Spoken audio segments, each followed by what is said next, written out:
When you come back, you'll do roll call, but then you'll recess again until 5:45.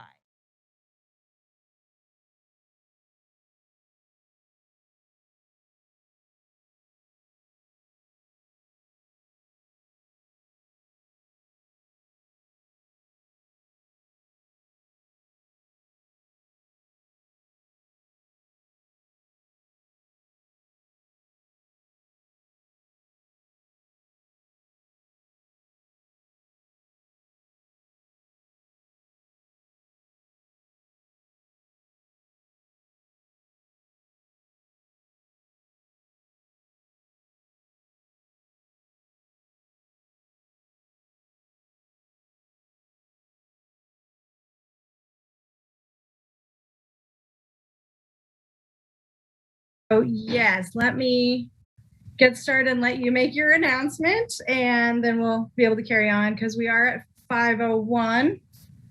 Let me get you back up there. So I'm sorry, Kurt and Porter, are we all good? We're ready here, Mayor. Thank you so much. Sorry for the delay. Welcome everyone to the Tuesday, March 1st, 2022 City Commission meeting. To begin with, I will let Sherry Riedemann give us some opening announcements. Thank you, Mayor. I just wanted to say that tonight we do have an executive session on the agenda. When the motion is made to recess into an executive session, the commission will leave this Zoom meeting and go into a separate Zoom meeting. When the time scheduled for the executive session has elapsed, the commission will return to this Zoom meeting and reconvene the regularly scheduled meeting. Thank you. Very good. Thank you so much. We will dismiss at this time for our executive session. Need a motion? Oh, we need a motion. I apologize. Do we need to take roll call? Oh my gosh. Killer. Yes. Thank you everyone for helping me in this moment. I appreciate your teamwork. I would like to take roll. Vice Mayor Larson. Here. Thank you for being here. Commissioner Finkeldye. Here. Thank you. Commissioner Littlejohn. Here. Commissioner Sellers. Present. Excellent. Sherry, we are, Mayor Shipley also here. We are here, Sherry. Are we good? Commissioner Finkel, I can make a motion. Go ahead. No, Commissioner Sellers wants to. We'll let her do it. It only helps with fluidity, so I can get better at these. This is Commissioner Sellers. I move that we recess into an executive session for approximately 30 minutes to discuss privileged legal communications from the city's attorneys regarding potential litigation pursuant to KSA 754319 subsection B2. The justification for the executive session is to keep attorney-client privilege matters confidential at this time. The City Commission meeting will resume in its virtual format in accordance with resolution number 7388 at the conclusion of the executive session. This is Vice Mayor Larson, I second. Mayor Shipley, I have a first and a second. Commissioner Sellers. Sorry, I was taking a bite of my burger. Aye. Vice Mayor Larson. Aye. Commissioner Finkeldye. Aye. Commissioner Littlejohn. Aye. Mayor Shipley, aye. That is 5-0. Sherry, now are we all right? Yes. Let us away. I will see you all at 5:45.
recess. Roll and recess. Woohoo.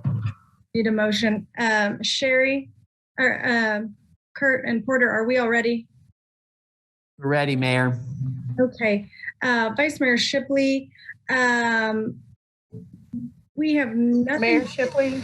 Yes. Sorry, yes, Mayor Shipley, we have nothing to report. However, there might be a motion.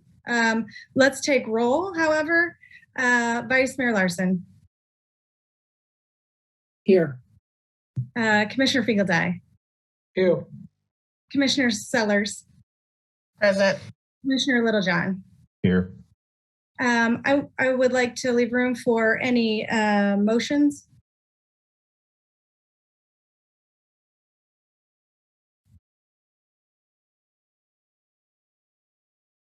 Okay, I'm not hearing any motions to extend time or go back to executive session.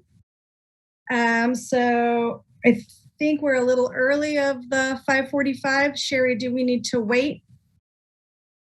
Yes, Mayor, you'll just want to recess until 5:45. Okay, thank you. Yeah.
Here, Mayor.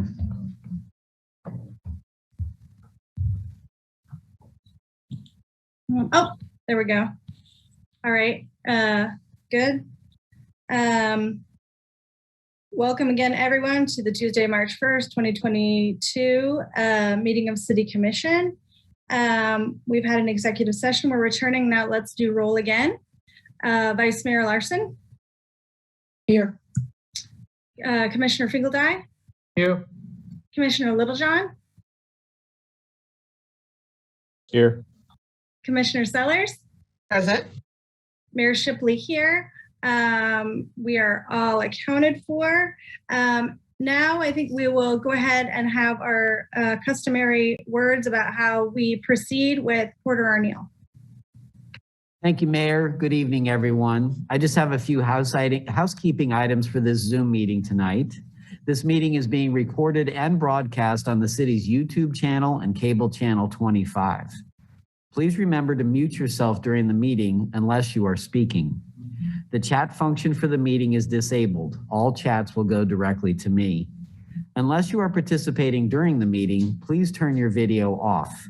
This allows the active meeting participants to be seen on the screen. You will still be able to hear the meeting.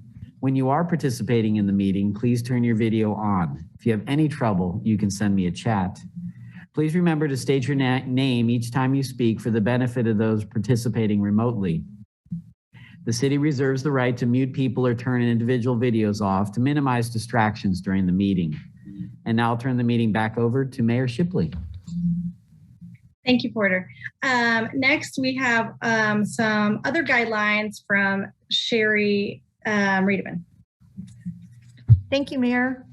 Just a reminder to the commissioners and staff, please remember to state your name and title each time you speak. When a motion is made, the mayor will call on commissioners individually to provide their vote, then announce whether the motion carried and the count of the vote. When the mayor calls for in-person public comment, individuals should raise their hand to indicate they wish to speak. Staff present will direct you to the podium following social distancing and safety protocols. Please state your name before speaking, and comments will be limited to 3 minutes. Individuals participating via Zoom should use the raise hand function to indicate they wish to speak. The raise hand function may appear in different places on your Zoom menu, depending on the device you are using and which version of Zoom you have. Individuals will be called upon by name in the order they appear on the meeting host screen. When you are called on, please unmute and state your name. Again, comments will be limited to 3 minutes. Thank you, Mayor. Thank you, Sherry. Next, we will approve the agenda. Are there any motions to approve the agenda or alter the agenda? This is Vice Mayor Larson. I move to approve the agenda. Commissioner Fingeldye, second. Mayor Shipley, I hear a motion to approve the agenda in a second. Vice Mayor Larson? Yes. Commissioner Fingeldye? Aye. Commissioner Littlejohn? Aye. Commissioner Sellers? Aye. Mayor Shipley, thank you all. That passes 5-0. We will now move on to our recognition proclamation for this week. I don't know if there's anyone there to speak on this. Sherry, is there someone there or someone online? I believe we were going to have someone online. Yes. Okay. Hello. From the Hi. I'm sorry, Sherry, would you like me to read it first or would you like me to take comments? That's really at your discretion, Mayor, but I think typically if they have comments, they do it and then you read the proclamation. Okay. I would be happy to welcome them to speak. Please, by all means, talk about your anniversary. Great. Thank you so much. My name is Janet Sinelli, and I'm the co-chair of the Lawrence St. Patrick's Day Parade. And it just so happens that on Tuesday nights, we have meetings. So some of the folks behind me are some of the folks who are on the committee. I do have a brief statement that I would like to read. So the Lawrence St. Patrick's Day Parade is now in its 35th year, and we are having a parade this year on Thursday, March 17th through beautiful downtown and North Lawrence. It will be our first parade since 2019, and we are very excited. The parade committee is made up of an all-volunteer staff. Yearly, we hold 10 fundraising events with the money raised going to that year's beneficiaries, always Douglas County area children's charities. Since our inception, the parade committee has donated more than $1.2 million for the children. Even during our 2021 COVID season, the committee raised almost $50,000. This year, we are raising money for Lawrence Library Friends and Foundation, Watkins Museum, and the Jeffersons Foundation. We can do all of this because of the amazing support that we get from our local businesses and elected leaders. While I am a 2022 co-chair, I started my work with the parade as a Queen candidate. Our Queen candidates are our key fundraising arm. I learned very quickly from that experience that our parade is loved in Lawrence and that businesses from across the city look forward to donating to us each and every year. To those businesses and to this fine commission who are also incredibly supportive, we say thank you. Of course, we encourage all of you to join us on the day to cheer on this year's Queen and the members of the court. I want to take a minute to recognize the founders of our parade. More than 35 years ago, a group of guys of Irish heritage sat in a local pub over a pint and decided that Lawrence deserved a St. Patrick's Day parade. This year's committee, as we do every year, seeks to dedicate the 2022 parade to the spirit of charity, Irish heritage, and fun that they have bestowed upon us. Each year, that legion grows smaller, but their dedication to these principles grows bigger as an ever new and larger group of people continue to carry on their vision started amongst friends so many years ago. Thank you, and let's have a parade. Thank you so much. I appreciate you and all the work that you all do to fundraise for our community and have a day of fun. Indeed, we do love a parade. I will now read your proclamation. Whereas in 2022, the Lawrence St. Patrick's Day Parade Committee is celebrating its 35th year as an organization in Lawrence. And whereas the Parade Committee encompasses 4 basic themes: to honor Irish Americans and their contributions to America, to celebrate the legend and spirit of St. Patrick through a fun, good old-fashioned parade, to promote an atmosphere of benevolence, friendship, and cooperation through the parade and other associated events, to support and exemplify the idea that charity and goodwill begins at home, benefiting your friends, neighbors, and the Lawrence community. And whereas this year's parade will be dedicated to the founders of the Lawrence St. Patrick's Day Parade Committee, Bill Sullivan, Mike Reebok, Wes Cobbler, Mike Jones, Mike Wilson, Gene Shaughnessy. In addition, this year's parade is also dedicated to the first responders, medical professionals, essential workers, and government employees who have kept Lawrence running during the pandemic, thus allowing this year's parade to arise from the ashes like a phoenix and return to the streets of beautiful downtown Lawrence. And whereas the Lawrence St. Patrick's Day Parade Committee is self-supporting and depends solely on the resources of interested businesses and citizens who donate their time, talents, and good humor to sponsor worthwhile charitable causes on a yearly basis. Now, therefore, I, Courtney Shipley, Mayor of the City of Lawrence, do hereby proclaim Thursday, March 17th, 2022, for the day of the City of Lawrence's 35th Annual St. Patrick's Day Parade.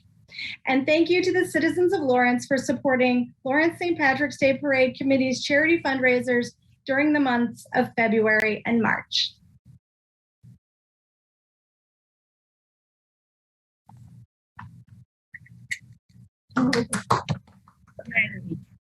Thank you again so much, everyone, for being here and for your hard work.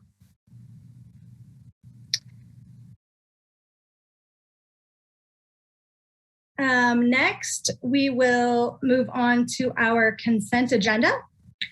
All matters listed on the consent agenda are considered under one motion and will be approved by one motion. There will be no separate discussion of those items. If discussion is desired, the item will be removed from the consent agenda and will be considered separately. Members of the public wishing to speak to an item that's been pulled off the consent agenda will be limited to 3 minutes for comments. First, are there any items that commissioners would like to remove from the consent agenda?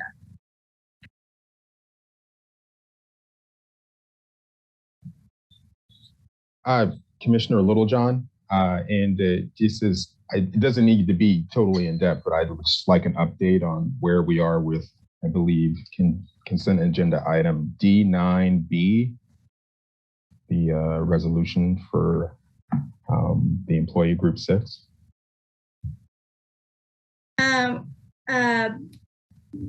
Would you like to wait and see if there's someone in the public who'd like to pull it, or would you like to pull it? Yeah, I can wait. Okay, let's make sure, and if not, I will entertain that. Any other items commissioners are interested in? Sherry, is there anyone there in the room interested in pulling an item? Yes, Mayor. Which item did you want to pull? D9B, ma'am. Okay, thank you. D9B, Mayor. That sounds like that covers it. Is there anyone else there in the room, Sherry? Are there any other items on the consent that you would like to pull? No, Mayor. Okay. I do see one hand online, Sherry, but maybe I don't see all of them. I see Michael Allman. Yes, thank you. I'd like to pull D6A and D10C.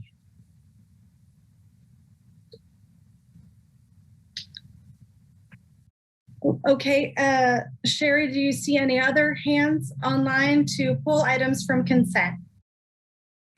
No, Mayor.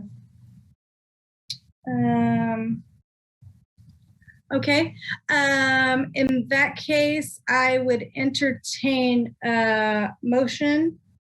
I have on my list here, sorry, someone trying to speak? Let's go make a motion. Go ahead. Sorry, just to clarify, I have D9B, D6A, and D10C, if that matches. Okay, good. Go ahead. Commissioner Finkel, I move to approve the consent agenda with the exception of D9B, D6A, and D10C. Do I have a second? This is Commissioner Sellers. I second. Mayor Shipley, I have a first and a second. Commissioner Finkeldine. Aye. Commissioner Sellers? Aye. Vice Mayor Larson? Aye. Commissioner Littlejohn? Aye. Mayor Shipley, aye. That passes 5-0. So let's see. I have D6A first. Sorry, I don't remember who pulled that one. Michael Allman. I did. Okay. Thank you, Michael. You have 3 minutes. All right. Thank you, Mayor Shipley. I'm Michael Allman with Sustainability Action Network. You probably noticed over time that, generally speaking, I find it a wise idea to use pretty much the opportunity of any street project to enhance multimodal transportation. As long as we're doing a project, let's make use of the opportunity when we're tearing up streets and gutters and what have you. In this case, I just wanted to bring to your attention that there's a few ideas to add to the scope of the project that I listed in the letter that's attached to the agenda item. They are something that I would hope, if the scope is added, that the consultant then would look into them and research them. I have a few, ideas, but the consultant could dig into it much more. So I just want to make sure that the scope includes that, rather than late waiter and be caught toward the end of the process like other times that have happened. So I wanted to get this out there early. The kind of things that I have in mind, as listed in the letter, would be extend the barrier wall at 6th and Iowa Street on the north side, extend that east all the way to where the shared use path crosses the highway ramp. Then also that shared use path then will be extended to Wisconsin Street. And it's very puzzling for a bicyclist at that point what they're supposed to do. So I'd suggest that the SUP go north along Wisconsin, and there's plenty of room up to 5th Street, where 5th Street is designated, will be designated to be Bicycle Boulevard. Also add wayfinding signs. Lawrence, it's long overdue that Lawrence use wayfinding signs for bicyclists. Put that at the corners there at Wisconsin so that bicyclists know they're supposed to do this dog leg. And then at the crossing of the highway ramp onto McDonald Drive, the northbound ramp, I think it'd be wise at a highway ramp to put a rapid rectangular flashing beacon there. Cars are going 35 miles an hour and accelerating as they go onto that ramp.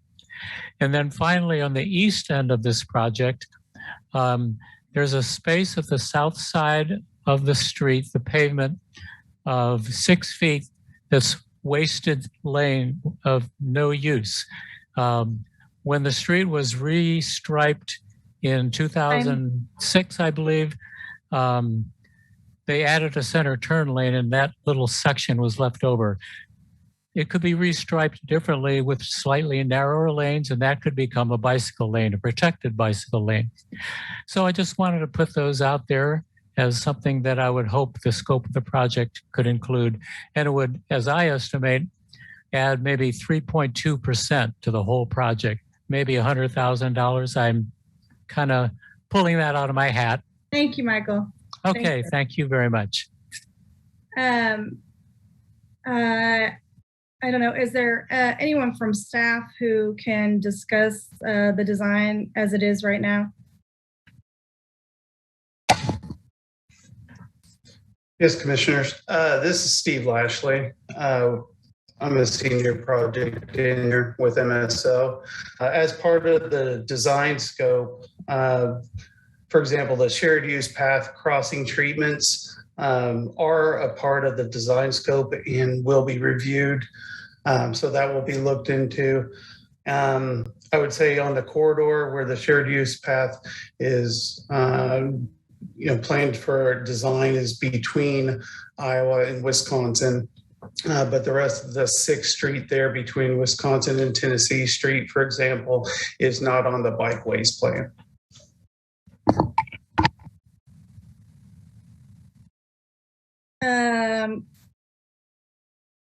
That's interesting. Do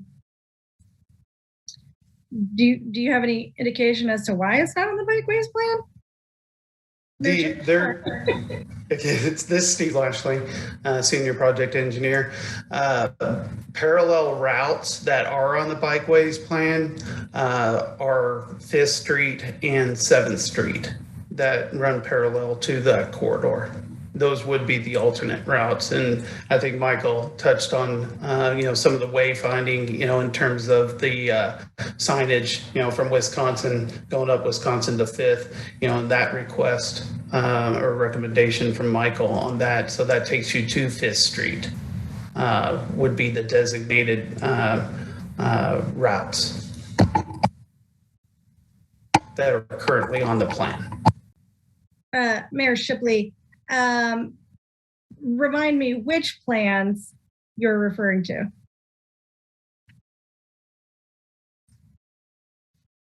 This is Commissioner Solar. Steve, you're on mute, so we didn't catch your reply to that. Oh, excuse me. Again, Steve Lashley, senior project engineer. That is on the Lawrence Bikes and county-wide bike plan for routing 5th Street and 7th Streets.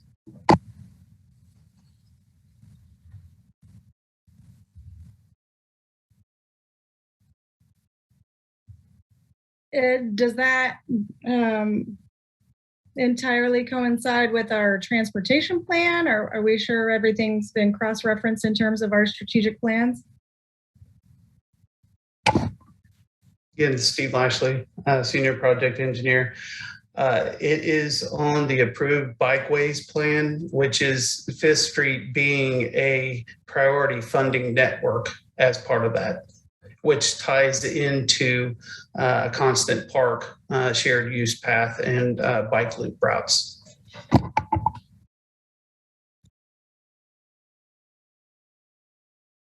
Mayor Shipley, are there any other questions for staff or for Michael Allman?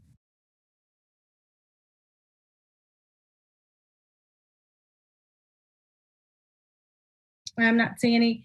I think we do need to make sure there's no general public comment on this. Sherry, do you see anyone there? No, Mayor. Mayor Shipley, is there anyone online interested in commenting on this item? No. Thank you, Sherry. I appreciate it. Let's go ahead and bring that then back to commission. Is there any discussion or concerns about the completeness of what we have in front of us? This is Commissioner Sellers. Just to make sure I'm tracking correctly, specifically to the bikeway wayfinding. So they are noted they're noted in the bike plan, and we know that the shared use is brought up in the scope of practice for this particular project. At some point, those two will intersect each other. So it sounds like Mr. Allman was bringing up the use of the wayfinding signs in relationship to this project. And if we were to add them, would it come based on the bike strategic plan, or would it be based on this, the work based on what we get back from this, the design piece from this? Sorry, I'm losing my words today. Eating that one half of my Girl Scout cookie didn't suffice enough. So I guess what I'm saying in short is, if we were doing the wayfindings, would that be a part of this project based on, while it is identified in the scope of, it's in the bike plan, but it's not part of this scope, do we need to add it as part of this scope? Or since it's already been identified in the strategic plan for the bike paths, it could potentially eventually be added. It would eventually be added at some point. Yeah, this is Dave Cronus, the engineer. I might hop in. I would say that bikeway wayfinding signage is something that was identified in the Lawrence Bike Plan for future consideration. We haven't yet developed standards yet for the signage and a comprehensive plan on where to sign bikeways. So that's something that I think that we could certainly consider. In regards to the bike plan itself, it was adopted by the city commission. There's a lot of process that went into that. So there's, as Steve mentioned, the bike route is from Iowa to Wisconsin, and then continues from Tennessee to Mass Street. So in between, the bike route is on Wisconsin and 5th Street, and then there's a bike route on 7th Street as well. And so we would not consider putting bike ways on the street, on a street that is not in the bike plan.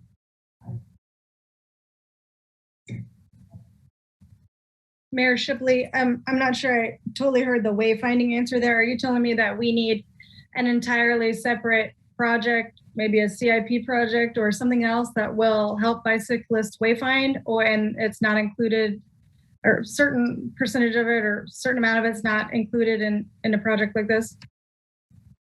This is Dave Cronin. I think that would be the best strategy, is to have a project to install wayfinding instead of doing it in a piecemeal process. So it was one of many things in the Lawrence Bike Plan to consider. And so I think that is something that we could look at in the future, to have a standalone project to include signage. But to just do it in one location, I don't know if that would be beneficial. And we have not done any improvements on Fifth Street yet for bikeways. So it isn't, that's a future bikeway. I think it was identified as a bicycle boulevard in the plan, but it is not, it's a future project as well. So I think that signage could be done with the extension of the bikeway when in the future from 6th and Wisconsin to the north and then on 5th Street.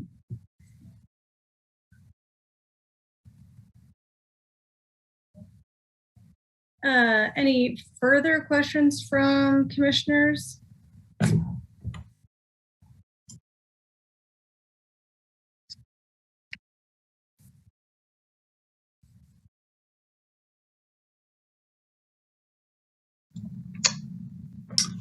Commissioner Finkel, I will make a motion if we're ready. At your leisure. Yeah, I guess I just say, I mean, I appreciate Michael's comments, and I think those are things we want to look at. But at this point, you know, that 6th Street's not in the plan, so I go ahead and support the, you know, what's before us, so we can get this work done. So I go ahead and move to authorize the city manager to execute the task order number 4 to the existing engineering services agreement in the amount of $233,821 with BG Consultants for 6th Street from Iowa to Massachusetts.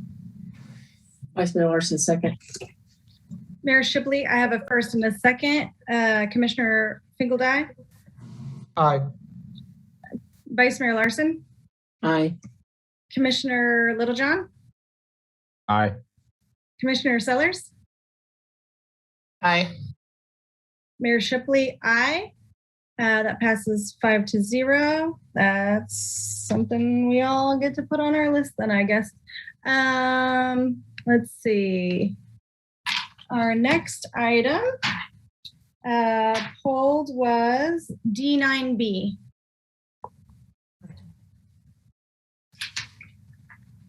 Thank you. You have 3 minutes. Good evening, Madam Mayor, Mike Scribner, Teamsters Local 696 and Commission. I think it's important that the Commission gets a detailed account of how events have happened with Employee Group 6 vote. On December 17th, 2021, Teamsters Local 696 Office Manager Bridget Peschel emailed a core request to Jay Moore and Sherry Riedemann. On December 21st, 2021, Eliza Bittinger responded via email to Bridget Peschel that they were working on the request. On December 27th, Eliza Bittinger emailed Bridget Peschel stating they needed more time and that it should be ready by January 7th. On January 5th, 2022, Bridget Peschel sent an email to Eliza Bittinger to ask if we were still on track to receive the information by January 7th. She replied yes. On Friday, January 7th, Bridget Peschel received a list of employee names for Group 3 and 6. Group 3 had 80 names, Group 6 had 58 names. Only employee names were provided, no job titles. On February 7th, 2022, I received an email from Zach Friedel, and then I spoke with Zach via phone with Dale Crane, and we agreed to add 2 employees to Group 6 because they were already on our Group 6 list. We agreed that after the vote to add another 6 employees. With those 6 added, we now had 64 employee names in Group 6. Dale Crane reported to Sherry Riedemann prior to the vote on February 16th, 2022. Dale asked, how many employees were on the list? Sherry responded with 70. Dale stated there was a problem, gave her a list that he had with him. He then realized that it wasn't correct and went and got the correct list and brought it back to Sherry. It had 58 employee names, and they both agreed to go off that list. 34 Group 6 employees voted that day. Sometime later that day, Zach Friedel, Sherry Riedemann, Dale Crane, and I had a phone conversation about the different lists. We all agreed that there were 16 employee names that were not on the core list provided to the union, and that we would have a later vote for them. We still don't have the list of those 16 employees. We don't know their names. We requested that the vote be at least 3 weeks out. It's our understanding that some employees were turned away that were not on the original list Dale provided to Sherry. They were on the corrected list he provided later in the morning. There was a second voting day scheduled for February 17th, 2022 is rescheduled to February 18th due to a snowstorm. On the February 18th vote, the city sent employees home at noon and Lawrence Public Schools were closed. Dale Crane, Sherry Reederman, and I had a phone conversation discussing the problems with the weather, school closings, employees leaving at noon. We agreed to keep the polls open and allow people to vote. We discussed having to have another vote with the additional 16 and the possibility of those not being able to vote, being able to do it then. I'm sorry. Can I yield my 3 minutes to him? It's at the mayor's discretion whether you can. Mayor, I have just a few more things to say and I'm done. I was reading as fast as I could, ma'am. I'll give it 30 seconds. Do your best, please. 9 Group 6 employees voted on February 18th. It's completely up to the commission whether the 16 are included in Group 6 or not. We don't have a stance either way. If the commission decides to include them, they should be allowed to vote along with the others in Group 6 that haven't voted. We have never been provided a list with both jobs and names together. Of the 16 in question, we know there's 4 different job titles, but we have no idea what they do. Thank you for allowing me to speak tonight. Thank you for the additional time. And if you have any questions, I'd be happy to answer. Thank you very much. I'll bring that back to commission. Commissioner Littlejohn, you had questions. Did you feel that addressed any of them, or would you like some further comment from staff? Yes, Commissioner Littlejohn, thank you for that, Mayor. I would probably like further comment from staff and also to see if what Mr. Scribner is suggesting is possible. Ultimately, I would like further comment from staff. Sherry, would this be something you could speak to?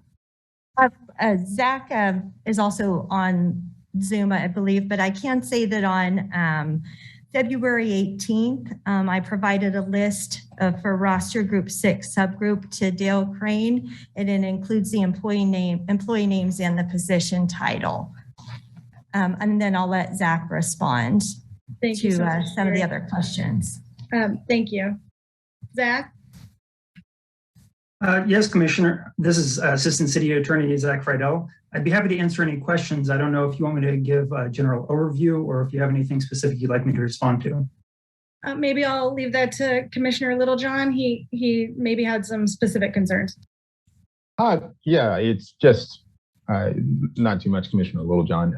Just that would it behoove us to go ahead and schedule another vote for those folks that possibly missed it on the snow day, and would there be any problem including any other people that probably missed as well? Thank you, Commissioner. This is Assistant City Attorney Zach Friedel. I think it's up to the commission whether you want to schedule another day based on the snow event. The resolution in front of the commission today addresses our concerns of some employees who were excluded just based on a mixed up in the list. So the resolution as it stands now would address our concerns to allow those 4 additional positions to vote.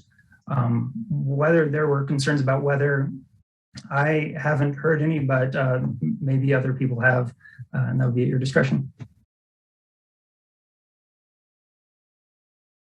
Sorry, one more thing. That is not included in this resolution, so we would have to come back with another resolution before that time.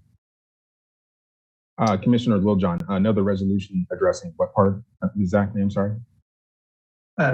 This is Assistant City Attorney Zach Friedel.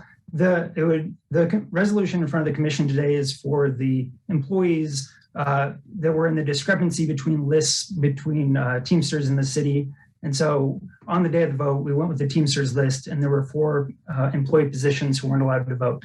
And so that is what the resolution today addresses. What I think Mr. Scribner brought up is that there could have been some weather concerns where maybe some employees who were eligible didn't get a chance to vote. And that would not be addressed by the current resolution. Mayor, may I, on Thursday, we had 2 polling dates scheduled. Sherry Reederman, City Clerk. On Wednesday, we notified employees who had not voted on Wednesday, that the Wednesday would be rescheduled, or the Thursday vote was rescheduled to Friday. So we did reschedule the one on Thursday to Friday, and employees were notified, and we did have several individuals come and vote on Friday, and the weather was clear and the roads were clear on Friday for that vote. Again, I am not saying there weren't individuals who couldn't vote, but we have reached out to supervisors and staff, and we have not been notified that there were individuals who were on that original list, we're not including the 16, that were unable to vote on either Wednesday or Friday. And additionally, we are holding that vote and not counting that vote until these additional 16 get the opportunity to provide their vote on the date that we have scheduled if the resolution is approved. This is, Go ahead. sorry, this is Commissioner Sellers. I was noticed, just a quick question. I know that Mr. Scribner said in his comments that the group typically likes 3 weeks before a vote. And I know that for the February 16th and 17th dates, this was on our February 1st agenda. This is now March 1st, and the resolution is for the vote to occur on March 10th. Was there an agreement or a rationale as to why we're not utilizing 3 weeks for this next vote? This is Sherry Reedman, City Clerk, and the reason that date was chosen is trying to balance. There isn't a meeting on the 5th. The next meeting would be the 22nd. So our March meetings are unique, and we also didn't want to schedule the vote on a date when the week of spring break, in case staff is out and not available. So then it would have to be the following week. Also, we have a lot of employees who have already voted and are waiting to hear the result of this vote. So we were also trying to balance holding the vote for those individuals for an extended amount of time. So that's where I landed on that date, is trying to balance those two things. And thank you, Sherry. I definitely appreciate that context. This is Commissioner Sellers, and I know that the time is also for 8 to 10, and it looks like when we had the morning votes, it was from 7 to 10. Was the same rationale used for not allowing that extra hour? Is it based on the positions that they wouldn't want to come in at 7, or is there a reason why we did 8 to 10 for this one and when we did 7 to 10 for the other voting time? Sherry Reedman, City Clerk. In the resolution charges that I do set a date and time that is convenient for the staff or for the employees in the group. So we look at the positions, their work schedules. We try to make it convenient. So whether they can do that at the beginning of the shift or the end of their shift. When we did the initial group was the solid waste group. We started the election, I believe, at 5:30 to facilitate that vote. It was potentially 5. So considering the positions and the number of positions, we felt like 2 hours was enough time and at the right balance for those employees that were left to vote. Thank you, Sherry.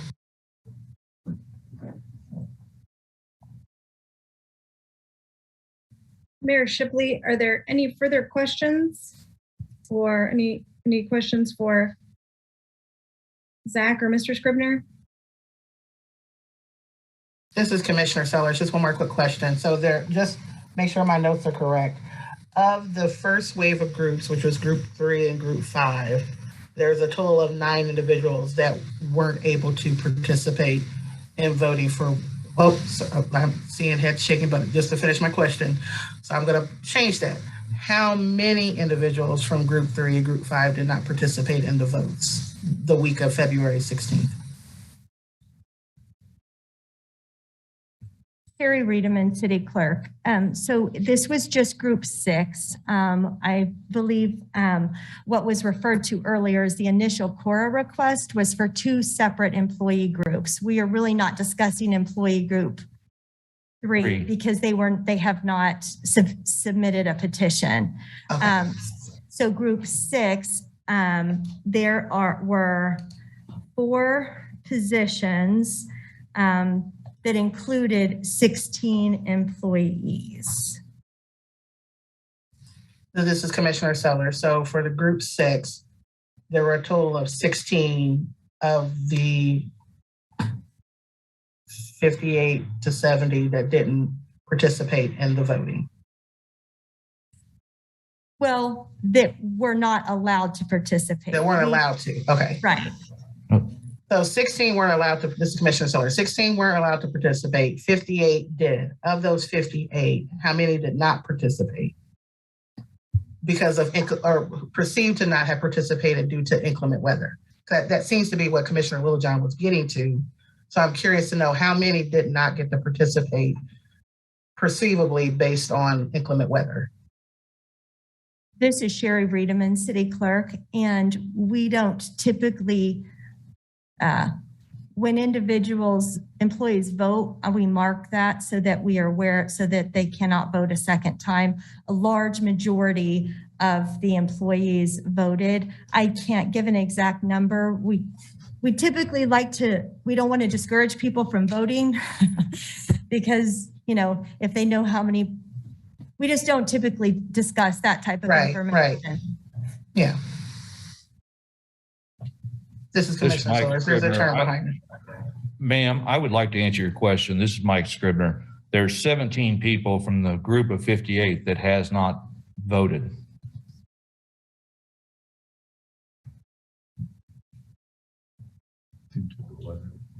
This is Commissioner Littlejohn. So going back to Zach and my earlier question, I know that would be a different resolution. How quickly could we get that going or get that back to us and get that? Because I have a feeling, it's my sense that would dovetail everything, that we would have done our very best to make sure that everybody has an opportunity to go ahead and vote for this thing.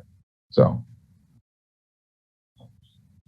This is Zach Friedel, Assistant City Attorney. I think I would turn that over to Sherry because she is the one who organizes the vote.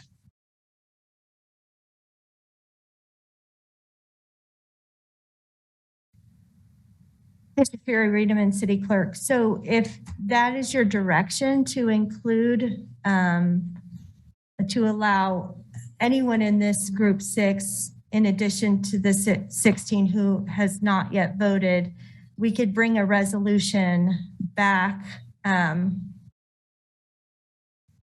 We can pretty quickly bring the resolution back. It's just a matter of working with the groups to determine what the best date and time is.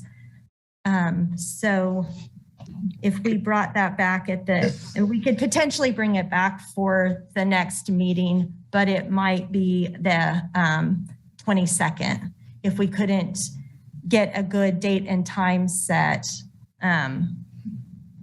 So it would probably be March 22nd before we could bring the resolution back because we don't have a meeting on the 15th.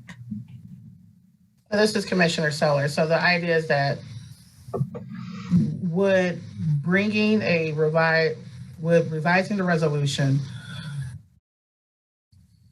would it be and I guess I'm thinking and talking this out at the same time. Is it that it would cancel the original vote and we're now reopening it to all group 6 to include in it, so that it includes the full number of individuals who can vote? Or is it, I guess that's where I'm kind of confused on the language piece of it.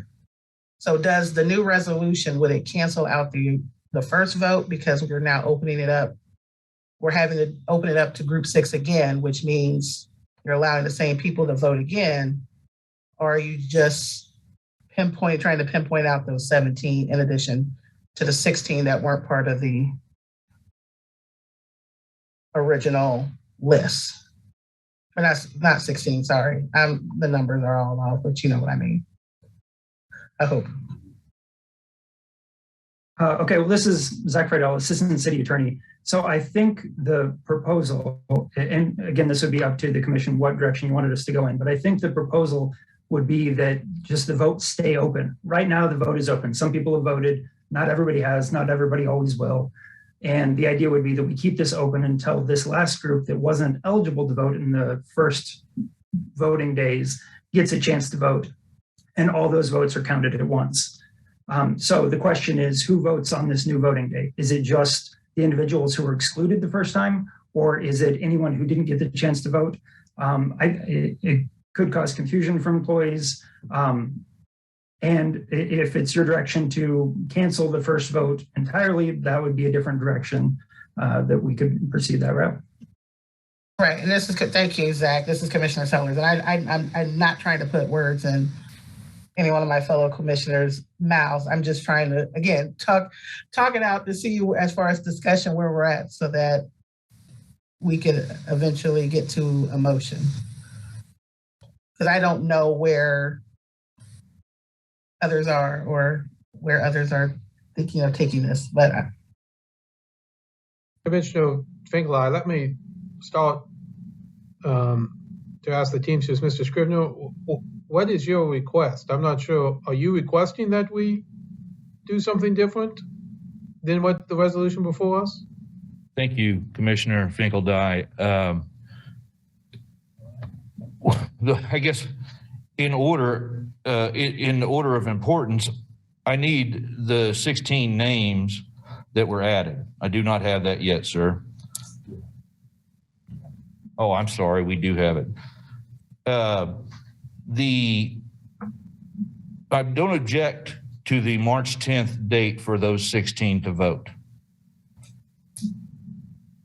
And the people that couldn't make it because of the weather or whatever reason, and I agree with Zach, maybe they won't all show up, but there's 17 employees that we know didn't vote.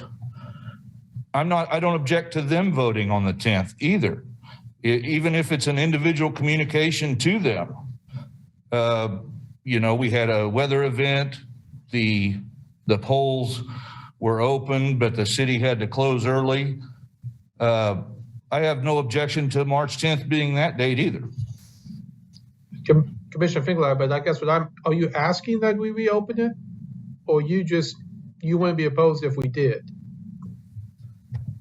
No, I have agreed all along to add the 16. As soon as I found out about the 16, I agreed to add them.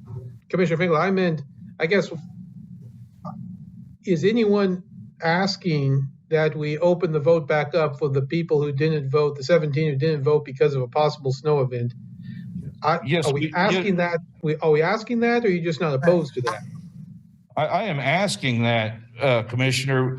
We distinctly had that conversation, Sherry and Dale and myself, about the schools being closed, the city closing on a Friday at noon, and I think the snow event was on a Wednesday. No, Thursday, and then it was closed early on a Friday. I think that's how it went. I can't remember the exact dates, but we don't object to people that haven't voted being able to vote. I think that's what this whole process is about, sir.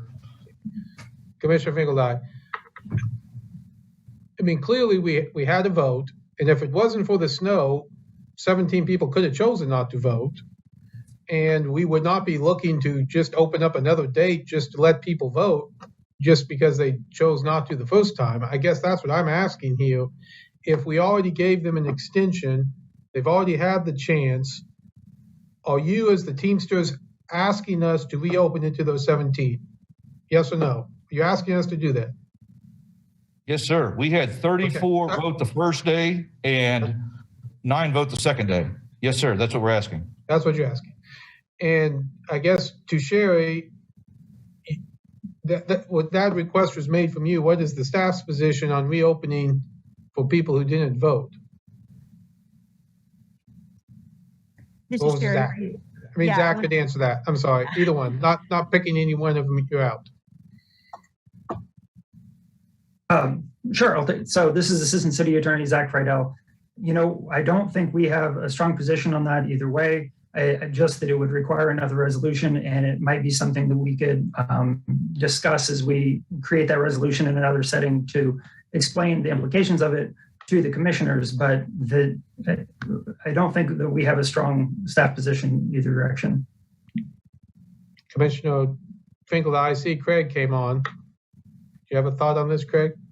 City Manager Craig Owens, it really is up to the discretion of the commission on that. And we want to support whatever direction that is. Commissioner Finkelstein, thank you. This is Vice Mayor Larson. How long, how much would it extend the election process, the whole process, if we were to provide a resolution for those 17 people to have another shot at it? This is Sherry Reederman, City Clerk. We could work to try to get this back on next week.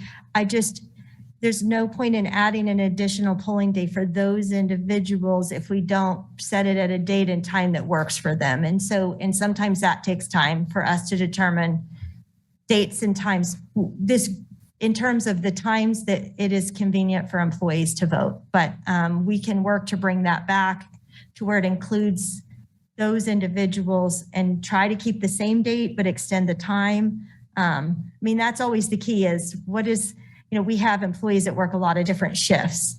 And that's why if you notice the first set was on a Wednesday and a Thursday, and one was in the morning and one was in the afternoon, trying to facilitate that. So I cannot say that it's going to extend the time of this until I look closely at the positions that are that have not voted yet outside of the 16.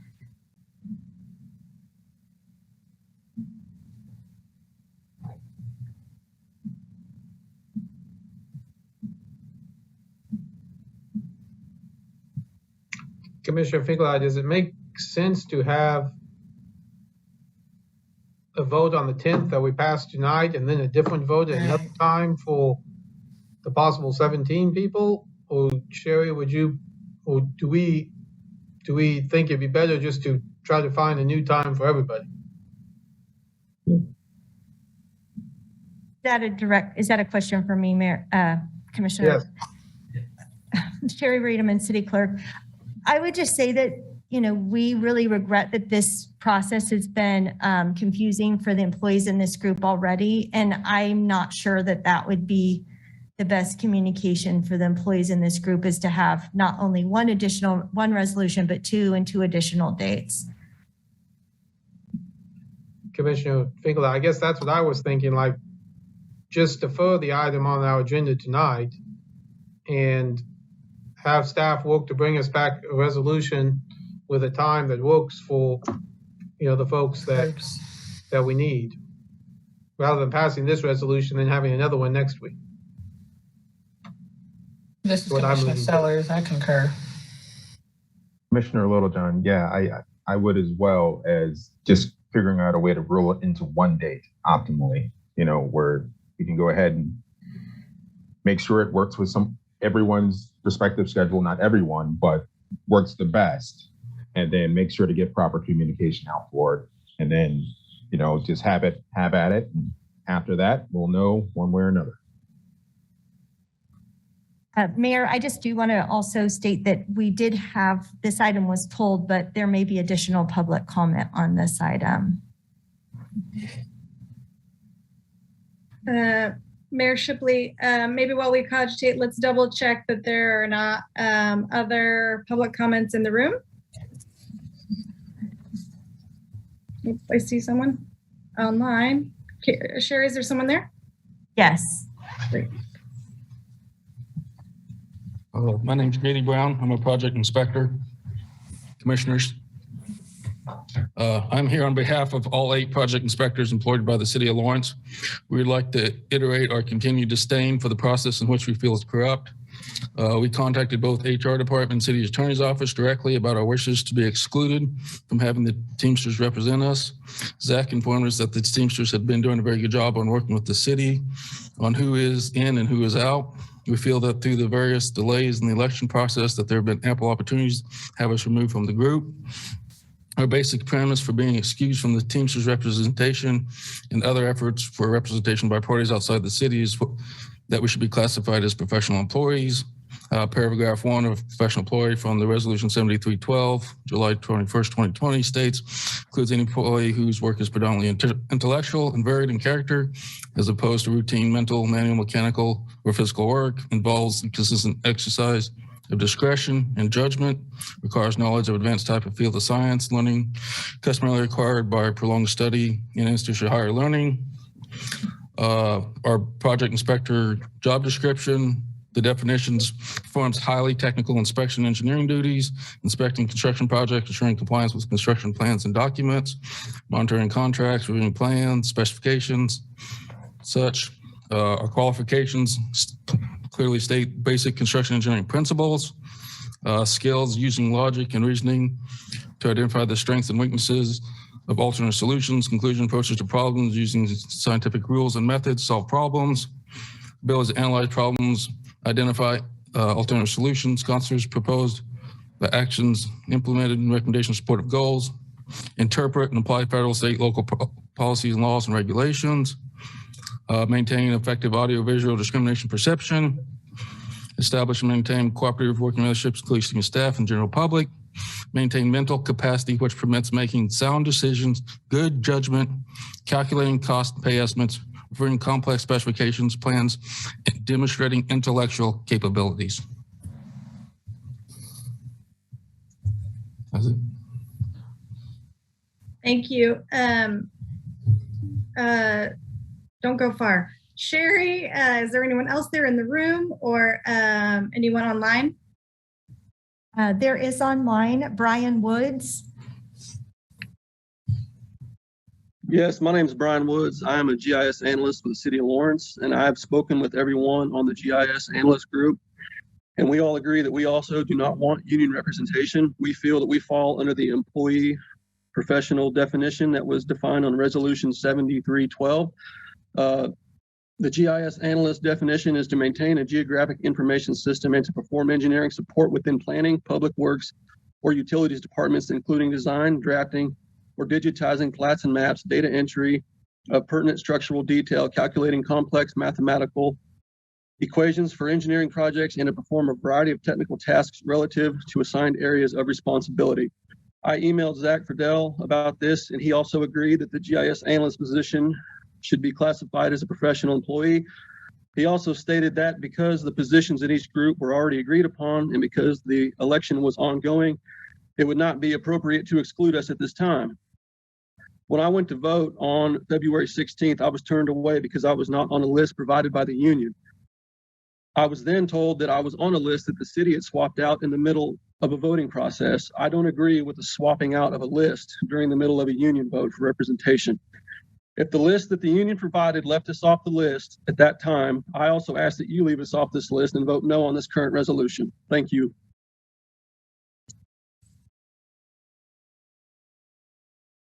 Mayor Shipley. Sherry, is there anyone else online who needs to comment on this item? I do not see anyone who has indicated they wish to speak. All right, I want to bring it back for discussion to the commission. Well, I'm sure many of us saw the emails from these individuals. We haven't discussed this specifically. Does anyone have any comments or discussion or questions?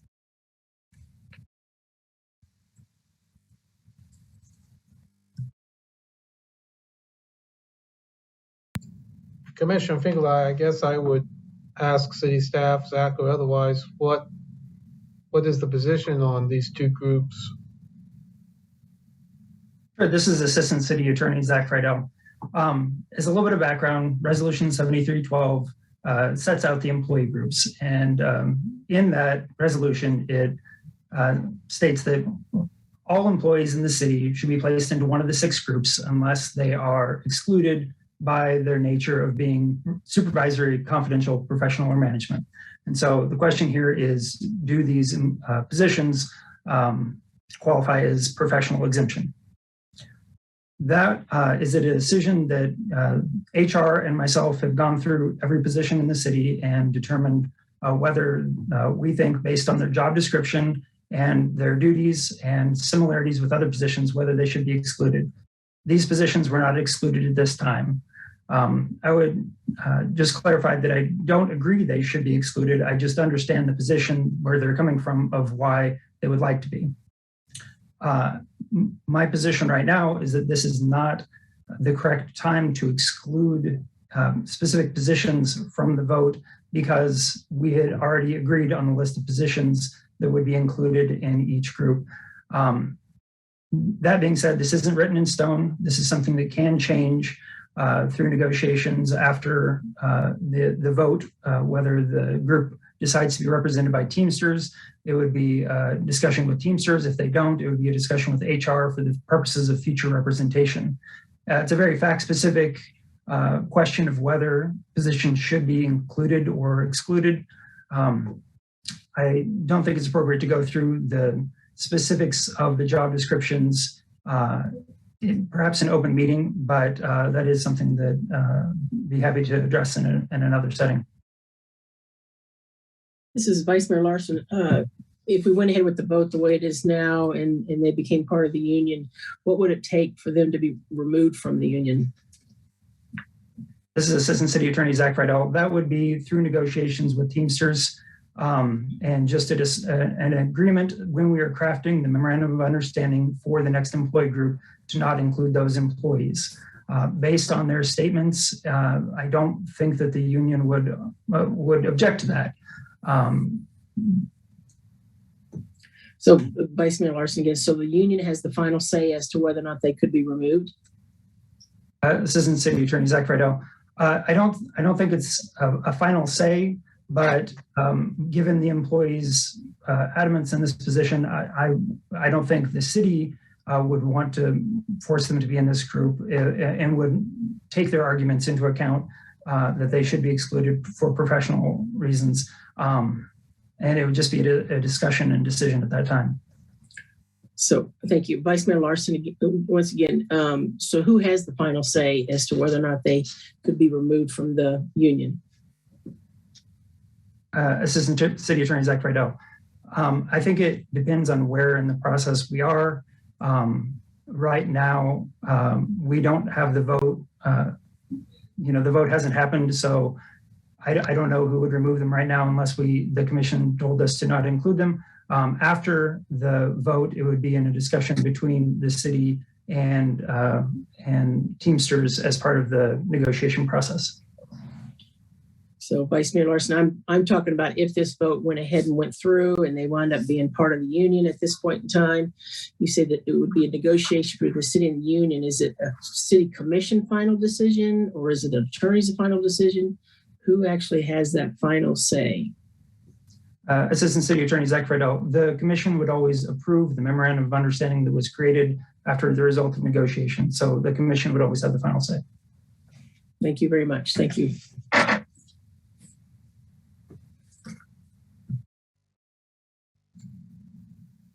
Commissioner Finkeldye.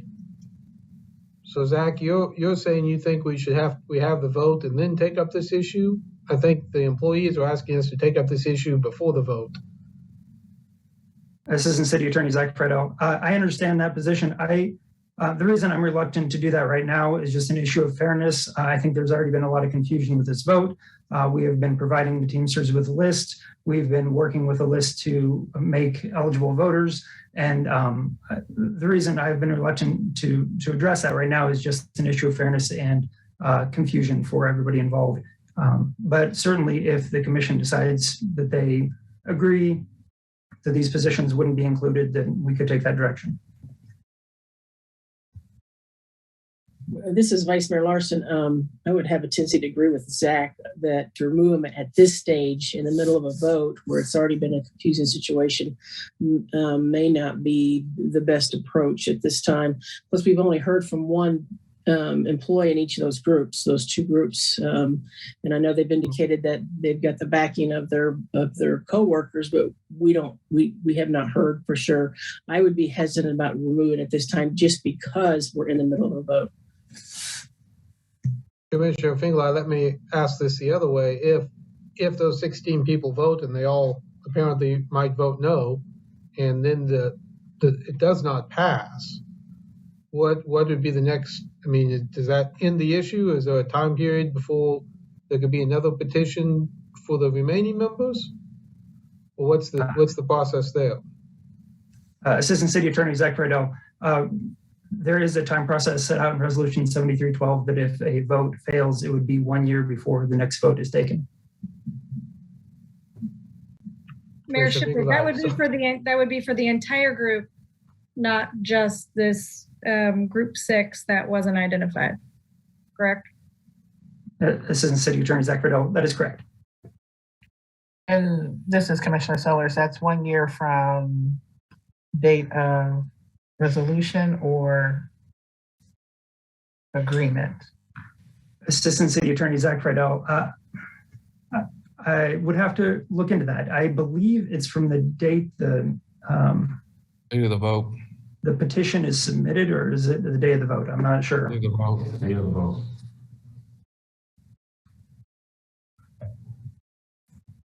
Mayor Shipley, so if we did not include this group in this vote and allowed the continuation of the vote till the 10th with the 58 people who've already participated, this group, whether they wanted to or not, could negotiate with HR or not to join a different group that maybe more aligns more accurately with their work.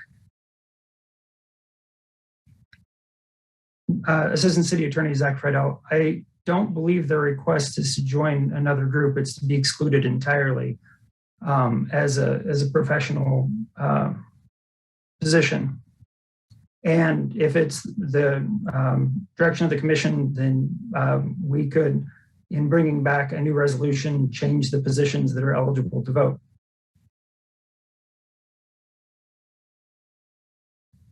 Well, this is Commissioner Littlejohn. I think initially what we were thinking as well is we were to follow along with Commissioner Finkeldye is we were going to from what I gather, listening to everyone, thinking about deferring so we could encompass it all on that one date later. So I think that would, I don't know if we, now granted, we haven't decided on that yet, but I don't know if we would need to decide that today. And this is Commissioner Sellers. I think it goes back to the points that Vice Mayor Larson and Commissioner Finkeldye was making. To do something that abruptly in the middle of a vote could cause more harm than good. And if it's in the event that the vote happens and the vote fails, then we cross that path. If it passes, then we have a year from vote to reconsider or to review the agreement. So, I mean, I don't know where others stand. And I agree with Vice Mayor Larson. I don't think it would be comfortable to create a disruption, in the middle of such a vote. But that's only 2 votes and no one's presented a motion. So, Sorry. Go ahead, Commissioner Finkeldye. Commissioner Finkeldye, I guess my concern is, if I'm understanding this, if 58 people voted, if I'm trying to do the math here, of the 58 people who voted, they could pass it 45-13, and they would want to be unionized. We add these 16 people in who all vote no, and then the vote is 30-29, and then the group that wanted to be unionized will have to wait a year before they're unionized. And we've created a situation where that's what I'm worried about, is that we're going to end up with this kind of mess we've had here, or we're going to end up with no one getting what they want hardly. I mean, if we would remove this group so they don't vote against it, then because they don't want to be in it, then we could have the remaining group have their vote and see what happens. So this is a real mess here. Yeah, and this is Commissioner Sellers. I guess I'm thinking about it, and we kind of touched on it a bit based on the assumption that one is speaking for 16, and we don't know that. And to Zach's point, this may not be the proper platform to have that deeper discussion. So, you know, I think it becomes a matter of deferral then that would be my thoughts around it. Mayor Shipley, could we defer for staff to discuss scheduling with the Teamsters and take time next week for an executive session? So it seems like there's some legal issues here that are best discussed in an executive session. Perhaps I'm incorrect.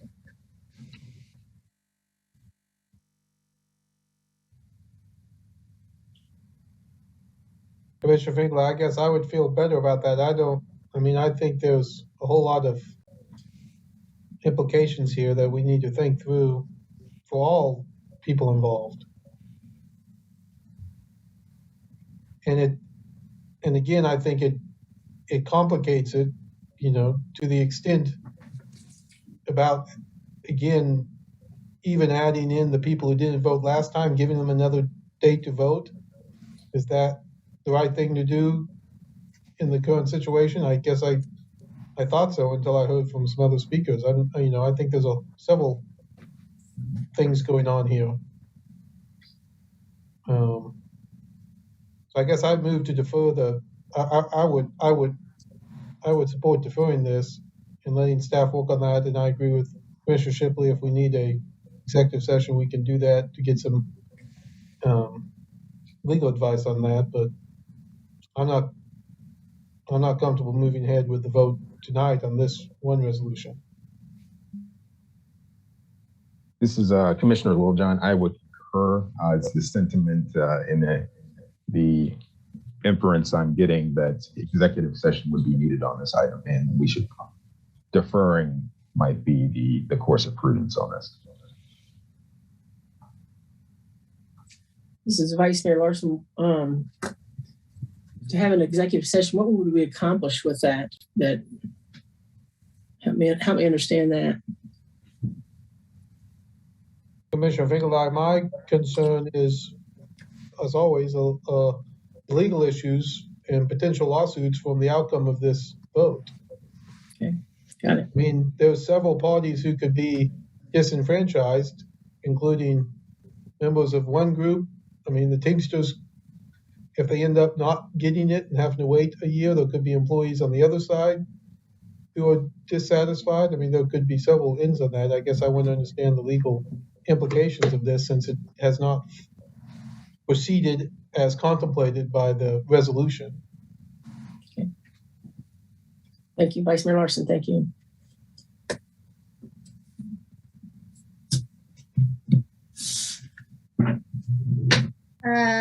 Am I hearing a motion? And make sure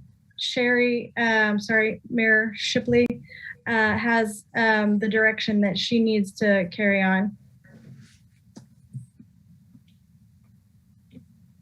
Commissioner Finkel, I would move to defer 10.9b. This is Commissioner Sellers. I second. No, I think that's the wrong one. It's D9. You say Thank you. Yeah, D9b. Thank you. D9b. This is Commissioner Sellers, second. Mayor Shipley, I have a first and a second. Commissioner Finkeldye. Aye. Commissioner Sellers. Aye. Vice Mayor Larson. aye. Commissioner Littlejohn. Aye. Mayor Shipley, aye. That is deferred 5-0. I do also want to make sure Sherry has the direction that she needs, or staff in general has the direction they need. Yes, Mayor. Thank you. Thank you. What we still have left on consent is D10C, and then I will just, for everyone's information, suggest a break. We've been working since 5 and I make sure other commissioners have some time for comfort.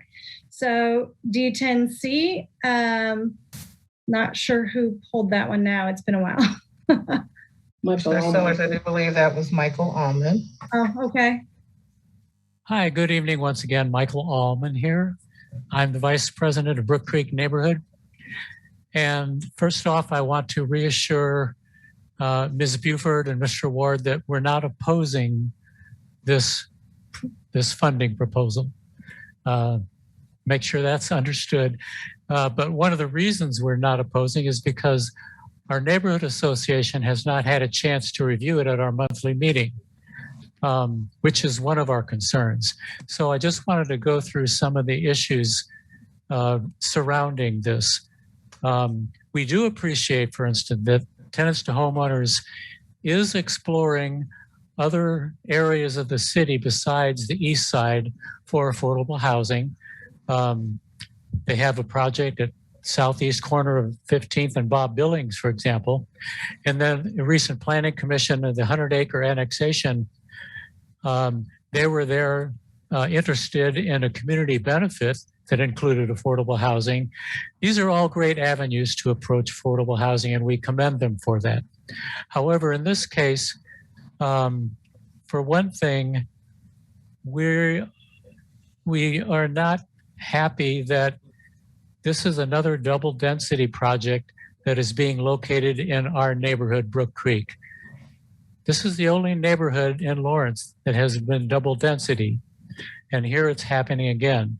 Granted, though, one reason we're not opposing it is because they've been very considerate in that it's not extremely dense. The lots they're using are 9,000 square feet, so 4,500 square feet per unit, as opposed to the minimum allowed of 3,000 square feet. So really, it's palatable, and we do appreciate that. However, the off-cycle funding request, that process by which they're applying here, we do not appreciate that. That's what caught us unawares. It was a week before it hit the Affordable Housing Advisory Board, their agenda, that we first found out about it. Our neighborhood isn't going to meet until a week from today, so we will not have had an opportunity to even look at this as a neighborhood. What we would like to see is there be a moratorium in RS5 zoning of any trust fund purchases, such as what's happening with this unit. A moratorium until Lawrence has more affordable housing in other parts of town. And secondly, we would like to see a text amendment initiated by you to raise the minimum to 3,500 square feet per unit instead of the current 3,000 square feet. And that would be, more in keeping with the character of the neighborhood and having not much density that it would impact other properties. There's a city crew that right now is regrading the alley at 1440 Prairie, the first double density project, because of the stormwater runoff that was predicted would not happen, and yet it's been a horrible stormwater runoff. City is, at the taxpayer's expense, is regrading that. So we'd like that 3,500 square feet minimum to apply. Thank you very much. Thank you. First, I'll be sure commissioners don't have questions, and then we'll see if there's some public comment. I presume there might be. Commissioners? This is Commissioner Sellers. I just had a quick question. I know Mr. Allman, I want to make sure I heard him correctly. I do believe he said that these lots were zoned for RS5. I thought they were, and I'm looking at my notes right now, it says RS7. Did I? That's correct. This project is RS7. What I was referring to, the RS5, is that when RS5 has a double density project, right now it's a 3,000 square foot minimum per unit. And we're requesting that a text amendment raise that to 3,500 square feet for RS5. Thank you. This is Commissioner Sellers. So, thank you, Mr. Allman. One of your requests was to make a text amendment to increase the minimum square footage, 500 more square feet to a total of 3,500. In RS5, correct. In RS5, correct.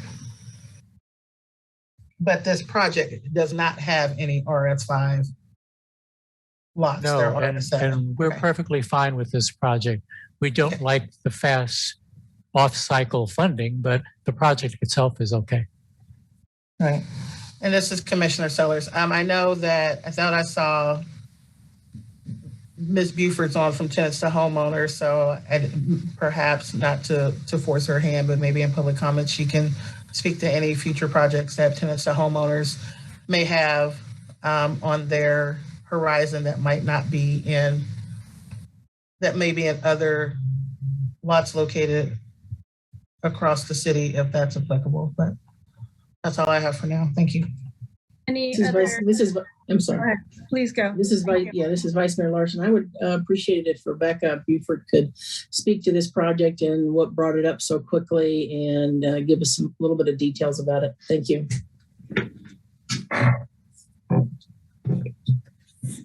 Thank you, Commissioner Larson. Rebecca Buford, Executive Director of Tenants to Homeowners, and I'm happy to answer any questions that you have. The reason it got up, I don't know if any of you have tried to buy things on this market, but they go in about 6 hours.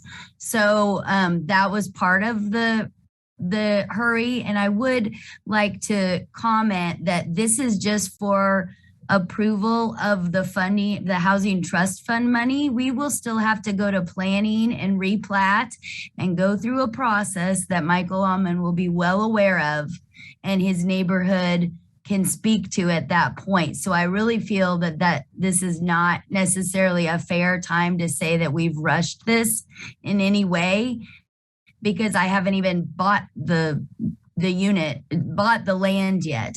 But let's talk about why this was such a jump on this amazing opportunity. It's a 39,000 square foot lot. So when we divide it into 4 lots, there's 9,200, and forgive me if my math isn't exact, per the 4 lots.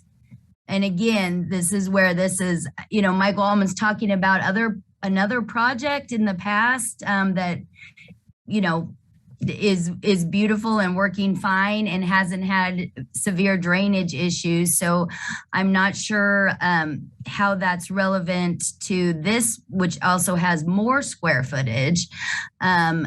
We certainly would not agree with moving the minimum to 3,500 because we have RS3, a zoning code that allows for a unit on 3,000 square feet.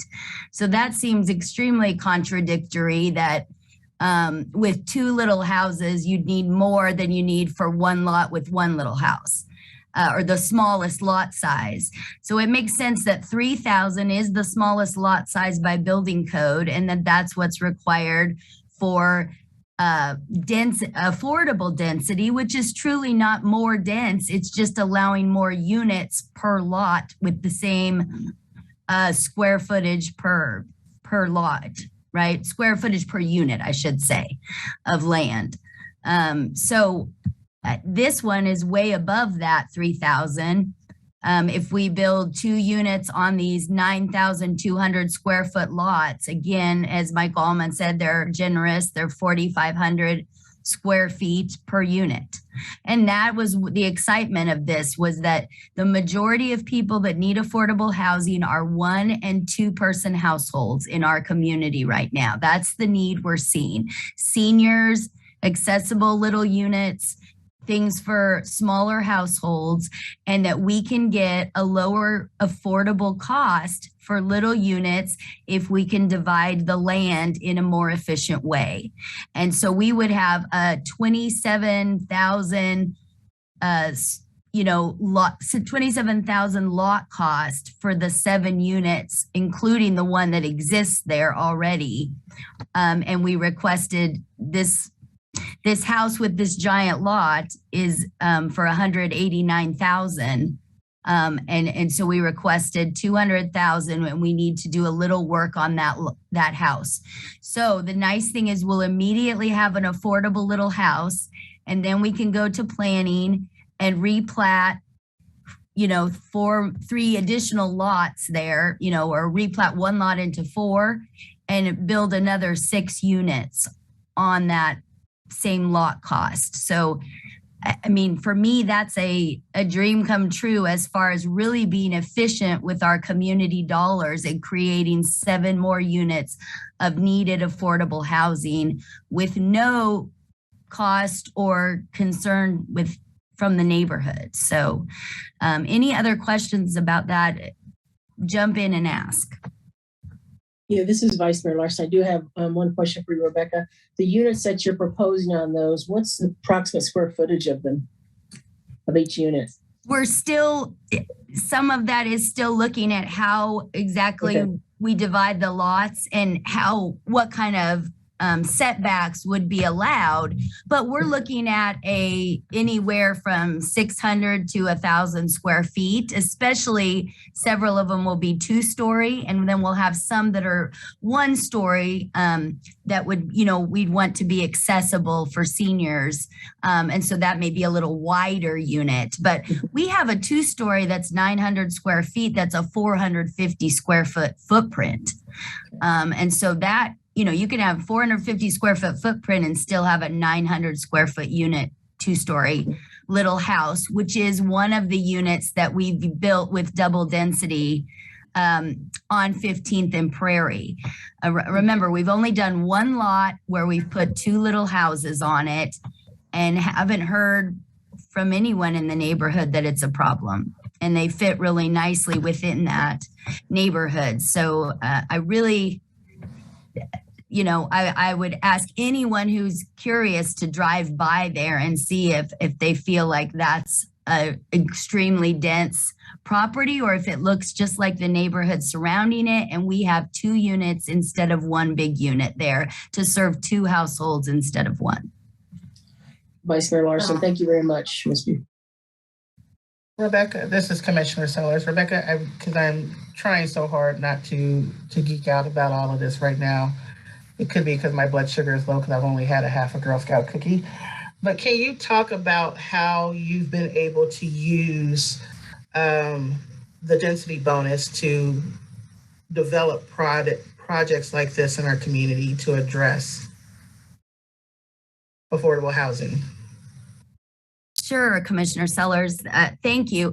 I mean, I just said we've only done it with 1 and we're very excited to use it here where, again, you can see we would be able to build 6 additional units and have the current unit there and be able to get 7 units with the same lot cost as 1. I mean, it's just lowers our lot cost. Right now, if I buy a lot, even on the east side, it's at least $50,000. If I buy a lot on the west side, it's $80,000, $90,000. If I can build 2 or 3 units on that lot cost, it just halves or, lowers my lot cost per unit. And we have so many people in need. We need supply. We hear this at every meeting, our housing supply at every level. And so this allows me to make more affordable units, and lower my lot cost per unit. And again, not saying that's all we're looking at. We're also looking at who is in need of these houses.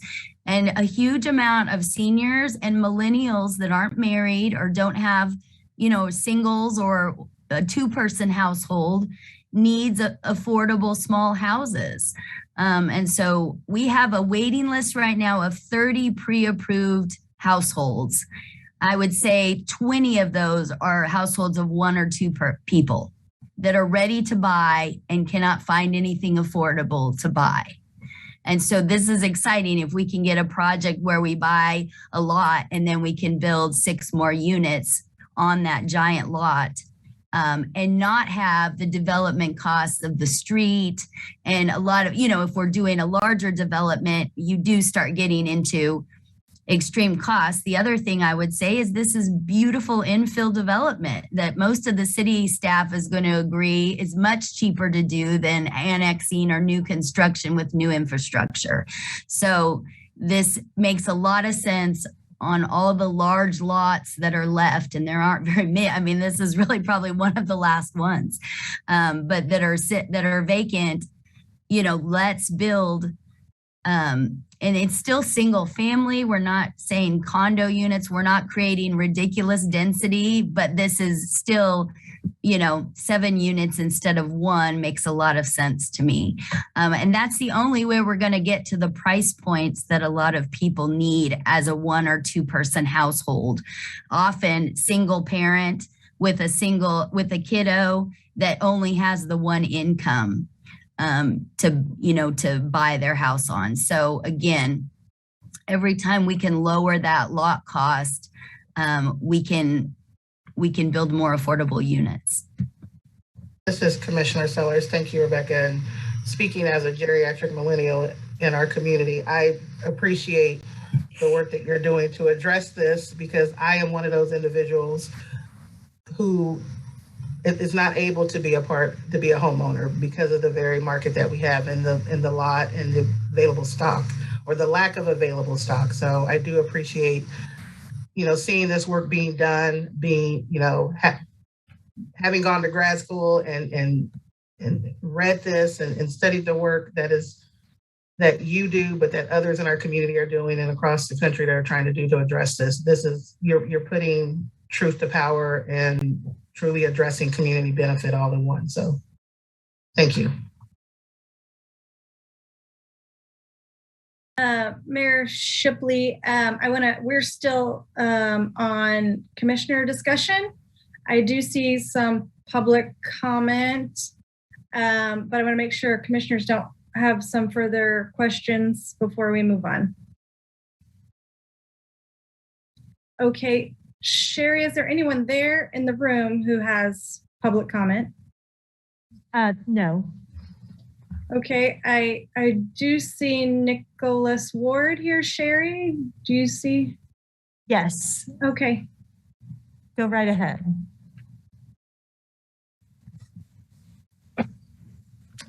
Hello, Nicholas Ward here with Tenants to Homeowners, and I just wanted to chime in and offer that there's a project which came before you a little while ago by the title of Michigan 6 that was approved through the regular funding process of the Affordable Housing Advisory Board through the Housing Trust Fund. And that's an example where it's similar in some ways to this project, where we were able to find a very, very, very large lot, similar in size. I think it was a little under 30,000 square feet. That was an RS7 lot. And we did a similar process where we worked with an architect to figure out how to best utilize that space while abiding by kind of existing guidelines within code. And so we did a similar thing where we utilized the density bonus, and we're able to put six units on one gigantic RS7 lot by splitting that up and doing a replat. So that one's in process right now and going through environmental review based on some of the funding streams that we're having. But just wanted to let Michael Allman, Mr. Allman, and others who have concerns know that we are not specifically intending to put housing in any one single neighborhood, but more that where opportunities come up that offer these types of lots that allow us to make the most responsible use of the funding that we have available to us.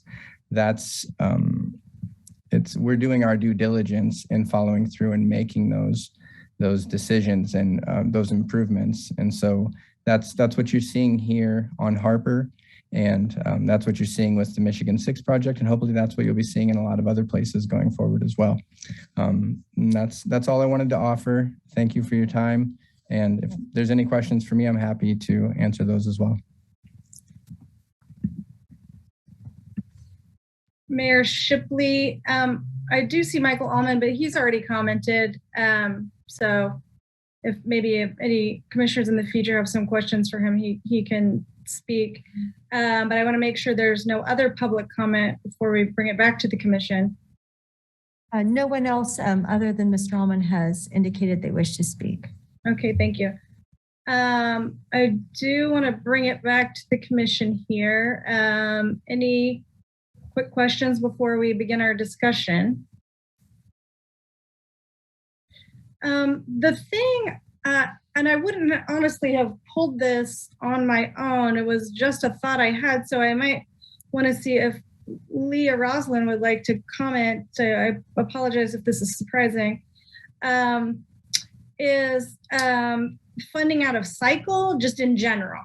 I would like to feel, obviously it went through AHAB, it has their recommendation, but I would like to know that other groups are aware that out of cycle funding is an opportunity for them. I just want to be sure, maybe groups that are in this space, but maybe didn't realize that not making the deadline was an option for them. Could you comment on that for me? Yeah, this is Leah Roslin, Affordable Housing Administrator. There is precedent for accepting out-of-cycle applications. Last year, the Commission approved an award for the Lawrence Douglas County Housing Authority for an application for a program they had submitted out of cycle. So this does have precedent. I do agree with you, Mayor Shipley, that transparency and equity is very important in this process.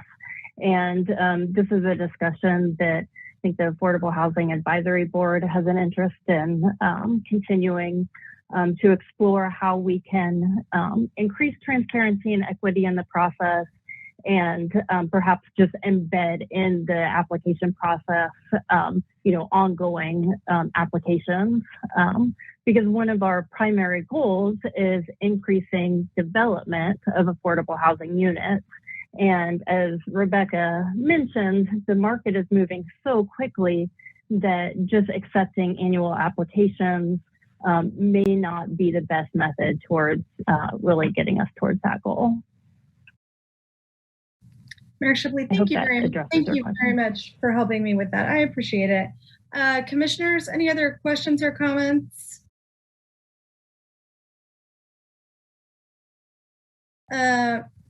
Commissioners, any discussion on this? Commissioner Finkel, I'm very excited about this project. I think it's a great project. I mean, obviously there's work to be done through the zoning and planning stage, but to get this piece of property, no matter what it ends up looking like, in the hands of tenants or homeowners is what is before us tonight. And I think I'm very excited about getting it in their hands, and then we can go through the process. I mean, I will say that my initial reaction was wonder if we could get one or two more on there, more so than it was too dense. And so, but I understand the neighbors' concern, and I understand the process that we'll work through. But for tonight, the goal is to get this into tenants to homeowners' hands, and then we'll take it from there.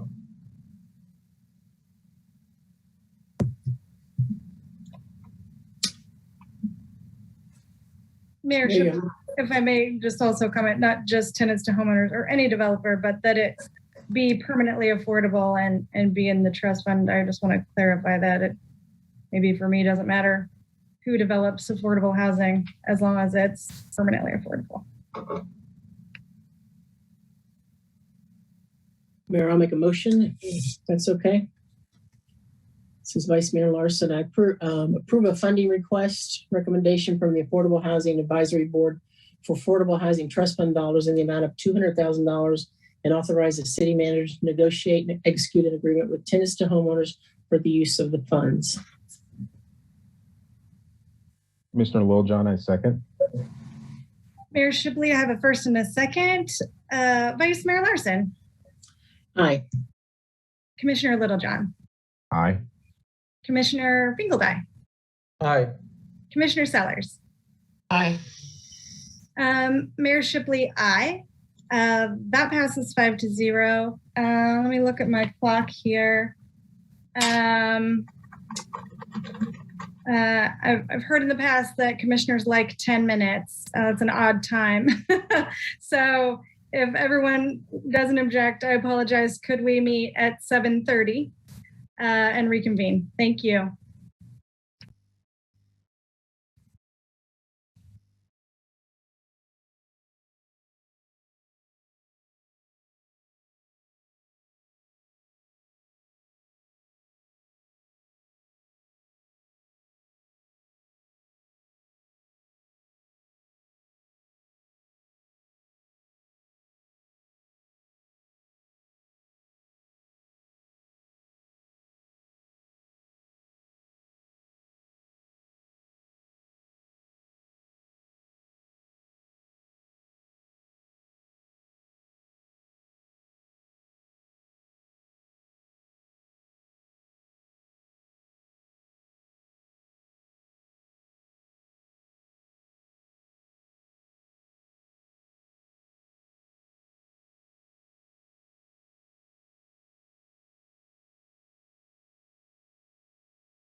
Shipley, I see all our, there we go. I see all our team members are back. Let me go ahead and take roll. Vice Mayor Larson. Here. Commissioner Finkeldye. Here. Commissioner Littlejohn. Here. Commissioner Sellers. Present. Thank you, everyone. Now we can move on to our first agenda item of the evening. I'm looking here. Mayor Finkeldye, I think we have public comment first. Oh, we do? Oh my gosh, you are right. Woo! Thank you. Okay. Anyway, public comment. Sherry, do we have anyone in there in the audience? Yes, Mayor. My name's Michael. I've been up here a number of times talking about Cora. And I do want to just point out real quick that if you guys remember about an hour ago, the union rep even has Cora problems in this town, getting information when he requests it. Now, I requested how much Trent McKinley made because I'm being charged $90 an hour for that man to review records from the police department. Trent McKinley in 2021 made $129,000 and some change. Now, in case all you guys aren't familiar with salary and how it all works, if you just take the hourly rate, multiply it by 2 and add a few zeros, you'll get what their annual rough estimate of their annual salary is. $90 an hour is $180,000 a year. It's about $50,000 more. So I'm paying for a guy that's being paid an extra $50,000 a year to review records. I don't have a problem paying a reasonable fee. As I said last week, I won't be extorted. I've been waiting for a while now to find somebody to step in and correct this problem. Craig doesn't want to discuss it with me, says it's not appropriate to discuss with a single citizen. Says it's going to be months or weeks, I think months, before we can get anything on the agenda to address the fee issues. But all the while, over here in this office, there's about 300 and some odd documents waiting for me to get to find out what's going on.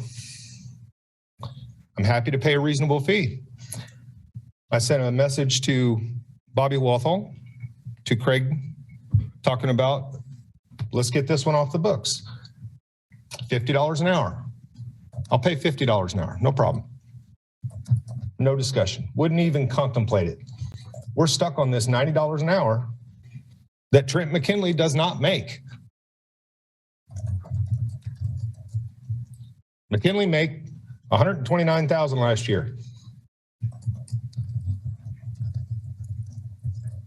Roughly 65 an hour, maybe. I still think that's too much because Trent McKinley's not the only one that could have done that. He's probably the highest paid one that could have, but he's not the only one. I'm going to end up getting the records, guys. The difficult thing is I submitted complaints to the district attorney, and she has conflicted herself out of that. So while the district attorney is a normal avenue to address Cora issues, that avenue has been closed to me because she's conflicted. Now, if a district attorney is so conflicted that she can't handle a Cora issue, how are we supposed to handle police accountability? How are we supposed to handle general public accountability? I've never run over before, but I'm going to go a couple seconds long here, guys. I want my records, and I don't want to pay $90 for them. I don't want to be extorted by the city that I've lived in and paid taxes in for over 30 years. 3 minutes and 17 seconds. Thank you. Mayor Shipley, thank you. Is there anyone else there? Not in the room, but it does look like we have some individuals on Zoom. Ursula Minor. Good evening. My name is Ursula Minor. I represent the Lawrence branch of the NAACP. The Lawrence branch NAACP is advocating with the Lawrence Douglas County Public Health and other organizations in Lawrence for passing tobacco prevention policies for the city of Lawrence, the tobacco retail license. The tobacco industry has targeted communities of color for decades and has disproportionately impacted our youth. The TRL will help prevent systemic racism and commercial tobacco enforcement, which would help end confrontations between police and African Americans. It will also help reduce teen tobacco access. African Americans suffer the greatest burden of tobacco-related mortality of any racial or ethnic group in the United States. About 45,000 African Americans die annually from smoking-caused illnesses. All forms of tobacco are harmful and affect the health of the person using it as well as those around them. We need tobacco retail licensing because research shows there are more tobacco retailers in communities with predominantly Black and Hispanic residents. More stores selling tobacco products equals more exposure to ads and products. Licensing enables communities to know where tobacco products are being sold. It can also help officials set limits on the location, number, and types of stores that sell tobacco products. It is our hope that as you work through the tobacco policies, that you think about the effect it will have on our community. Thank you.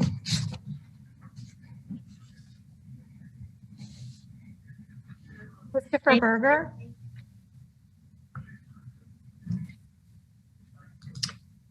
Hi, good evening. I just wanted to comment on the last meeting of the commission. We had discussion about entrepreneurship and then discussion on the right-of-way. And I think those two kind of fit together perfectly as to really the problem on the first. So a lot of discussion about the city not knowing what entrepreneurs wanted or needed and wanted to study it a lot more, and spent an hour talking about that. And then in kind of perfect fashion, spent the next hour talking about a 75-page set of regulations and ordinances that contained onerous provisions with thousands of dollars of penalties and procedure, all which are enforceable on their face, but that the city would kindly always agree to waive if, let's say, an entrepreneur came with their hat in hand and on a bended knee. I hope that everyone could see how incongruous those two things are, and that an entrepreneur wants the very last thing in the world to have to go to the government in order to ask for permission to do his or her business. So, for everyone out there, I hope, hi Ursula, nice to see you again. And I hope that anyone else would, smash that like button. Bye-bye.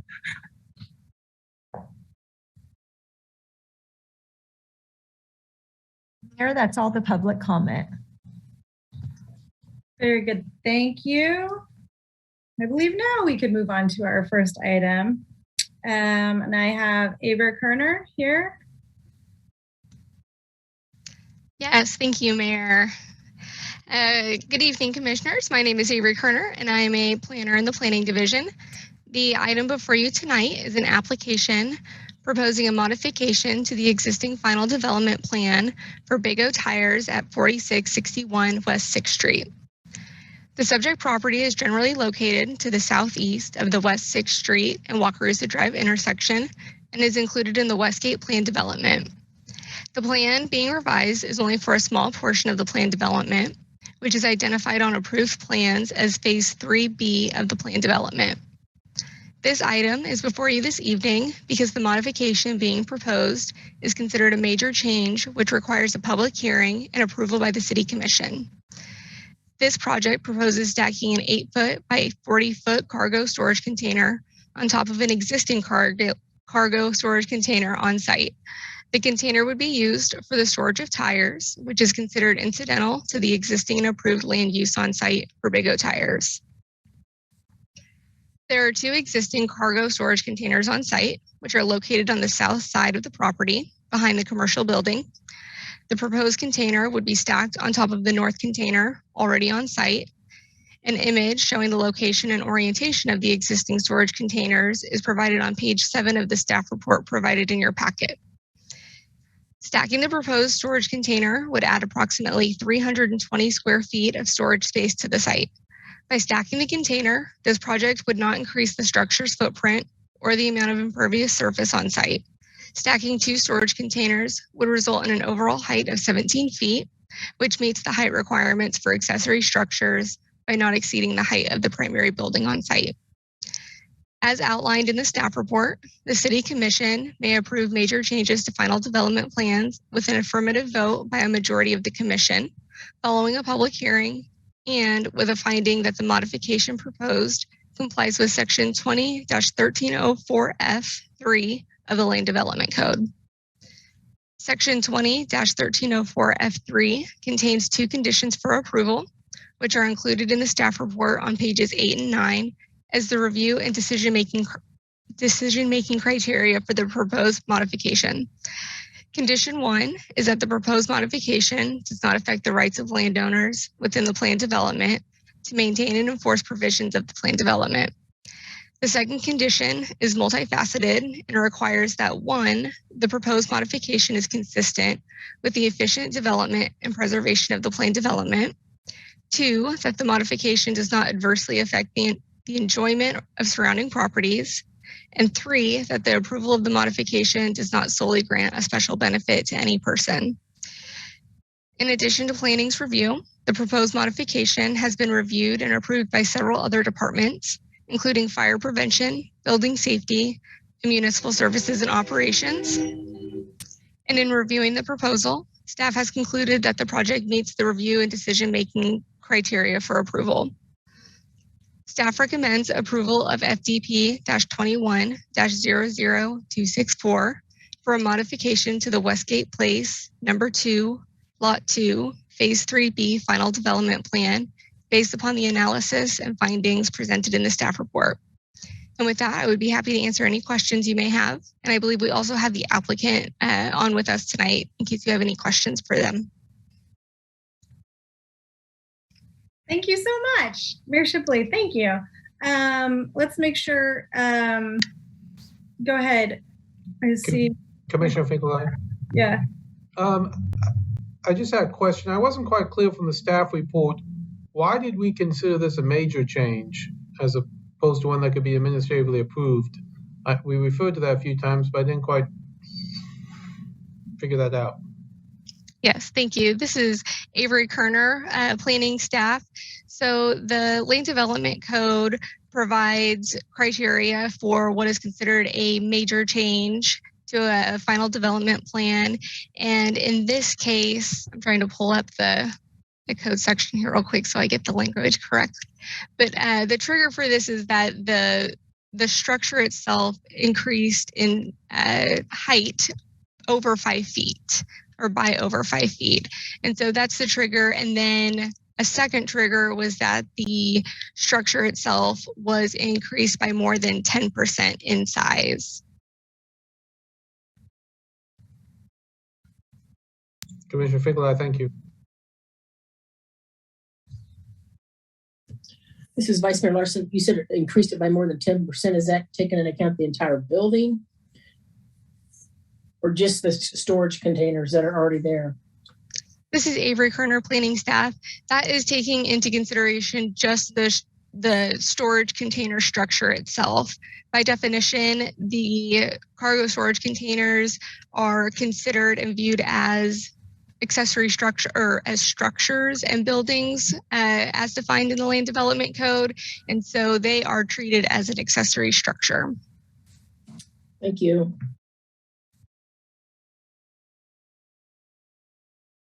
Mayor Shipley, any other questions for staff? I think I have a question. I do see Chief Fagan is on. When reading this, I didn't realize it would have tires stored in it, and that piqued my interest. I wonder if the chief has any comments about the kinds of things that might be stored in things like this and whether or not their proximity to residential is, of course, the fire department reviews everything, but comports with your understanding of safety.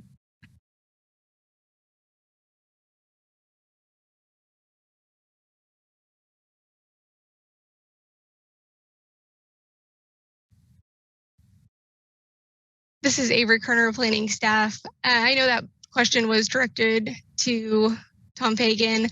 I can maybe provide a little bit of context. In my understanding of fire prevention's review of the structure, so the storage of tires are considered a hazardous material, and so storing those within the containers makes them high hazard structures. But the size of these structures didn't trigger any, I'm losing the correct term, but there's no fire preventative measures such as sprinkling or firewalls separating the structures. The containers are made of metal, which in discussing the containers with the applicant and fire prevention early on, while if a fire were to start within those containers, it would be difficult to put out, but they would be somewhat contained, or that fire would be somewhat contained if the doors were closed, and being that it is a metal structure. And even though fire suppression isn't required for these structures, having the tires stored within a lockable structure like the storage containers is more desirable and safer than having the tires stored in the open or in an enclosed area outside where somebody could choose to make a poor decision and light those on fire. They're just more secure, and they're less likely to be tampered with.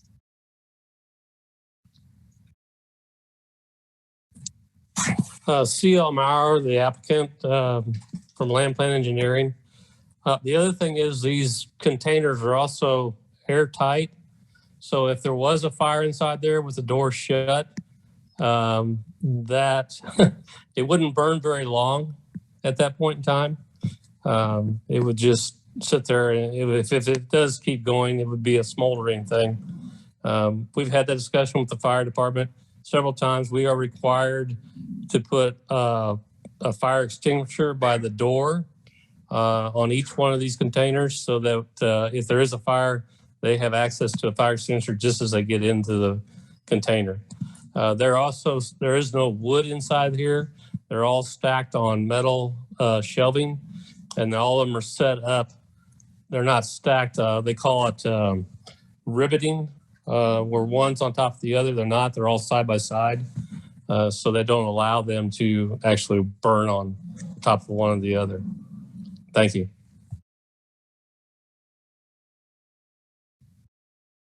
Thank you. I appreciate that, Mayor Shipley. Any further questions from commissioners?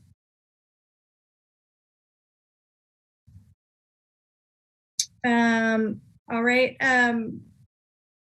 Mr. Maurer, I want to make sure there wasn't anything that you had general comment on. You didn't only need to comment on my question, but I would, if you have anything further to say, I would give you a few minutes to comment.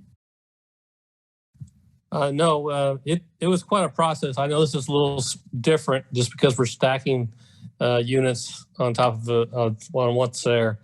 But between staff and everybody, we finally figured out how to get through the process, and everybody's comfortable with it right now. So, and just to also know, these will be painted the same color as what the building is today. So as you drive by there, you won't notice it. It'll be looking like the back of the building that's there. So it won't be odd, like a red color or silver, or have Costco written on the side of it or something like that you see a lot of the storage containers have. These will match the existing building. So, and he'll keep them painted. So, thank you. Mayor Shipley, thank you. I appreciate it. Before we go to comment, I want to make sure no other questions or comments from commissioners at this time. Nope, not seeing anyone. Sherry, is there anyone there in the room to comment on this item? No, Mayor. Is there anyone online who has any comments on this item?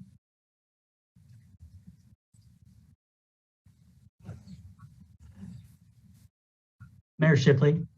Oh, hi. Hello, Interim Fire Chief Tom Fagan. I apologize that I missed your question. I wanted to make sure that you had all the information that you needed. Thank you, Avery, for responding. If you needed any additional information, I'd be happy to answer it. Not that it would affect Mayor Shipley, not that it would affect my opinion moving forward, voting on this particular issue or under these particular circumstances, but I actually didn't think I was going to get the answer I got. I mean, what if it was full of fireworks? I mean, should I be concerned with these structures in general? In this circumstance, everything seems at this moment to be fine. We haven't discussed, but we have all the information, and you all looked at it and had clearly serious discussion, but then that suddenly makes me concerned about other ones under different circumstances. Could you comment? Yes, Interim Fire Chief Tom Fagan. I would add this is the value of the planning process and how our prevention division is involved in it. And so, the review process, make sure that all of the provisions that are required would be reviewed through that very formalized process. Other like structures, or really any structures for that matter, when our firefighters respond, they're always very cautious and performing a site survey when they arrive on the scene to do a risk assessment on determining their strategy for extinguishing a fire. And so we also work with other partners in the community and perform annual inspections of businesses to try to identify and create familiarity for our crews of what is contained in buildings, what the site plans of buildings are like. And that's a part of the pre-planning process. And so it's a great question. We try to get our crews out as much as possible to orientate themselves. But there is risk in our community, no doubt about it. We try to educate and have plans in place to make sure that we're effectively able to mitigate fires. But again, to really recognize the value of this formal planning process, that's where we can try to mitigate risk and control risk in a planned manner. Mayor Shipley, thank you. I appreciate that, and I appreciate you explaining to us what goes in your process. But just, and I hope I'm not putting you on the spot, but I'm gonna. These don't require sprinkler systems, which of course other kinds of buildings do. This is what it is right now. Should I be concerned, or should staff be concerned that we reevaluate these kinds of structures, or be very particular about what can be stored in them?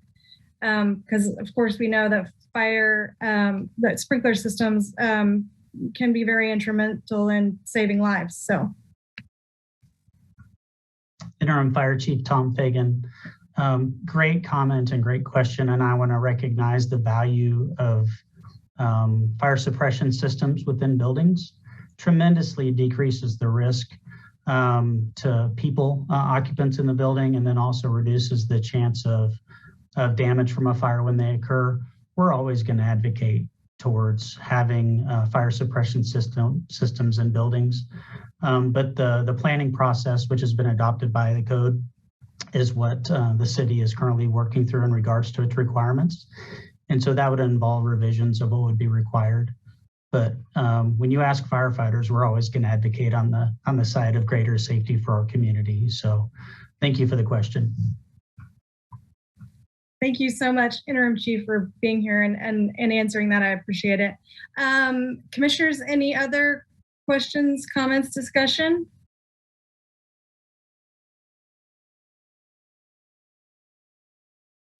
Commissioner Finkel, I make a motion if we're ready. Can I, Mayor Shipley, let me just say one thing. I actually think these things are heinous and hideous, and I don't enjoy to look at them. I appreciate that they're doing a nice job. The applicant is doing a nice job of making them seamless and nice looking. It won't make me not vote for this. Obviously, we have certain criteria. but just on a personal note, they're not my favorite. And I hope we're generally cautious about our use of them in the community as accessory dwellings, because I'm sure there are people who would like to use them in a lot of other ways. Commissioner Finkel, although I can understand that, I also, I think there's times in which it's better than storing things outside where they're visible and can be seen. And so I think sometimes the containing something is better than storing them outside. So I think that I understand your point, though. You ready for a motion then? I will move to approve FTB 21-264 for modifications to the Westgate Place Number 2, Lot 2, Phase 2B, Final Development Plan based upon the findings of fact presented in the staff report. Vice Mayor Larson, second. Mayor Shipley, I have a first and second. Commissioner Finkeldine? Aye. Vice Mayor Larson? Aye. Commissioner Littlejohn? Aye. Commissioner Sellers? Aye. Mayor Shipley, aye. That passes 5-0. Thank you, Avery and Chief and the applicant for being here to discuss that with us. Let's move on to item number 2.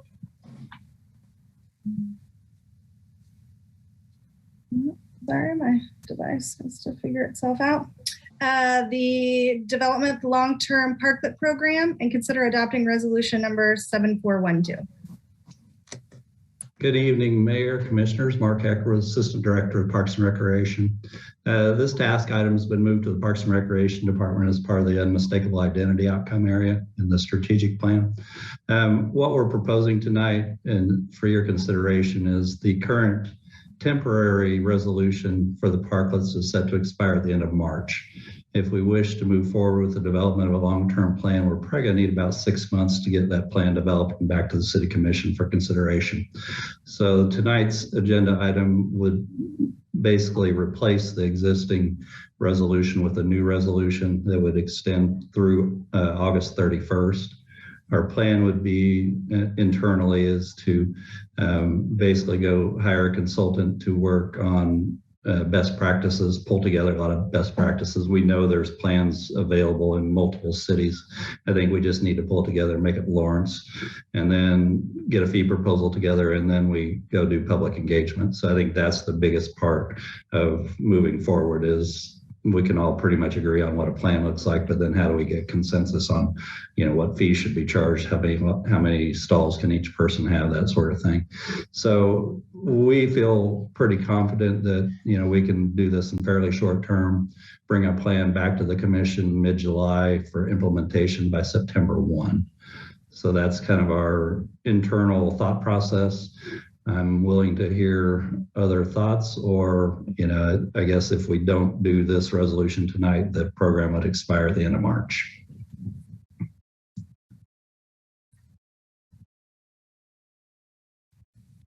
Thank you, Mark. Mayor Shipley, any other questions or comments from commissioners? Yeah, this is Vice Mayor. I'm sorry. Go ahead, Mark. Go ahead. Yeah. Thank you, Vice Mayor Larson. I'll try to be fairly quick. Commissioner Littlejohn, Mark, on that public engagement piece, have you already identified? I know that you received communication, and I've also had the chance to talk to downtown business owners, retail owners. Are they going to be a part of that communication process as well? And will it be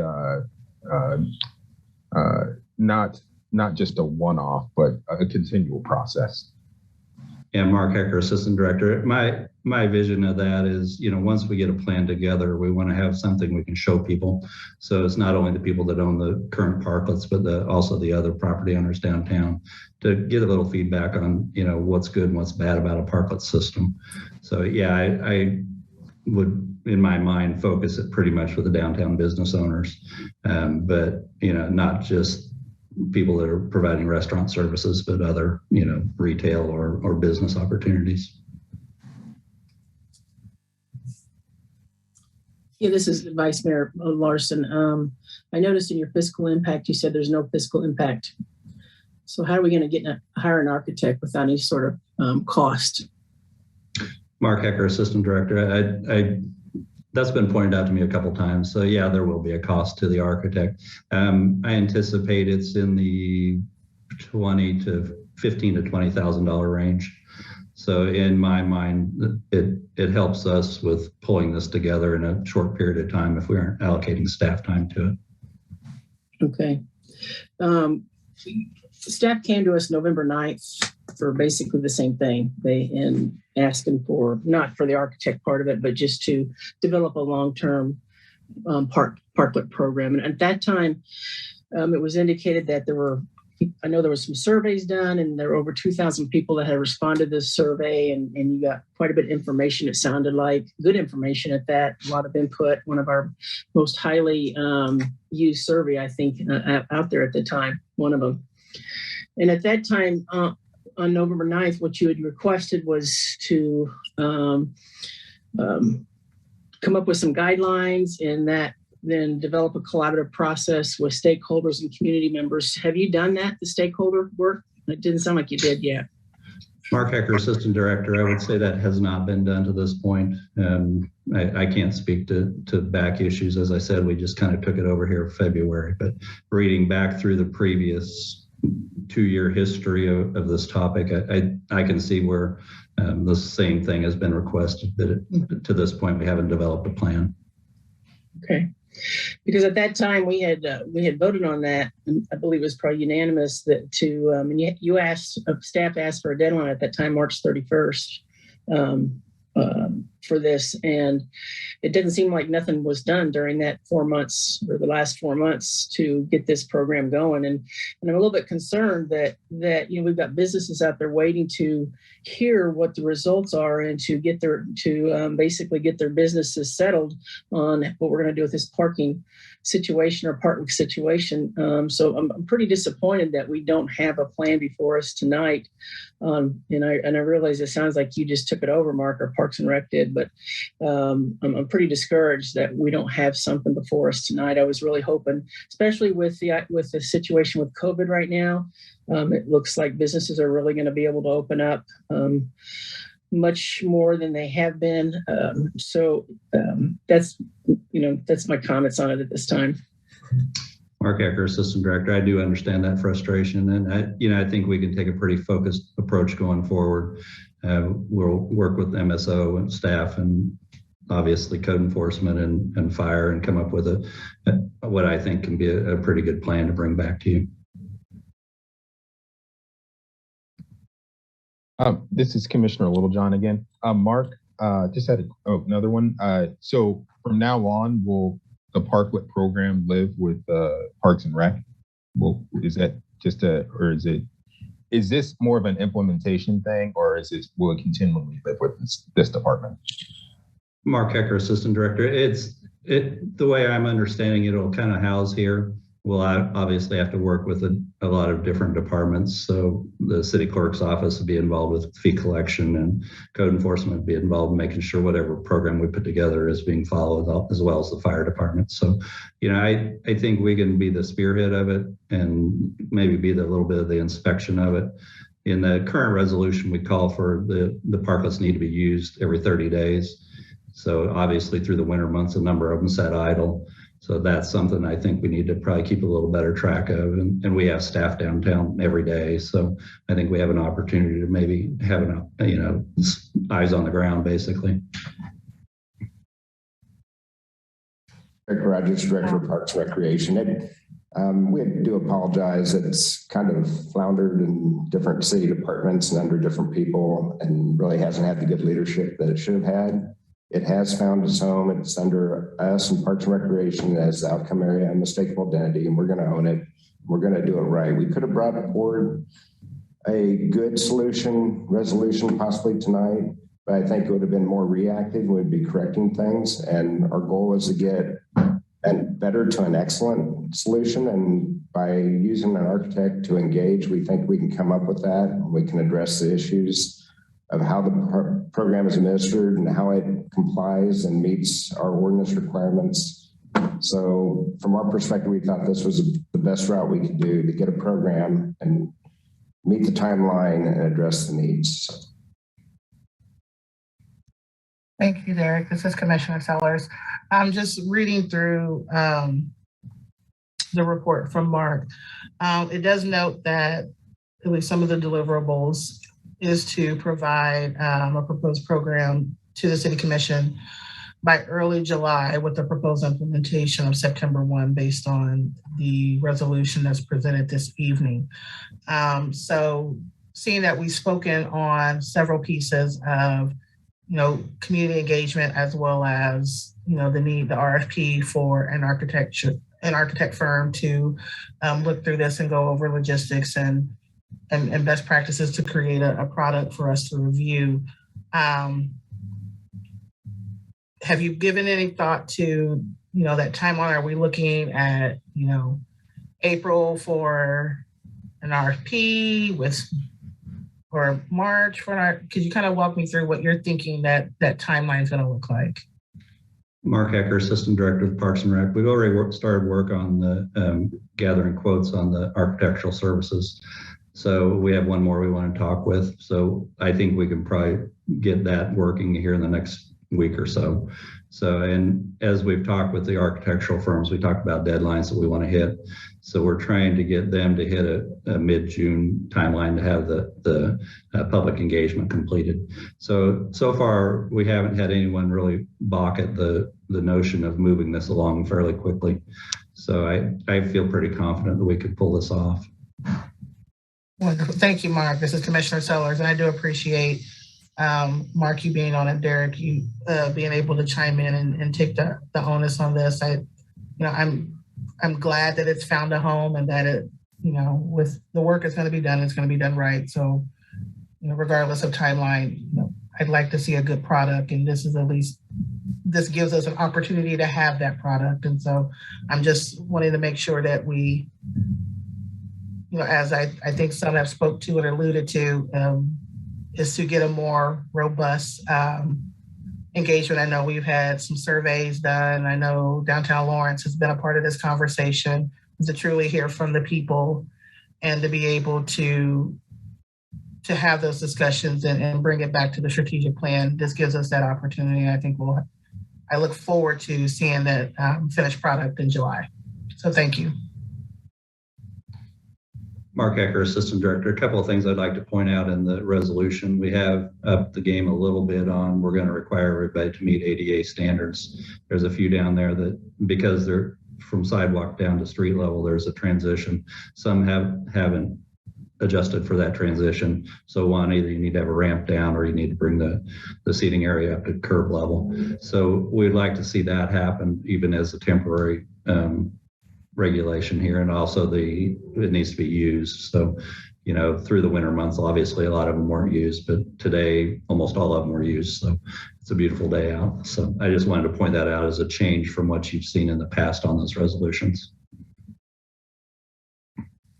Thank you, Mark. This is Commissioner Sellers. I guess you to piggyback on that, and I don't know if you can speak to this because there's been some transition. Do we feel like, and this may come up in some further discussion, but I'd be curious to know what the utilization was for the parklets based on the groups downtown, like how many retailers utilized it, what months they utilized it. I know with climate change and other variables that, that may not be anything statistically significant, but I'd be curious to know. I know I thought I saw in the report the parking utilization, but I'd be curious to know the utilization by retail, food establishments, what months they used it and how often they used it. Mark Ecker, Assistant Director. I think we can maybe touch on that as we do the public engagement, maybe talking with the ones that actually have parklets and say, what was your actual use? Did you feel like this was something that was productive 6 months of the year, 8 months of the year, 10 months of the year, or were you using it all year long? So I think that's a legitimate, kind of little bit of an internal survey as we talk with them.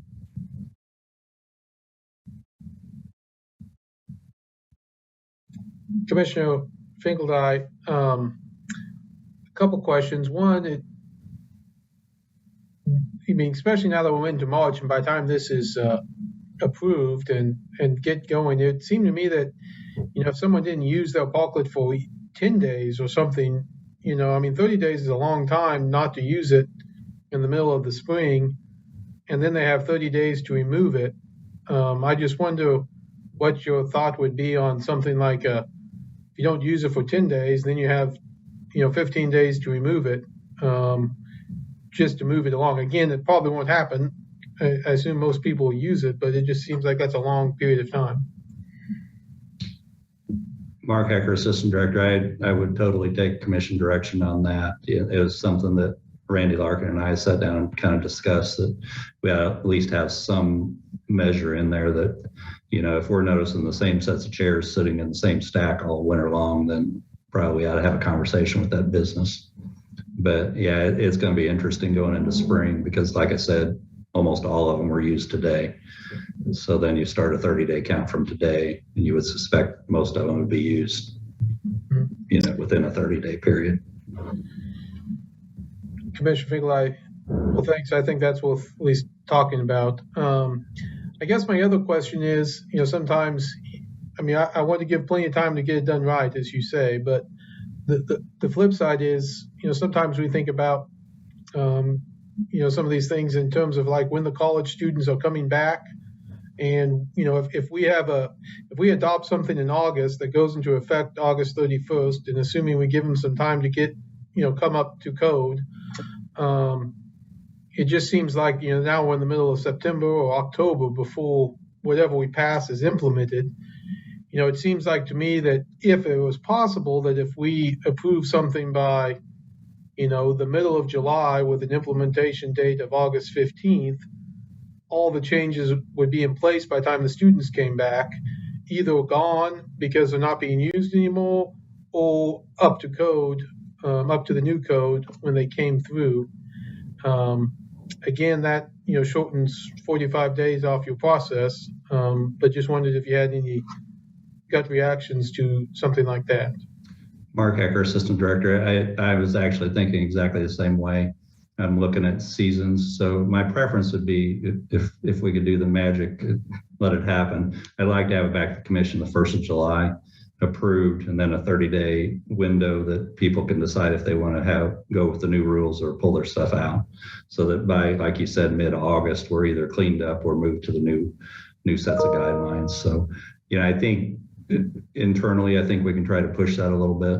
And the architects that we've talked to both have felt like, trying to get something put together in June is doable. So I think that might be doable, but for sure, I'd like to have it by September 1, have the new plan in place.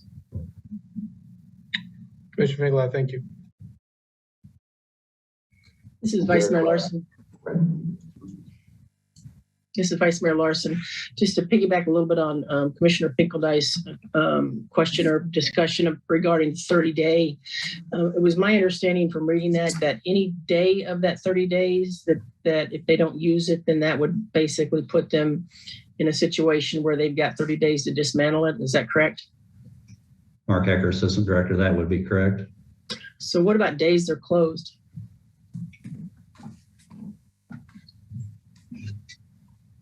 Mark Hecker, Assistant Director, I think you raised good questions. Basically, our intent on this is to say, hey, if you're just going to leave stuff set out there for months on end, we're going to talk with you. If people are jumping back and forth, I used it one day and then I didn't use it for 20 days. That, I think, again, is a conversation. Just go look, are you really using this space? Or is it just kind of something you're trying to put for convenience? So Vice Mayor Larson, so it doesn't sound as though you're going to have any really hard lines as to at what point do you say you've got to dismantle it. It sounds like you're going to give them a lot of chances. Just help me understand that better, Mark. Mark Hecker, Assistant Director. I honestly, at this point of the year, I don't know that we're going to have a lot of enforcement unless, like I said, we're seeing the same stack of chairs sitting in the same spot for a long period of time. I would suspect most of them will activate here with the warmer weather. But we certainly want to have our eyes open for ones that aren't being used at all. Okay. Well, then I would be concerned about putting a stipulation into that if you don't use it during those 30 days, that at that point, then you would have to dismantle it within 30 days if we're not even going to force it. It seems it doesn't seem right that we're not going to do an enforcement if if we have a rule that we're going to put into place. That seems a little concerning. Mark Ecker, Assistant Director. I see Randy Larkin tuned in there. So you have thoughts, Randy?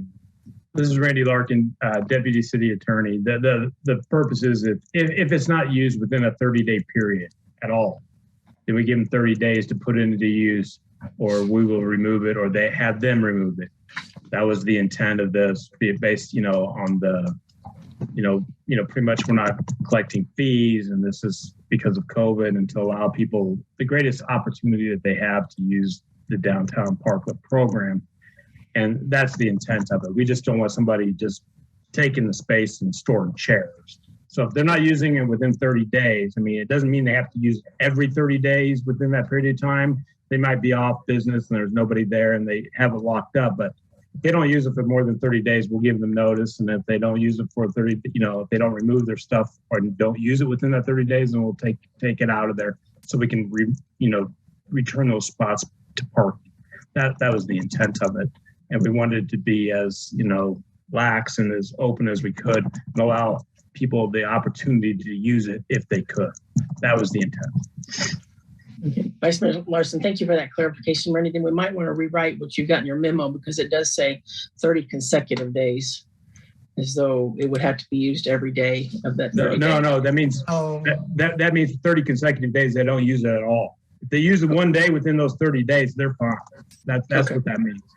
Okay, got it. So then I would be, Vice Mayor Larson, so I would be interested in maybe shortening that because that does seem like a long time. And if we're looking at, 3 or 4 months to get this proposal back, then it would, interested in shortening that up some just to ensure folks are using it. Commissioner Finkel, I was going to ask that of Randy. Randy, I assume you wouldn't have a legal objection if we shorten that to 15 and 15 instead of 30 and 30? This is Randy Larkin, Deputy City Attorney. That is totally within the purview of the City Commission. If you chose 15 days, it'll be 15 days. If you chose to end the program right now, it would be ended. So there you go. Commissioner Finkel, I thank you, Randy. This is Commissioner Littlejohn.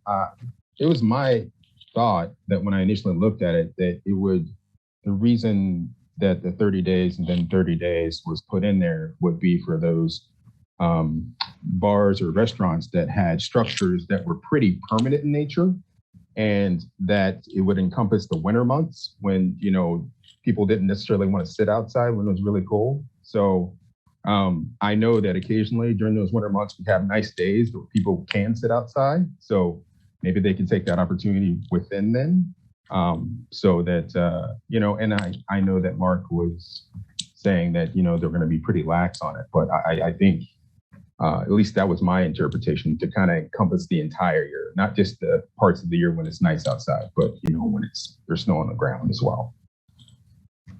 Commissioner Finkel, I hear what you're saying. I guess I was thinking about more of this temporary bill. I'm not sure in the final bill, in the final code, I would do 15 and 15.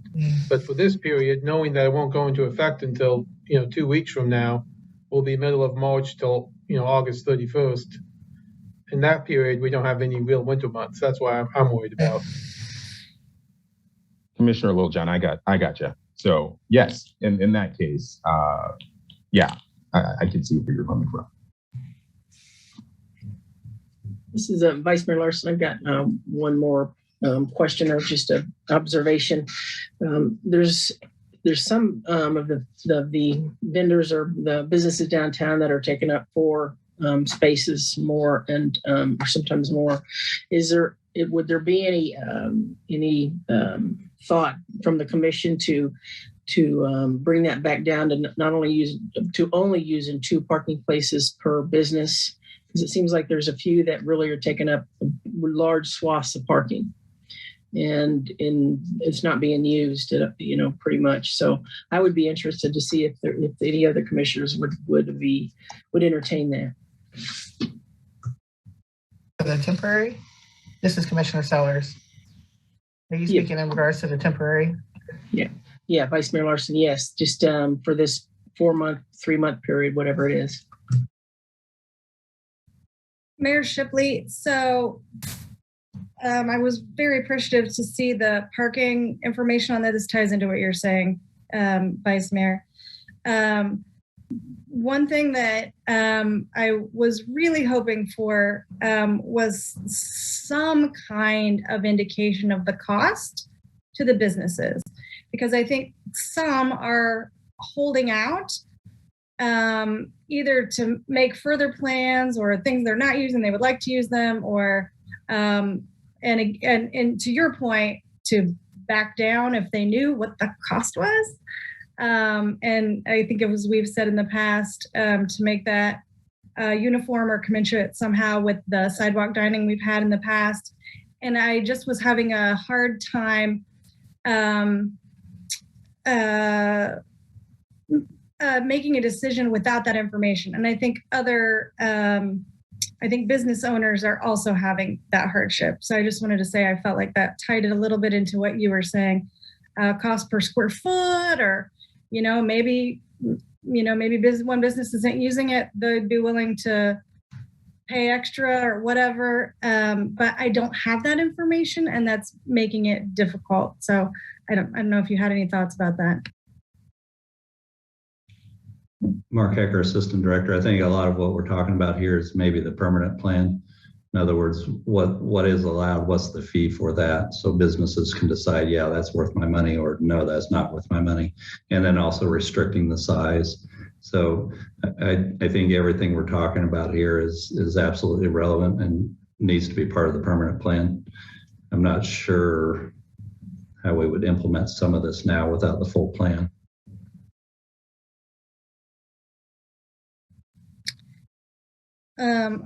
Mayor Shipley, of course. Thank you. I did think I saw someone from parking there on the Zoom.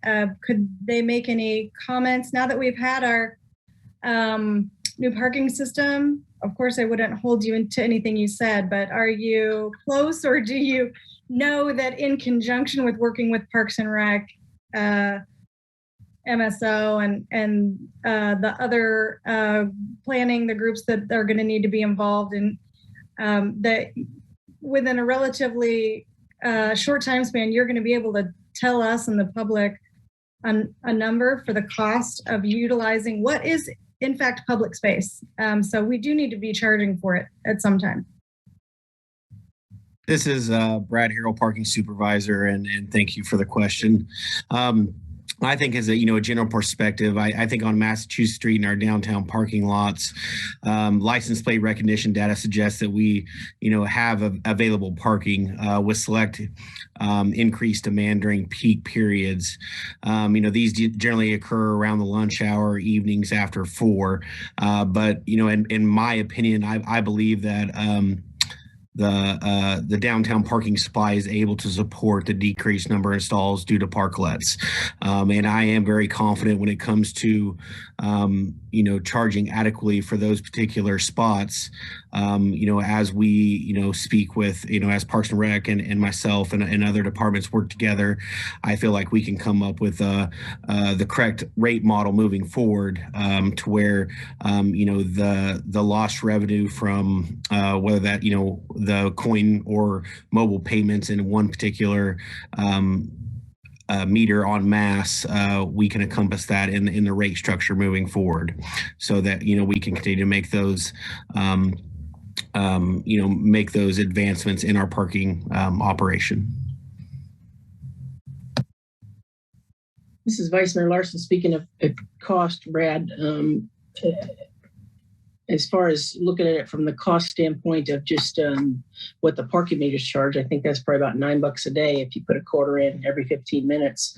That seems very low. And I just I've said this before, but this is the most prime property in Lawrence downtown and I would expect that the cost per square foot would reflect that very note. So, especially given the cost per square foot of the buildings, the cost per square foot of any property we have down there, that should be reflected in the price.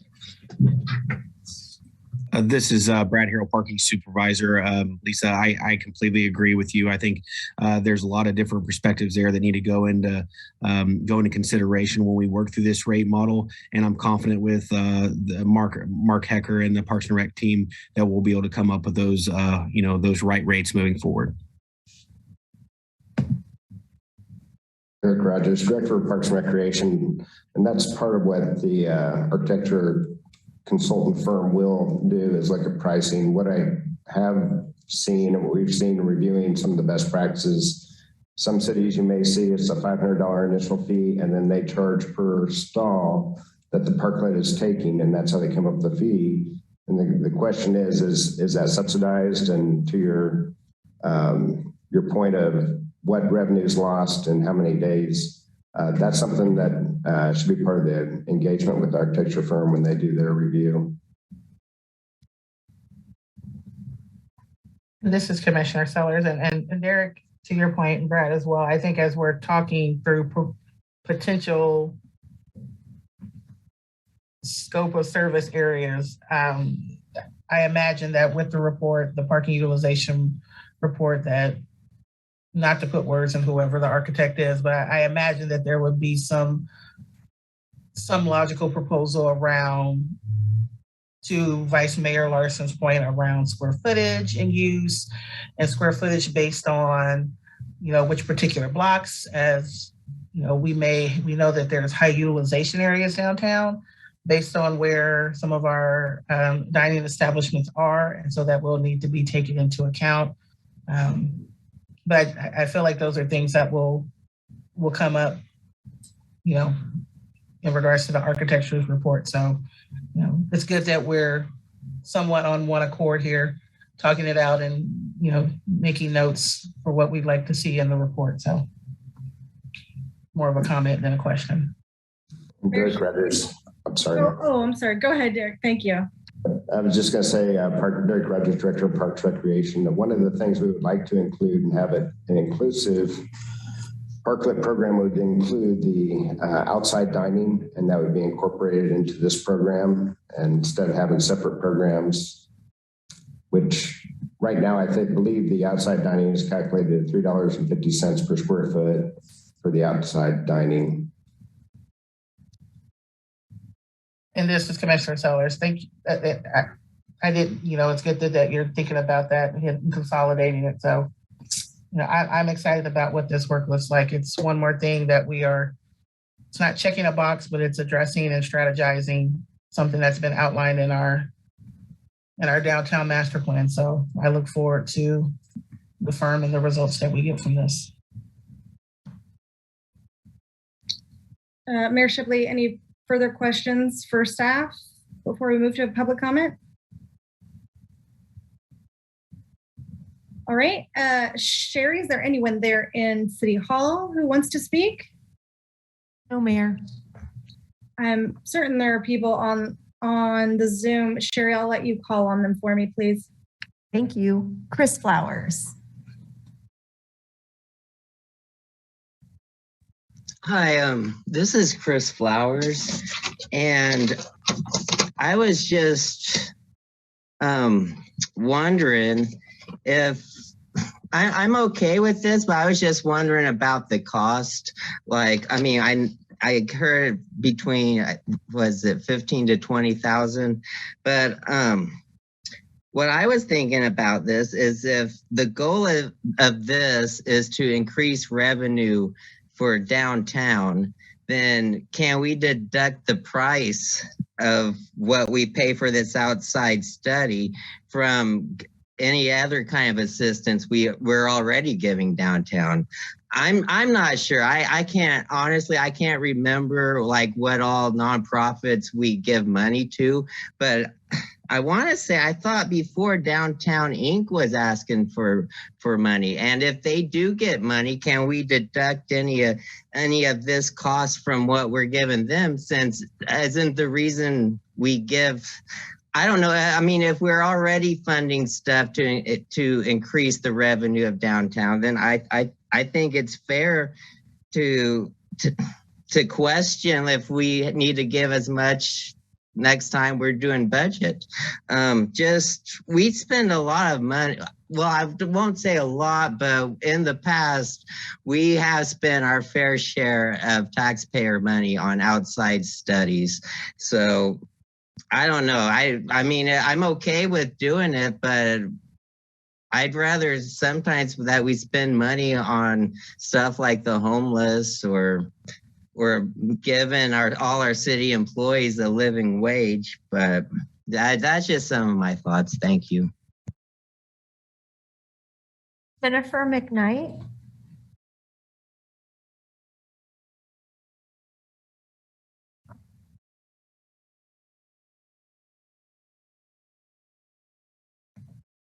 Sorry, my computer wasn't working there for a second.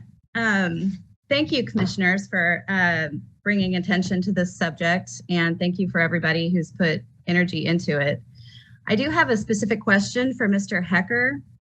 I own Arizona Trading Company downtown, by the way, and we're on the 700 block, and we've been the most impacted by this program. And, a great deal of our parking on that block has been taken away by the parklets. And I'm not really clear why retail isn't being mentioned in this conversation, because there's lots of other businesses downtown besides just restaurants. And it's really important that the needs of all businesses downtown are in the forefront of this conversation, because if we don't support businesses equitably, then it's not going to be sustainable, because it's got to be an ecosystem. We all have to depend on each other.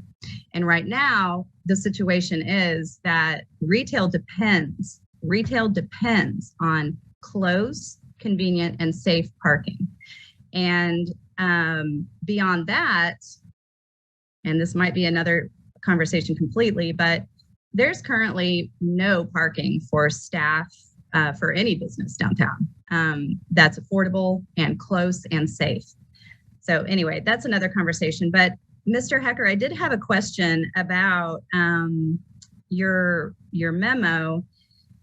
It says this program directly ties to retail sales in downtown Lawrence, which is one of the progress indicators listed in the strategic plan. Can you tell me where that data is coming from?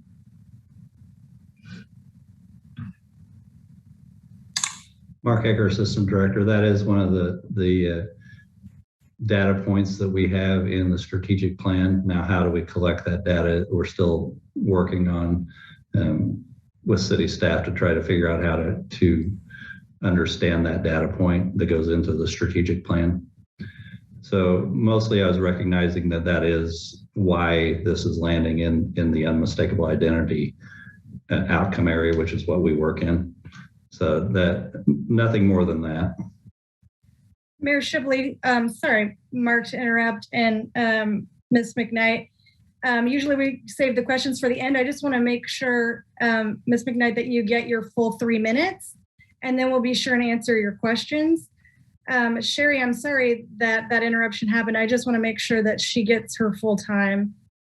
I did go ahead and pause while Mark was answering her questions. Thank you so much. I apologize for that, everyone. That was on me for not interrupting faster.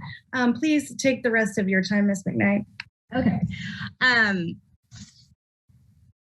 Well, I wrote a long letter to the commission yesterday, and I want to reiterate a couple of points. And firstly, it is kind of a question, but it's also just the feedback that I'm getting from my fellow retailers is it seems like the original intent of this program has changed. And I think that needs to be addressed by the city and everybody involved, because the original intent, as we all know, was to help restaurants survive the pandemic.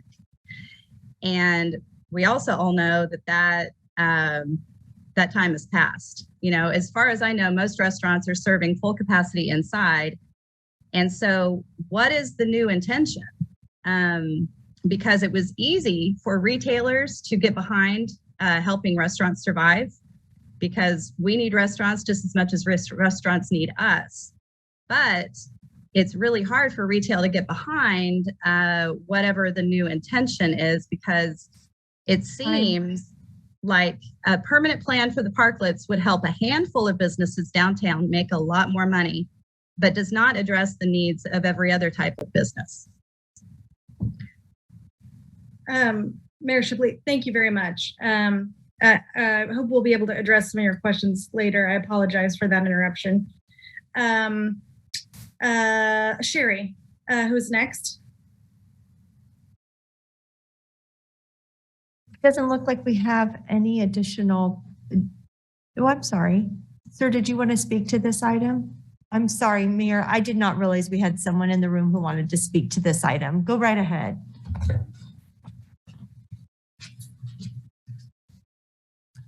My name is Jim Bateman. Susan Bateman, my wife and I own the Yarn Barn downtown.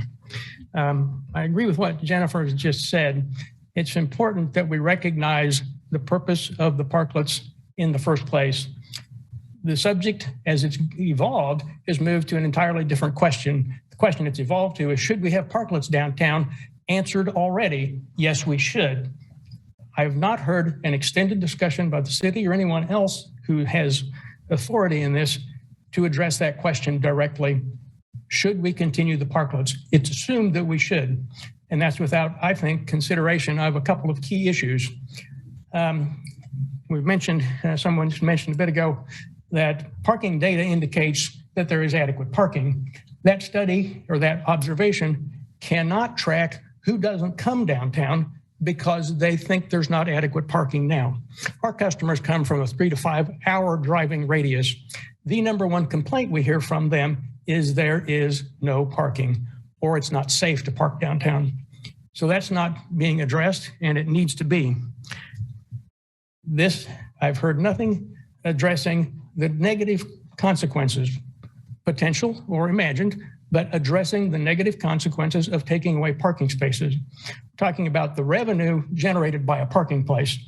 You will find, I think, if you look, and we need to have someone look, if we continue this conversation, about how much it costs to give up a parking space. You can find studies, I think, that will tell you that a given parking space in a busy area will generate over $100,000 of retail sales in a year's time. So that kind of answer is something we need to have before we continue the conversation about, let's just assume we're having parklets and go on from there and figure out what they should be.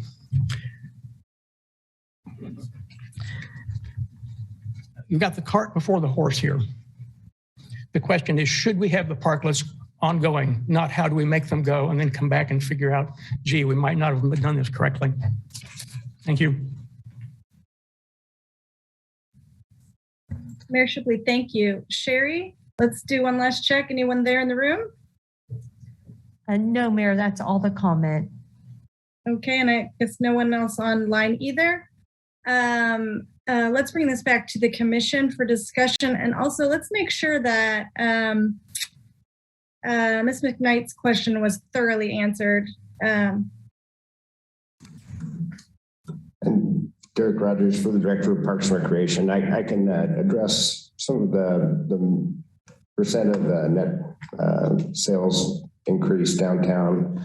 We've had the discussion as our outcome identity team, and that metric is something we've kicked around. And one of the things that, from all our perspective in the city that I've talked with and of the nonprofits and how we look at it from around town, is we want to see all businesses flourish, and then net sales of all our businesses in the city go up, not just downtown. We don't want to see businesses, people shifting from, say, 6th and Wakarusa or 15th and Wakarusa or 19th and Haskell. We don't want to draw business away from some of these other places in the way they spend.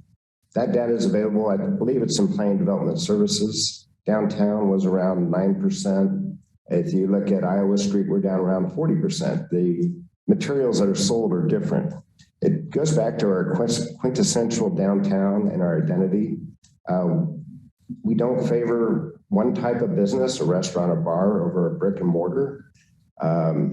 Comments that I have heard is somebody may go downtown. If you look at the parking data, they come down for lunch and it looks like they start to pick up again in the data towards the evening. They may go out to eat and they're sitting outside. And just a question, after they eat, do they go down to the brick and mortar stores and do they buy goods? It is an attraction for people to come downtown Lawrence. Parking has been an issue since I can remember being a kid in Lawrence. We have parking garages, and I appreciate the comments I have heard, but we do have parking downtown.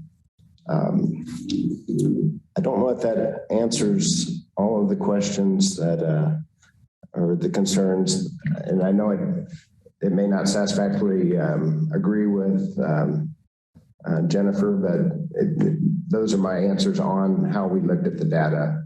And it's not just promote retail sales downtown, but it's all over Lawrence. But as you increase one, hopefully you increase the other with tourism. Mayor Shipley, thank you. I do want to bring it back to commissioners. However, I do see Ms. McKnight might have some more comments. So perhaps the commissioner would be interested in asking her specifically what her questions are. In the interest of fairness, I just want to be sure I bring it, I do what we do traditionally and bring it back to the commissioners. Commissioners, any thoughts or questions? Yeah, Vice Mayor Larson, I would like to hear what Ms. McKnight has to say. Thank you, Commissioner Larson. What I hear you saying, Mr. Rogers, is that all of that sounds like suppositions and opinions. It does not sound like hard data. And what I feel like is missing from this conversation is the people who actually run businesses on Mass Street. Those are the people like myself who see the comings and goings of people during the day. We see the lack of parking. We hear all of the complaints. There's a lot of stuff that we observe and that we know that I think somebody who is not on Mass Street every single day would know. And I have to say that if you're taking retail as a whole in downtown in Lawrence, I don't feel like that's the right approach, because the community downtown is much different. And not only that, but the community from block to block is very, very different. For instance, on our block where we have the most parklets, we've lost 5 places. We've lost 5 storefronts in just 2021, with no doubt more to come. That is directly related to the loss of parking. And I just don't see how retailers and actual business owners can be left out of this conversation. Preliminarily, before the parklets continuing could be a foregone conclusion. I agree with Jim that you're putting the cart before the horse, because you need to understand that data from business owners before any conversation of a permanent plan can continue. Mayor Shipley, thank you very much. Vice Mayor Larson. Oh, sorry. More questions? Oh, I'm sorry. I thought you had more questions or discussion. Commissioners, any further questions or further discussion? Commissioner Littlejohn, I seem to remember when we were looking at when it was being explored, putting the bus structure downtown, that accompanying that, parking did a survey of parking times and hours, and it was in more detail of the particular spots that they were considering. Had they extrapolated on, that survey for Mass itself, that sort of data, would that be something that we could potentially include in any sort of forthcoming information? This is Brad Harrell, parking supervisor. The data that was used during the time for the potential bus structure area, that was also used by the license plate recognition data. That is, so the same system that you are seeing before you here on the graphs for Massachusetts Street is the same system that was currently used for that. So now that is a, that's a combination of thousands of data points, thousands reads of license plate to get to that point. So this is an average over the course of many months. So some of those days, it might have been inclement weather. There was a reduced number. Some of those days, it might have been a beautiful day and numbers were up. So I think that the more data points that we get over the course of time, this data just gets better and better and more accurate through the long haul. But as the percentages of occupancy and stuff that you're looking at before you there, I am, as parking supervisor, I'm very confident with where they're at right now and being accurate from that standpoint.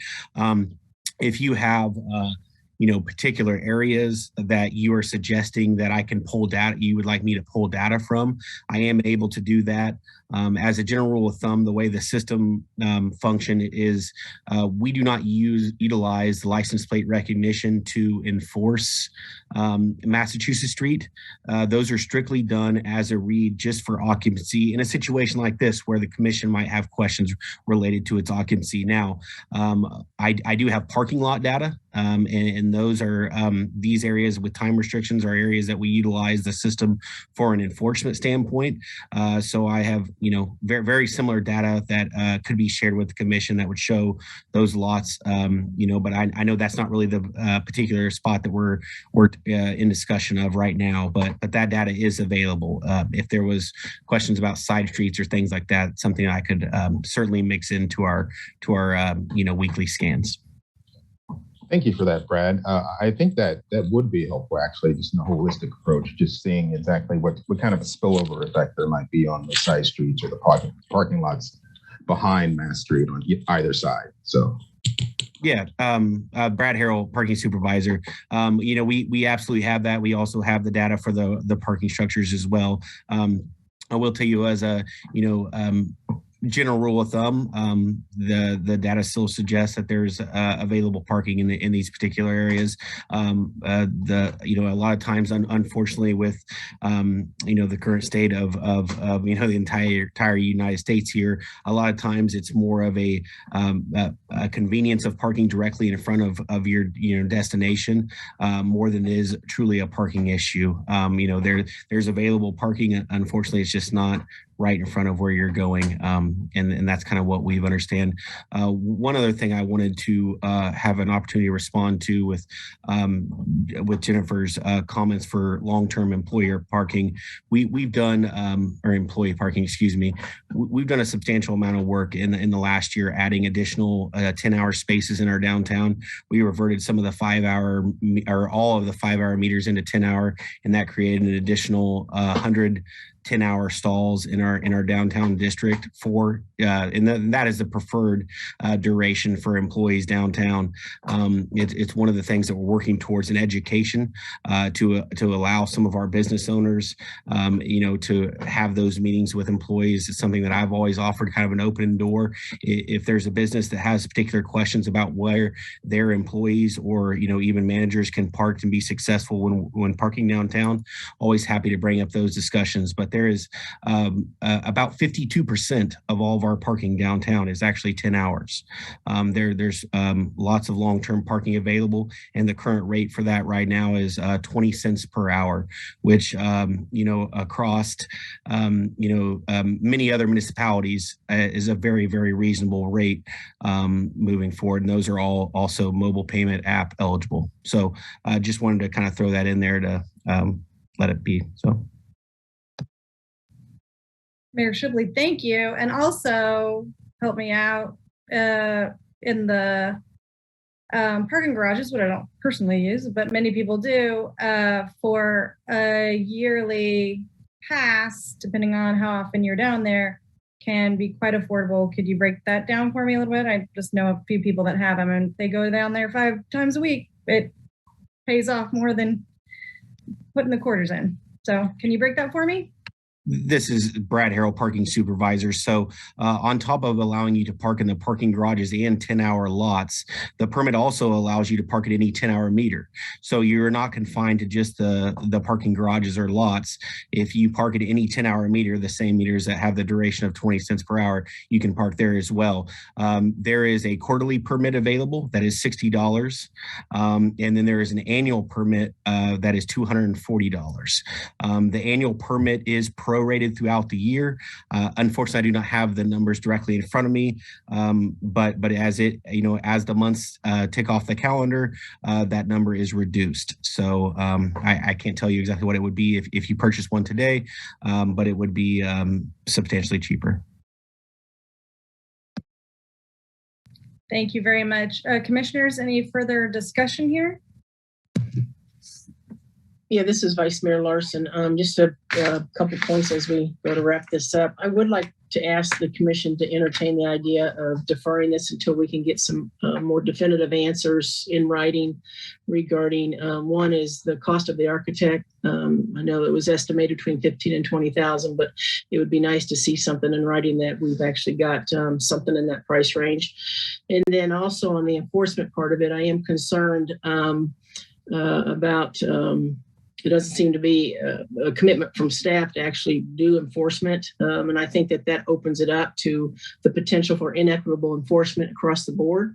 And so that concerns me. And I would like to have a more definitive statement on that, especially in regard to if we're going to go 30 days, 15 days, or 10 days on the consecutive use of it. So those are a couple of reasons why I would like to defer this until next week or as soon as possible. And then as we move forward, if we move forward with a permanent program, as to look at the potential for the limiting the number of parklets per block, to maybe look at, help address some of that issues with the retail aspect of it, and then also have the architect look at the potential negative consequences of taking away parking from retail spaces, what that actually does, if we can come up with some data on that. And then also the email that we got from Ms. McKnight, one thing she did bring up what I thought was a potential interesting thought was the idea of having the parklets set up so that the restaurants can use them when they open up. And set up their tables and chairs, and then when they're not open, that they take them down. The potential for more of a portable type parklet, and whether that's something that could be potentially looked at if this program goes into developing a long-term program. So those are my thoughts. Commissioner Finkel, I guess my question for you, Commissioner Lawson, on the, obviously they're going to bring back to us some proposed agreement on the architect. You want to know that cost before we vote on the extension of the program? Is that what you're saying? No, this is Vice Mayor Larson. I was under the impression tonight that if we voted on it and it passed, then they wouldn't be coming back to us until this summer when they had a program. That's my understanding. I could be wrong on that. Is there going to be another vote before that? Commissioner Finkel, I guess that's a good question. I made the assumption that a contract would have to come back to us for approval. This is Commissioner Sellers. I thought the exact same thing. Can someone from staff tell us whether or not he'll come back to us? Mayor Shipley, I kind of want to hear from Craig if he's available here.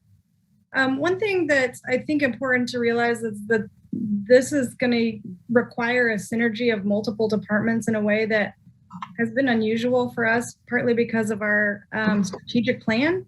So I think perhaps if Craig could answer that and kind of discuss the amount of work and cooperation this is going to require between departments that didn't necessarily work together quite in this way. Could you comment on that? City Manager Craig Owens. Sure. A little bit of it's been shown here tonight with the participation of multiple departments. And, I also want to, more directly go to the delay that's been there, and it's largely because it stretches over 6 different departments that we have, and until I intervened and really got it directed to a single ownership, we've had struggles going through a lot of these different questions. So I want to take ownership of that and apologize. First of all, on that, it literally does span 6 different departments.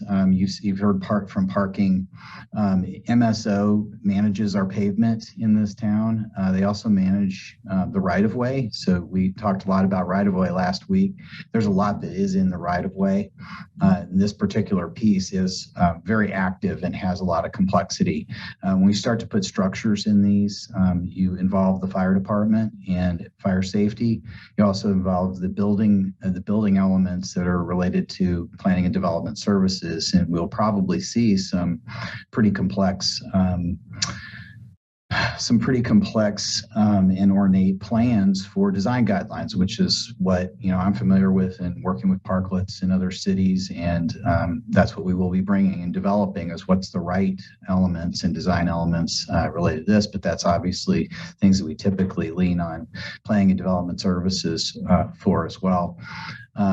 And then, the public engagement is always an important piece of what we do. And so a lot of the work around what we've gathered so far, and you're getting a little taste of it again tonight, is there's a lot of interest in how we manage proper public engagement is also something that has to happen. So this little program that we've run for a couple of years in an experimental basis does draw a lot of resources from a lot of different people where that's not their main thing. So I think that's the conversation you were hoping that I'd share with you that we've had kind of privately, but that's why it is scattered. It's very complex. It touches a lot of things, and it's a reuse of a property that was never designed to do what it is trying to do. It's been done successfully for decades in many other cities, so it's not something that isn't done, but it is very complex, and it obviously is something that's extremely sensitive to the most important street in our city.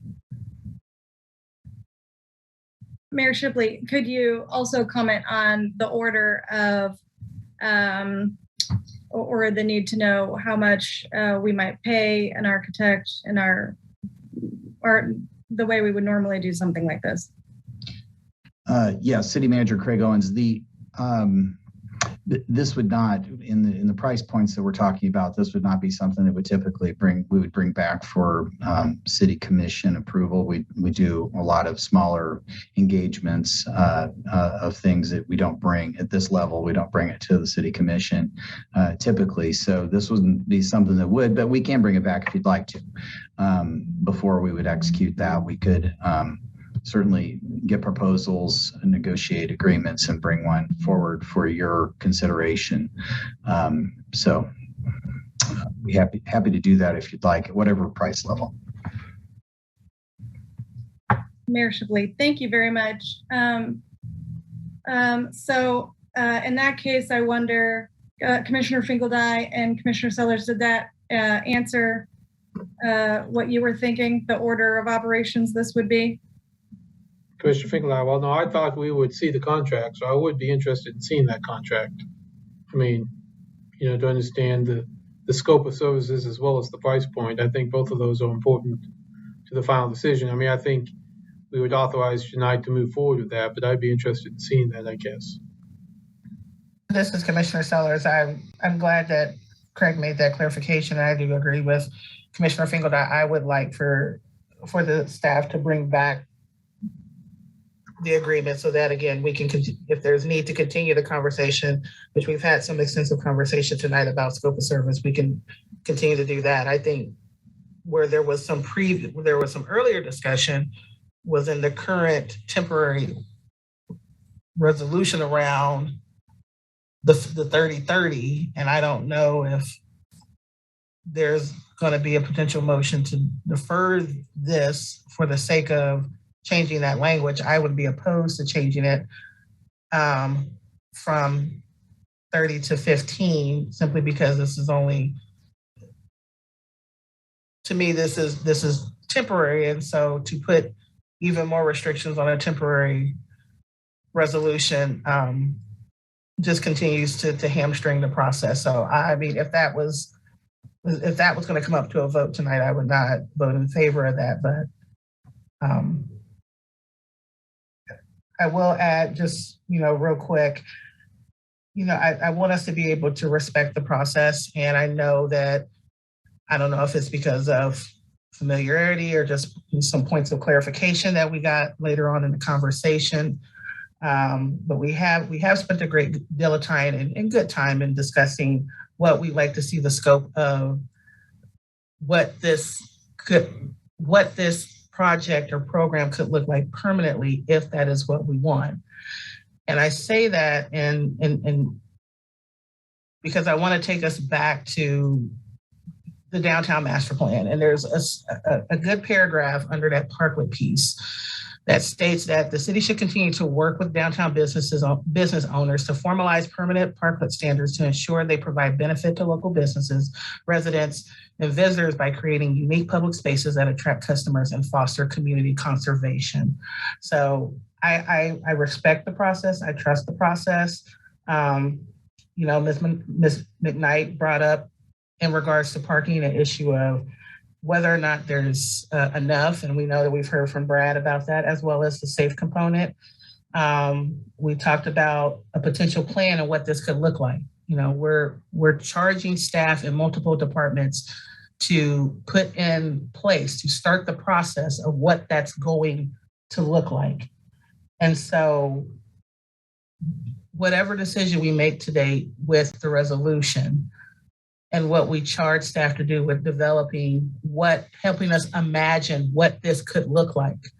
Not to take words out of Mr. Bateman's mouth earlier, but I don't want to put the cart before the horse. I mean, we're having a lot of discussions about whether or not we want to do something or not do something. And we haven't even seen the full scope and comprehensiveness of what it could look like.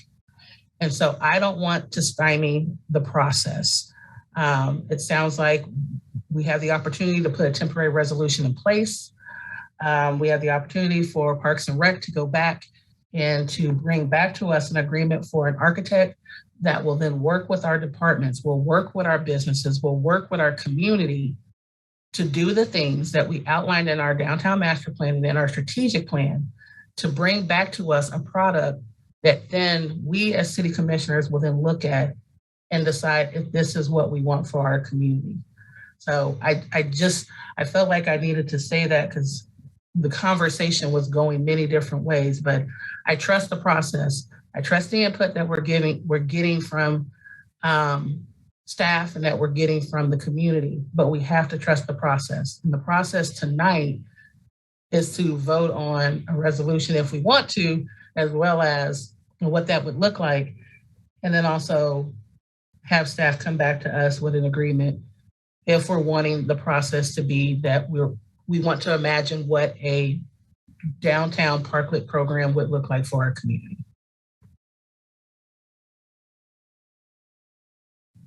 Mayor Shipley, thank you for helping us digest that. That was helpful.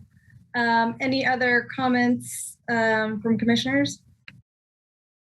Commissioner Littlejohn, to echo what Commissioner Sellers stated, and I'll go back to my earlier comment in the beginning that given Ms. McKnight's comments and Mr. Bateman's comments, let's not be afraid to spend more time on that engagement process because in the beginning, we expressed that this was an emergency measure to go ahead and mitigate some of the losses that were happening in downtown due to the pandemic. And now those circumstances have changed. And granted, the parklets themselves have seen activity, but we definitely want to make sure that we're including everybody to the table in these conversations, and that way we can go ahead and make sure that we have the most equitable outcome that we can get. So I would agree with Commissioner Stellas as well on the 30-30 aspect of it. Since it's a temporary measure and it's going to be summer, I really don't anticipate people not using it. But Commissioner Finkel, aye. Well, I kind of like the 15-15, but I'm not sold on it because I do think it's going to be it's not going to be very common that someone's not going to use it. And if they are, they'll probably respond that. So I won't, I guess, die on that hill. But I would be interested in moving. Again, it's somewhat slight because I don't want to change the public process as Commissioner Sellers and Commissioner Littlejohn just said. But I wonder if from August 31st to August 12th, moving the date up a little bit so we had an end date that if it expires, that they're gone, before the students came back. So I guess that would be my one change to that. And then I guess I would like to see that architect's contract come back to us so we could look at that scope of work and the cost.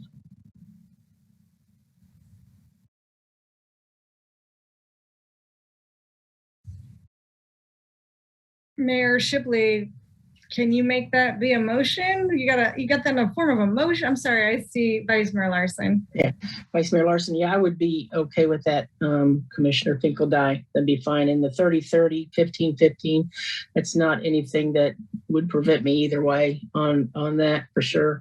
I did ask earlier if there'd be any appetite from the commission if they would consider during this temporary period to limit the number of parking spaces to 2 that are being utilized by any one business. So I would appreciate any input on that, that potential for that.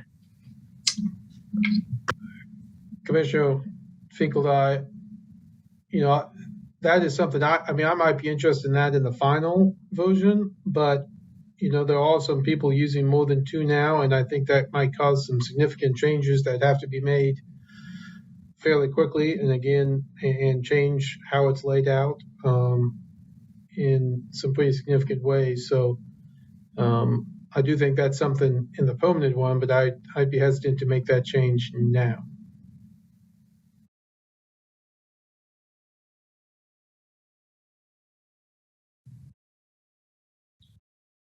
Commissioner Littlejohn, I would probably agree on that assessment. I think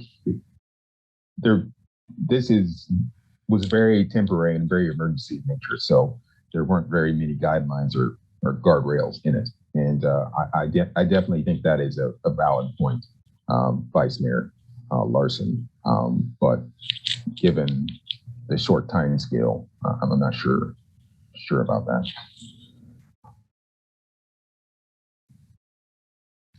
Mayor Shipley, I agree. Again, we're looking for a better product. The couple, maybe 3 I can think of off the top of my head, that are taking up that much space. I'm not sure how quickly they could maneuver, even if they wanted to. So just trying to think about some general logistics. Also, not in places that I would call prime parking.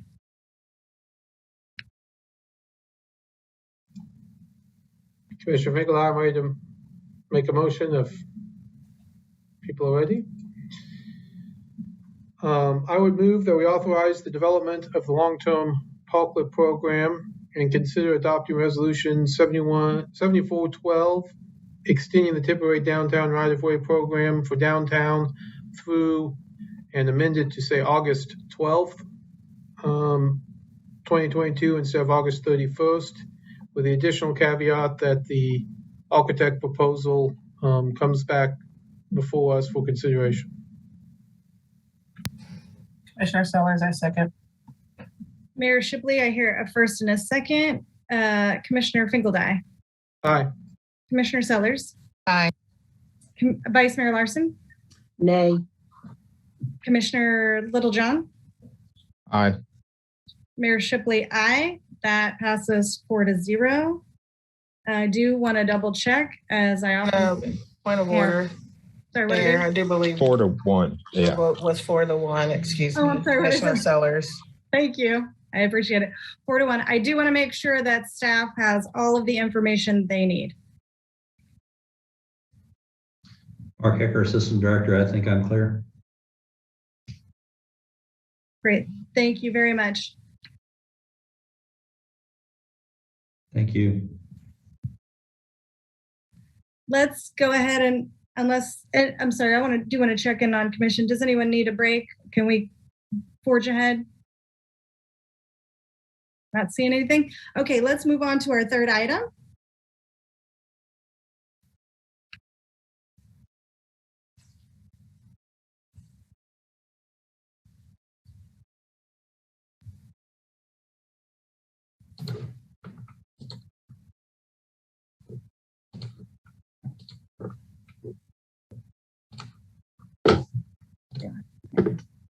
All right, can everybody see that okay? Yeah. All right, hello everybody. My name is Evan Carenton. I'm the city's ADA compliance administrator. And tonight I'm going to be talking to you about our ADA transition plan for facilities, services, and programs. So just a little bit of background on the Americans with Disabilities Act, otherwise known as the ADA. It became federal law in 1990, and it was the most comprehensive disability rights legislation that really encompassed all aspects of everyday life for people with disabilities. Shortly after the passing of the ADA in 1990, the Department of Justice mandated that all state and local governments develop a transition plan. And the transition plan really is kind of exactly what it sounds like. It was an opportunity for state and local governments to take a look at the facilities and services they provide and transition anything out of accessibility into accessibility. So subsequently, the city of Lawrence adopted its first ADA transition plan in 1992. So obviously it's been 30 years since kind of the first plan of the city was adopted. And since that time, there has been, significant changes, not only to the facilities that the city owns and operates, but the services that we provide and the ways that we provide them.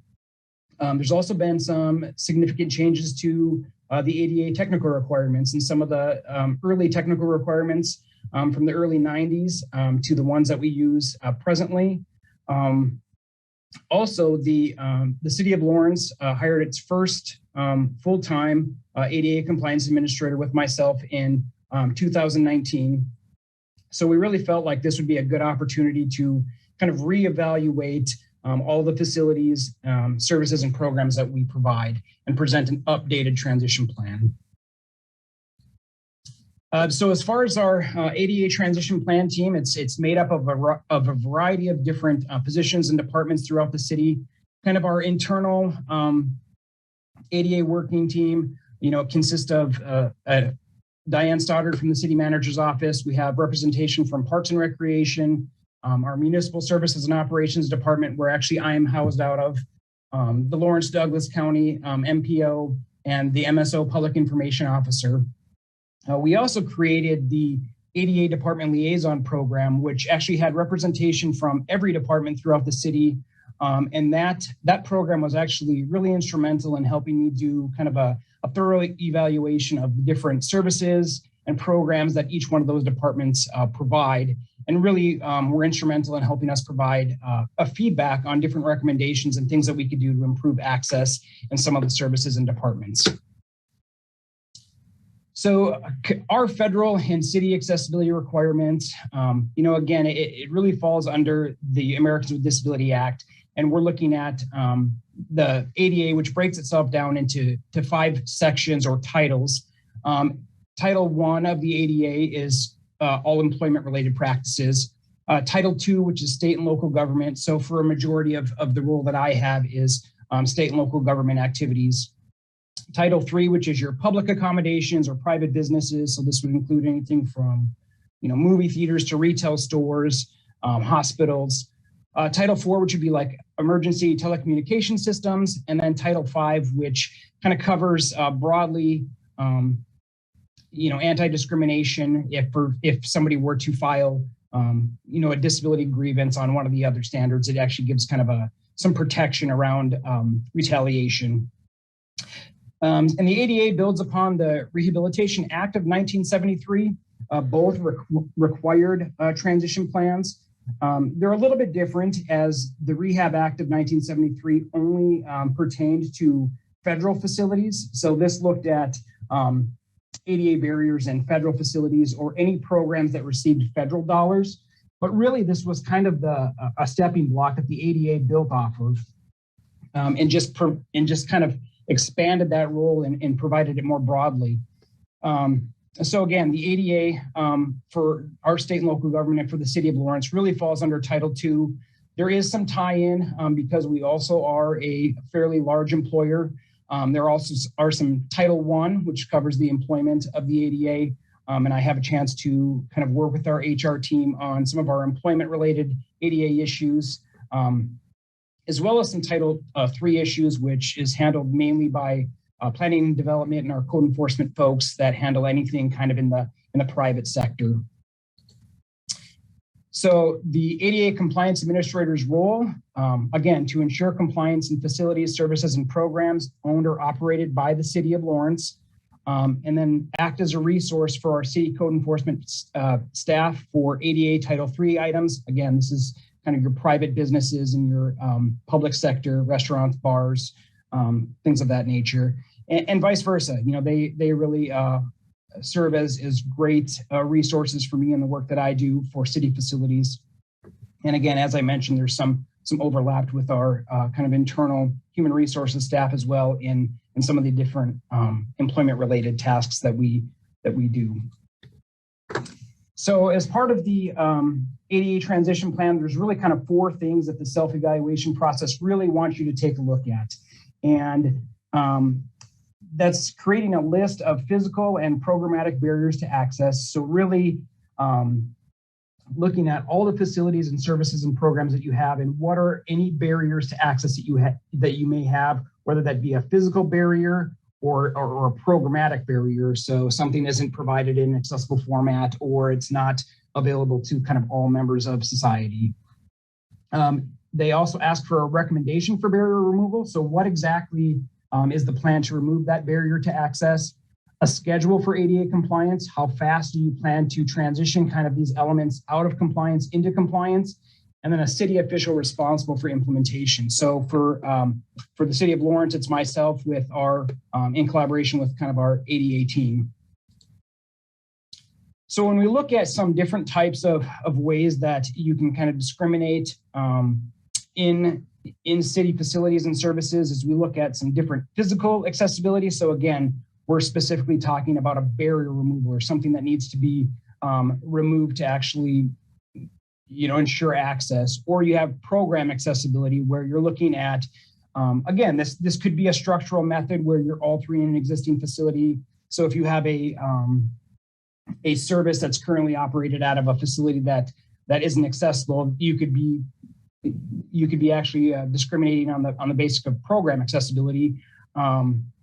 Sometimes it's the acquisition or redesign of equipment.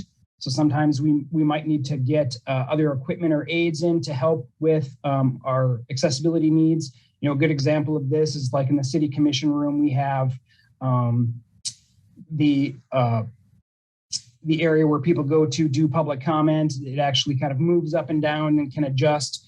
So something like that, redesign or getting additional equipment. Or it could just be providing services at an alternate accessible site. So if we recognize that the area or facility that we're currently operating the service out of doesn't have great accessibility issues, we may move that to an alternate or accessible site, or provide that service in a different way.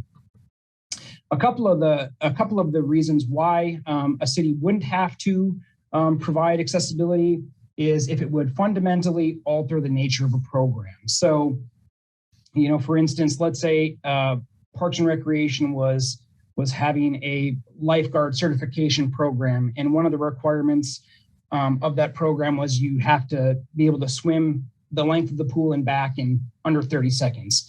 Now, you couldn't fundamentally take that requirement out of that certification program, because that would cause safety concerns and potential other concerns if you were kind of eliminating that fundamental requirement of that program. You know, and another one you could look at for, you know, employment related items, where if you had our firefighters needed to be able to, lift 200 pounds on their shoulders and go up a ladder. Well, you couldn't take away that essential job function of a firefighter to accommodate somebody with a disability because it could pose, a safety concern or a safety issue.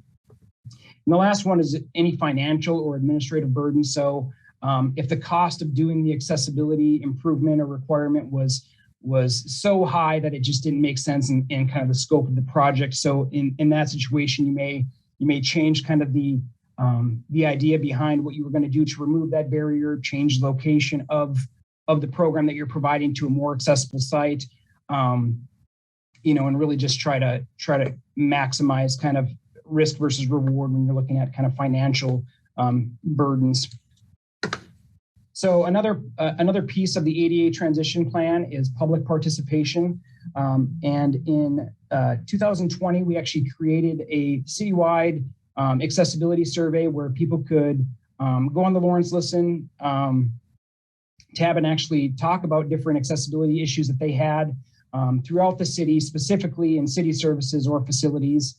And out of that public survey, we actually had 50% of the people that responded were people with disabilities, and another, I think it was 28% of the people that responded were either friends or family or caregivers of people with disabilities. So we got a really good turnout for people with disabilities responding on that survey. Also, city boards and commissions. I've gone around to various city boards and commissions and talked about not only my role with the city and kind of what we're looking to address, but to see if they had any questions or concerns or things that they thought we should be looking at. I've also spent some time going around to kind of other city boards throughout the community, whether they be social service boards or different organizations. We also have used the city's website to really ramp up public comment. There's actually a city accessibility portal where you can go and leave a comment at any time or reach out to me directly if there's an issue that you would like us to look at or to address. And all that information is help guides kind of our self-evaluation plan and transition planning. I also work closely with local disability organizations. Lawrence is very fortunate. We have some really good kind of grassroots local disability organizations, and specifically the Access Task Force here in town that actually operates out of Independence Incorporated, and they were instrumental in helping us develop the citywide accessibility survey and really make sure that the questions that we were asking really got to kind of some of the issues that we were looking to address with accessibility in our community. And I'm also a staff advisor on the Lawrence Pedestrian Plan, and they do a lot of great outreach through the MPO and have done a lot in regards to accessibility. Specifically in the right-of-way infrastructure, but have been a great benefit to help guide accessibility conversations. Another steps to the transition plan process is, again, identifying all of our departments, programs, and services and activities. So again, this is where I really leaned on our ADA liaisons to really help kind of identify all those different department programs and services that we operate, which is pretty vast. And then identify any barriers to access or participation. So this is kind of at the programmatic level. Are there any barriers to access to participation in the services or programs that we're providing? Establish an inventory of our physical inventory. So actually take a look at kind of all of our public facing facilities and where are they located, and actually do an assessment of those facilities. And we do that by applying the ADA technical requirements for accessibility, which are the 2010 standards for accessible design. And then we're identifying any physical barriers to access in those facilities. So again, some of the recommendations that we have for the services and programs and activities that the city provides, policies and educations around auxiliary aid requests. So we have this is specifically good for new employees that maybe aren't really familiar with individuals with disabilities coming in and requesting different types of auxiliary aids, but educating them on kind of where that process lies and how to get a hold of my office and to make sure that we have all the auxiliary aid requests processed and handled in an appropriate manner. Also using descriptive text on website and social media accessibility. So as you can see, this picture on the bottom right actually shows some descriptive text. And this is very good for individuals who may use screen readers or have some communication barriers that, especially if we're putting out social media posts that are very picture heavy. Facebook is great, but doesn't have, a whole lot of accessibility features, especially where pictures are concerned. So anytime that you can kind of describe the message that you're trying to get across, especially if the message that you're trying to get across is in the form of a picture. So some different training on that and how we can better improve the items that we're putting out to the community and making sure that we have descriptive text. Also having staff let people be familiar with our ADA grievance form and procedure and how to, again, contact my office. And we have an ADA grievance form, and the procedure is located on the accessibility tab on the website through the city's website portal. Also some additional third-party relay training. Again, this is a newer technology that's really, become more popular in the last handful of years. But if you're a newer staff member and you don't have a whole lot of training on third-party relay, which is actually a certified operator on one end interpreting a call for an individual to the respective party. So it could be, calling a city department. And if you're a new employee and have never taken a third-party relay call, there tends to be kind of a small pause in the beginning of the call. So an individual could think that, it was a missed call or a telemarketer or something like that and could hang up. So really training kind of our staff on what a third-party relay sounds like. ADA notice in all reception areas. So again, we want to make sure that individuals that come into our facilities know that the City of Lawrence does not discriminate on the basis of disability. And again, if they need to contact our ADA office to get any type of auxiliary aids, or if they have a grievance, or if they would like to just provide input on kind of ADA issues, how to reach me in my office. And then ongoing accessibility trainings. I think that's really important as we continue to look at the services that we provide. Recently we had a really good national presenter from the Department of Transportation come in and do a 3-hour right-of-way ADA accessibility and kind of best practice for our field staff, our street staff. We had engineers on there. We had people in planning and development, code enforcement, and we also had local contractors, consultants, and engineering firms that could hop on and do the training as well. And really just to provide some best practices on some different public right-of-way training. So we're kind of all on the same page when we're looking at design and how we want to approach kind of ADA accessibility in our right-of-way infrastructure.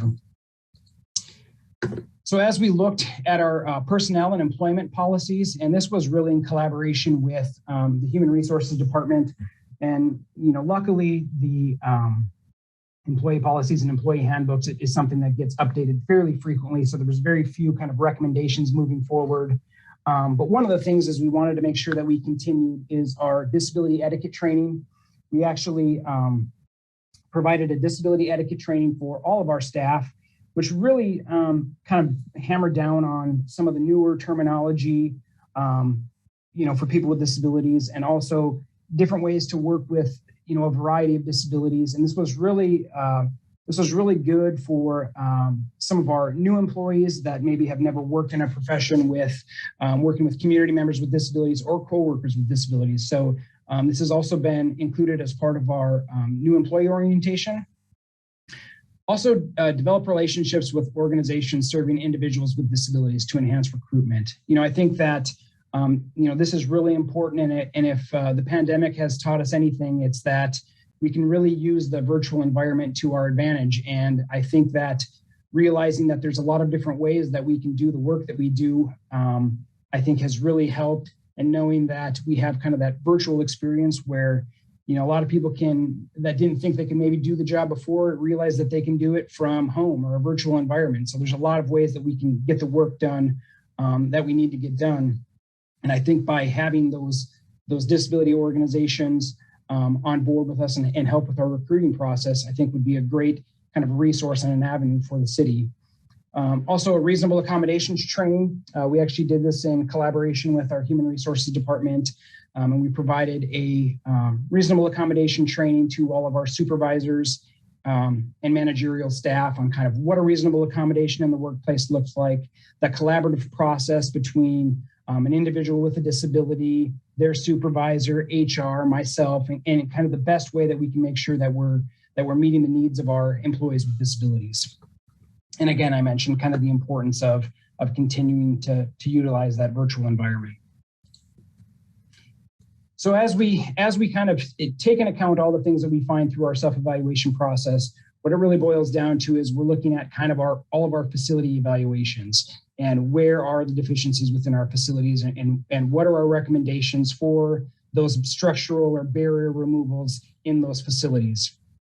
And how are we doing that barrier removal scheduling? So for this transition plan, as you can see, we broke it down into 3 different tiers, high, moderate, and low tiers. And we used a priority approach when we were looking at how we were going to be doing our barrier removal scheduling throughout our facilities. So we looked at things like facilities that had high level of service or had some program uniqueness. For instance, you may have, our outdoor aquatic center is the only outdoor, aquatic center in town. So it has kind of a program uniqueness. City Hall has some kind of unique aspects to it in kind of the business that we perform here. So we looked at all those, and we also wanted to pull in projects that have current CIP funding that already have ADA improvements scheduled or planned to be scheduled in there. So make sure that we were kind of overlapping in our priority approach that made sure that when we had funding available, we were getting the ADA improvements done that we needed to get done. So these next couple slides are just some kind of examples of some of the common things that we found, throughout some of our facilities. You can see an image on the left is one of our restrooms that's missing the back rail and the side handrail, which is used for individuals with mobility devices to transfer on and off. Also, the toilet paper dispensers kind of misplaced. So you can see on the right kind of the difference between inaccessible and accessible. Grab bars located in the right spot. You can't see it in this picture, but the toilet paper dispenser is located in the right spot. So that's a very common kind of easy thing to correct throughout the city. Here's another a very common item that we found is lacking tactile signage or otherwise known as braille signage. So you can see the image on the left doesn't have tactile signage to the hinge side of the door, or excuse me, to the latch side of the door that shows a permanent room and kind of what that permanent room is. And you can see the one on the right has the appropriate tactile signage. It's located in the right spot adjacent to the latch side of the door. So having the tactile signage is not only important, but the location is important because it indicates where an individual that's needing the tactile signage knows where to look. So they're always going to go kind of latch side of the door, where does the door open, and then feel up to the latch side of the door to feel kind of what is this permanent room designating. So it could be a restroom, it could be a conference room, a commission room, whatever it may be. So that's one of the other items that we'll need to correct throughout some of our facilities. Again, another very common item that's a kind of a low cost item to correct is pipe insulation. So this is mainly important for individuals who use mobility devices as they go to kind of roll under a sink to wash their hands. Exposed pipes can cause burns, abrasions, and you can see on the right a really nicely done kind of, and there's a lot of different products out there that you can actually use for kind of wrapping exposed pipes. So again, a fairly easy fix. Here's a really good kind of side-by-side comparison of some of the parks and playground structures that we have. So on the left there, you have a playground area that doesn't have an accessible path leading to the playground area itself, and then you have kind of some wood chips scattered along. And wood chips in and by themselves aren't necessarily inaccessible, but they just really are hard to maintain and to create that stable, firm, slip resistant kind of path that's really needed for accessibility. And then you have the, image at one of our, that's actually at Holcomb Park on our right there that has the sidewalk all around the playground structure, as well as the really nice kind of playground surface. Here's another example of one of our community parks that really kind of lacks the accessible route to the playground itself. So, again, there, somebody with a mobility device would have to kind of traverse that grassy knoll there where you can see on the right, a nice accessible path leading to one of our community playgrounds. So funding for this facility's ADA transition plan is through various capital improvement projects. As I've mentioned, and as you've probably seen as you've looked at a lot of the CIP projects, is there's a variety of projects listed that have ADA improvements on there. So again, taking advantage of kind of when we are going to be in the area doing kind of these capital improvement projects and making sure that we address the ADA issues at that time. We also have the annual ADA improvement program funds, which we can use for some of our kind of readily achievable or kind of low-hanging fruit, if you will, items, some of which I'd already mentioned, things like adding additional, grab bars or, rearranging elements in the restrooms, things like that, kind of things that we think that we can address kind of rather quickly. Braille signage would be another one of those items. And then also using kind of in-house support and resources. So we have, our facilities teams, our Parks and Rec teams that will be able to handle kind of a lot of these kind of maintenance or items. So again, putting up, grab bars or realigning elements within a restroom, they'll be able to assist us with. And then grant opportunities. One of the good things about accessibility in the ADA, being around kind of a long time is there's a lot of different grant opportunities. Specifically, you find this more in kind of Parks and Rec or healthy lifestyle grants, where anytime you can promote kind of accessibility in parks or recreation. So obviously we're going to, keep our eyes and ears open to, any grant opportunities that may arise. And we are currently in the process of developing our public rights of way transition plan. And that will actually be presented at a separate date. We hope to present that to the commission in 2023, and we are currently just kind of an update on the progress and timeline of that. Is that we're kind of past the data collection point right now and working on kind of cost projections, kind of life expectancy of some of our right-of-way infrastructure. And again, we hope to have, some conversations upcoming with the community too around how we want to address our right-of-way infrastructure. And, but again, in lieu of that, kind of that formal transition plan for public rights of way, we really have made some really good efforts and some significant progress on right-of-way infrastructure.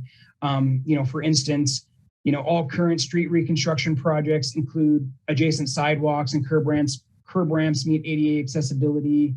In 2019, the city developed the Sidewalk Improvement Program, which really is meant to, as kind of that first step towards accessibility, but at least kind of taking those trip hazards and safety concerns out of our sidewalks. Through that program, they also do prioritized curb ramp replacement. So curb ramps along priority routes, they actually replace as well as part of that program. Some of the other things that we've done in the public right-of-way is the Lawrence Transit is taking a lot of great steps on improving bus stop accessibility and comfort. In 2020, Lawrence Transit improved 7 stops with shelters, benches, and boarding pads, and improved 5 additional stops through some of our street maintenance program.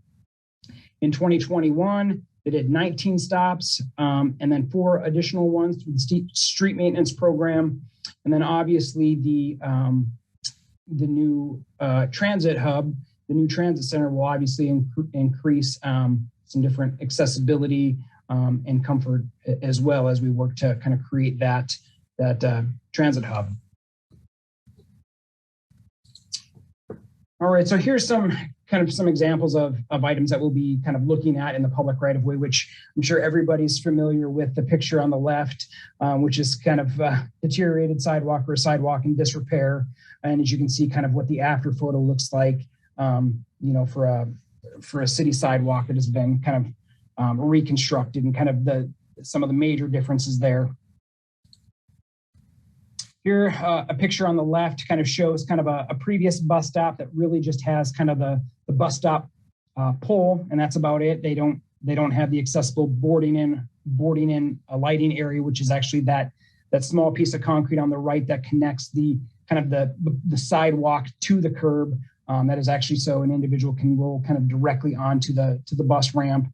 And as you can see, this shelter has one of the newer bus shelters that you've probably seen throughout the city as well. I know that there's a couple different really cool designs out there, but all these shelters also need to make sure that they have the compliant spacing next to the seat there. So you can see there's kind of a cutout that is actually for a mobility device to actually pull up and kind of, so if you and your spouse were going to take the bus and one of you was in a mobility device, they could sit on the bench and you could kind of park right next to them. So that is for mobility device to go in that space. So you can see kind of some of the differences between kind of accessible and not accessible.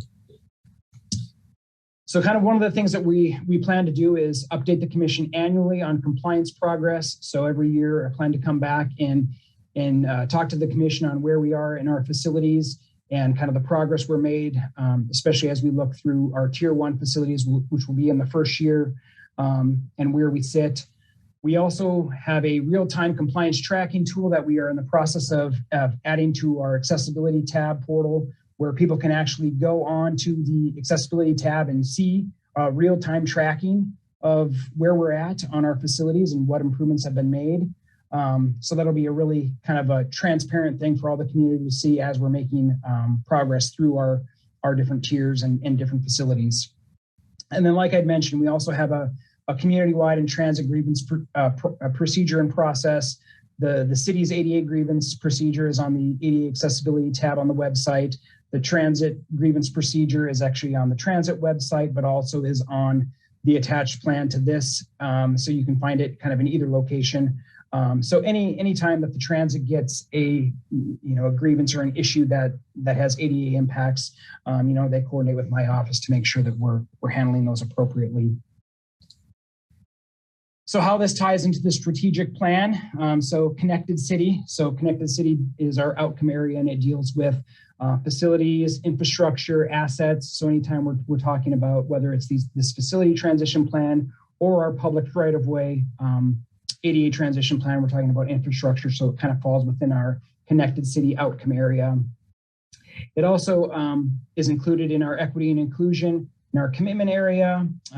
As we obviously looked at kind of underprivileged or marginalized communities, disability is one of those as well. So we want to make sure that we're looking at equitable and greater inclusion in the work that we do here in the city. And actually there's been a lot of great collaboration between myself and the new director of equity inclusion, Dr. Mohammed, and kind of how our work overlaps. And so it's been a really good discussion and collaborative process as we look towards kind of inclusion items throughout our city.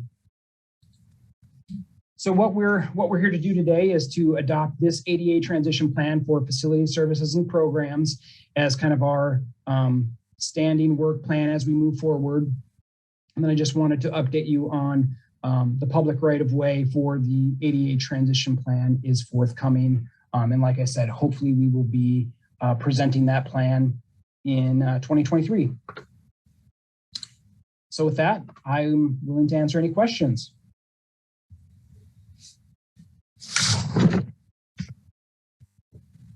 Mayor Shipley, are there any questions from commissioners? Commissioner Finkelstein, Evan, thanks for that presentation. Thanks for the plan. It's a great plan. Appreciate your work on that and appreciate the presentation. And I know you laid out the tier 1, tier 2, and tier 3, and you talk about those in relation to when we're going to accomplish them. I guess I was a little more curious about how, one parking lot at, the softball fields or a tier 2 as opposed to a tier 1. Yeah, so one of the things that we looked at kind of in our prioritization process again was facilities that had really high level of use. Some of our higher tier items may have been areas that also had the most urgent work necessary. It could have been areas that also had upcoming CIP projects. So we kind of looked at all of those and tried to put those into all of our tiers and take those factors all into consideration, so we can, essentially get the most bang for our buck. But I do, again, this is kind of a snapshot in time, these facilities transition plans. A lot of things can change, priorities can change. And so we really want to make sure that we're being, as transparent as possible. So, if we get funding, opportunities arise for a facility that we have in tier 3, we may say, hey, we're going to move this up and make sure that we address the ADA issues in that tier 3 facility. Also, we, like I'd mentioned, we had a number of facilities that needed some additional Braille signage. So instead of going facility by facility, we may, do a bulk order of the tactile or Braille signage needed for all the facilities that had. So we may be achieving some of the items within tier 3, but, so some items may be addressed quicker than others, just depending. Obviously in a perfect world, we get all these items addressed as quickly as possible.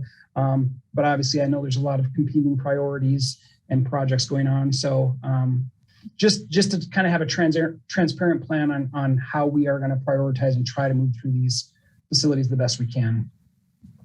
I don't know if that answers your question, hopefully. Oh, Commissioner Finkel, yes, it did. And it, certainly looking through that plan, the list was longer than I thought it would, I guess, it's longer than I thought it would be. Or I guess it's a very comprehensive list. So there is a lot of work to do. I appreciate coming up with it, and I appreciate that we're going to work towards solving it. Yeah, and I do want to stress, Evan Carenta, city's ADA compliance administrator, that you're right. That list, just at first glance, and especially if people go to look at our tracking tool, kind of on the website, they'll say, oh my, there's kind of a lot. But I think I want to caution everybody. A lot of the items on that list kind of are those readily achievable, fairly easy to address items. There may be a lot of them, but you may have kind of a facilities department that just spends an afternoon and they can knock out quite a few items just on a couple different facilities. So, but again, knowing that staff time is is hard to come by. I wanted to make sure that we gave ourselves enough time. I didn't want to kind of overshoot and underdeliver. Yeah, this is Vice Mayor Larson. Ryan, thanks very much. Evan, I'm sorry. Thanks very much for this report. I did not realize that it was that our ADA program, that we had such an in-depth ADA program. So it's great to hear. And I've been on the commission for almost 6.5 years, and this is the first time I've heard a report that details what our ADA program is. So I really do appreciate very much. It's been very enlightening. Thank you. Thank you, Commissioner Larson. This is Commissioner Sellers. Thank you, Evan, for providing the overview of today's plan. I do have a couple of questions in regards to the grievance process and the grievance procedure, because I know it's noted in the report. There's the procedure, and then there's a mention at the end in regards to Human Rights Commission. So can you just explain to me what the ADA grievance procedure looks like and how that either parallel, dovetails, intersects with the grievance process as related to the Human Relations Commission? Yeah, great question, Evan Carenta, ADA Compliance Administrator. So the ADA grievance procedure is really for, if somebody had an issue with a community member had an issue with a city facility, service, or program, the Human Relations Commission would really be for an employee that had a discrimination grievance, which, they would obviously want to have that through the Human Relations Commission in Topeka versus kind of our city, because there would be a kind of a conflict of interest. So that's kind of the difference there between the two. That's really more for employees that are, having an employment discrimination issue that they would go through the Human Relations Commission in Topeka. Thank you, Evan. This is Commissioner Sellers. And so the grievance advice review board that is mentioned in the document, that pertains to grievances that community members bring in regards to city accommodations and things of that nature.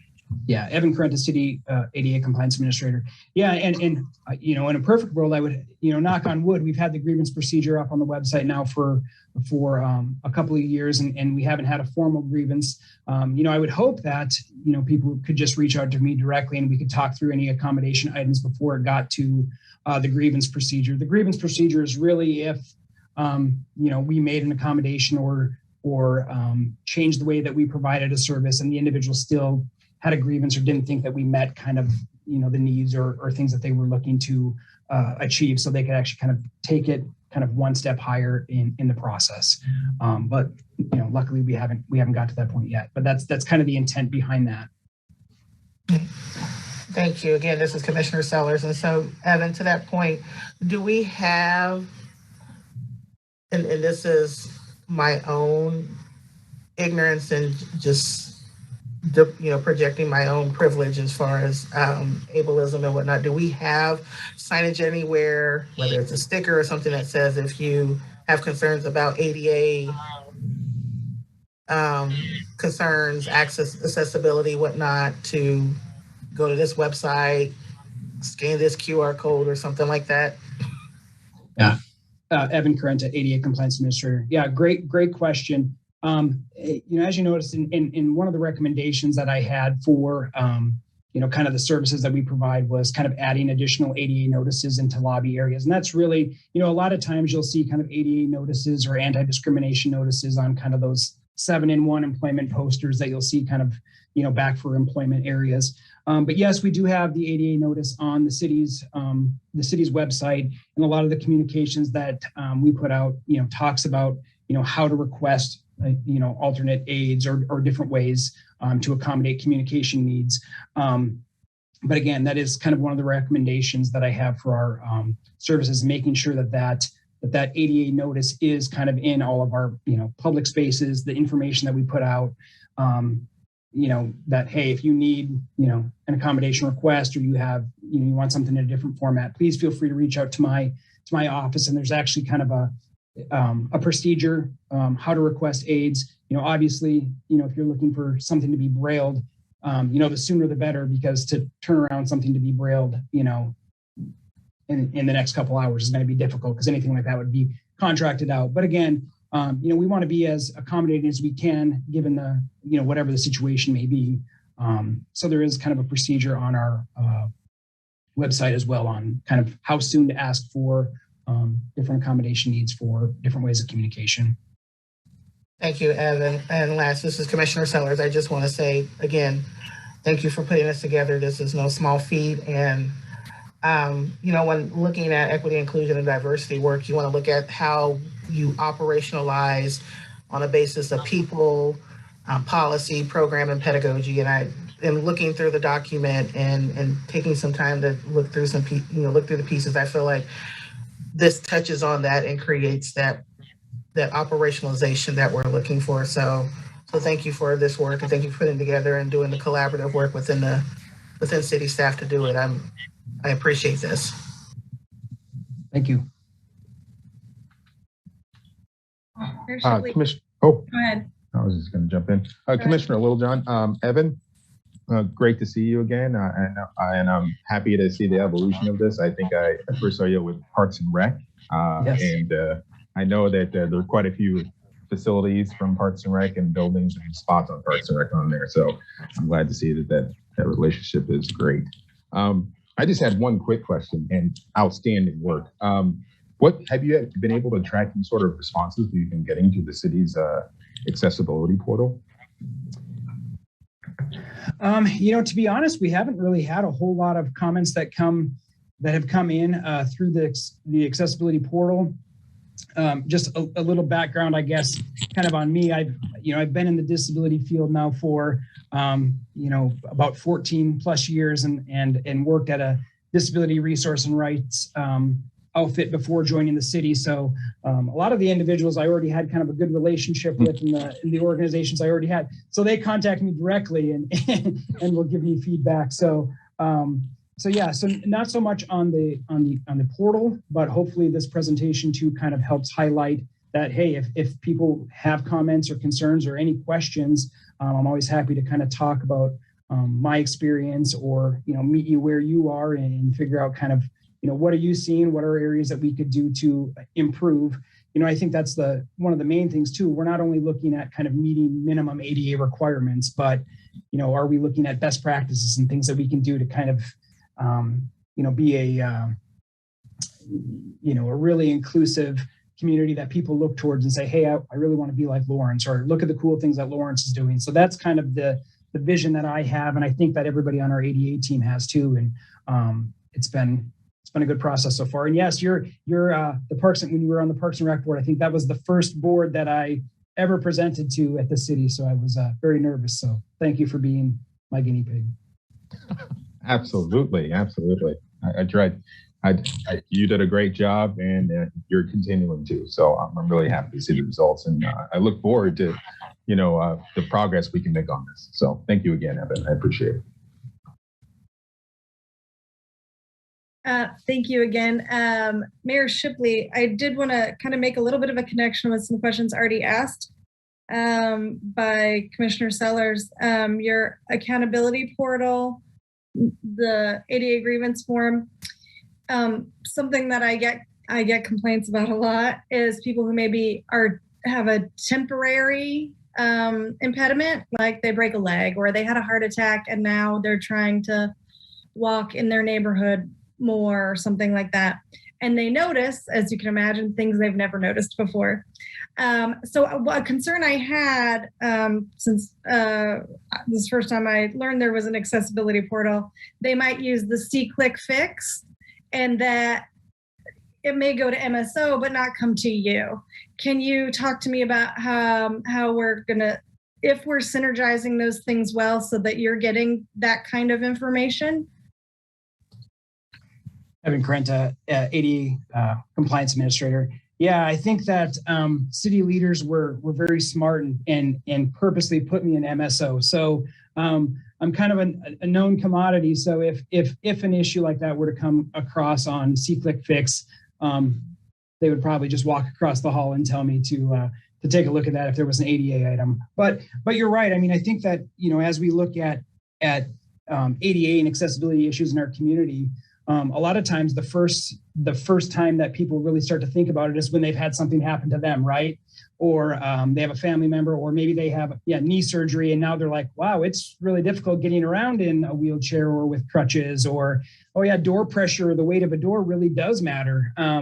So yeah, I think that it's important, and that's one of the main things when we're looking at building kind of universal design and accessibility within our community is accessibility doesn't just benefit people using wheelchairs or walkers. It really encompasses kind of all walks of life, whether that be little kids walking to school, learning to ride the bike, visiting the Lawrence Public Library, retirees. Unfortunately, as it's kind of natural as you get older, your mobility goes down, and at some point there's limitations that come with everybody. So I think that kind of as we look at kind of city facilities, city services, and city infrastructure, as we will in our public right-of-way transition plan, is how do we make the most accessible, usable infrastructure for kind of all of our community, not just individuals with disabilities. So I think that's something that, again,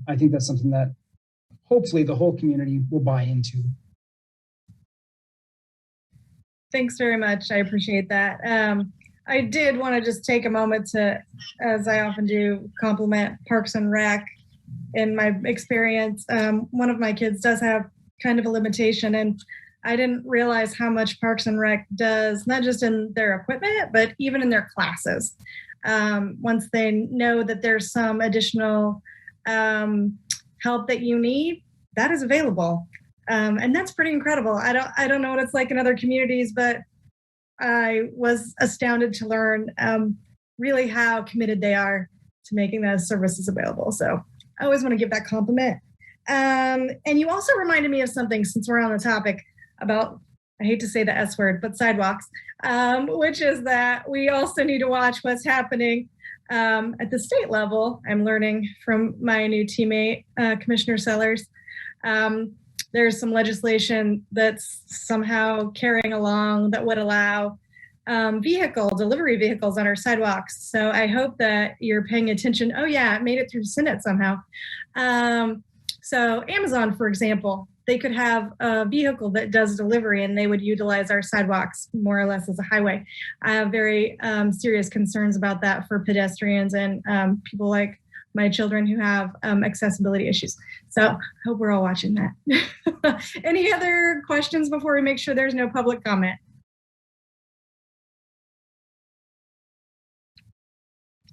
Okay, Sherry, is there anyone there left who is interested in commenting on this? No, Mayor. Is there anyone online that you see, Sherry? No. Okay. Very good. Let's bring this back to committee. We do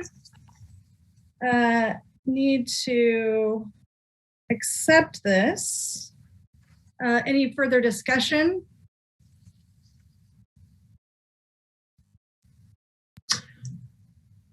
Commissioner Larson, I would be willing to make a motion. I move to adopt the Americans with Disabilities Act transition plan for facilities, services, and programs. Commissioner Sellers, I second. Mayor Shipley, I have a first and a second. Vice Mayor Larson. Aye. Commissioner Sellers. Aye. Commissioner Finkeldye. Aye. Commissioner Littlejohn. Aye. Mayor Shipley, aye. That passes 5-0. Thank you all very much. Thank you so much, Evan. That was edifying, I'm certain, for all of us. Thank you. Next, we have commission items. Is there any commission items commissioners would like to bring up at this time? Commissioner Littlejohn, I have a quick one. I just wanted to go ahead and thank Parks and Rec staff, Derek Rogers and Mitch Young, for all their help and all their work with the temporary winter shelter in the community center. I thought it was outstanding, and I thought they did a great job under the circumstances, and I really appreciated the way they pitched in. And I didn't want to leave out that I know of a certain commissioner that also was pitching in as well, and I wanted to thank them for being a remarkable and a great example in the community. So I just want to make sure that was out there.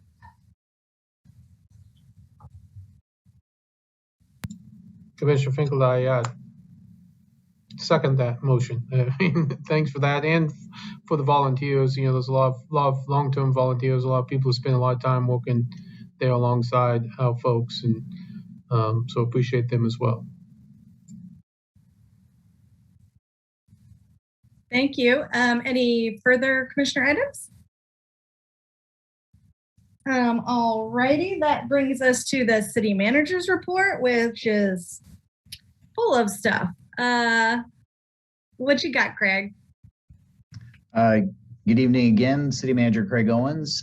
There are several items on here that have some significance. I wanted to draw your attention to the timeline and analysis for the tobacco-related items. We've done some preliminary research and are kind of updating the time frame that we think it'll take there.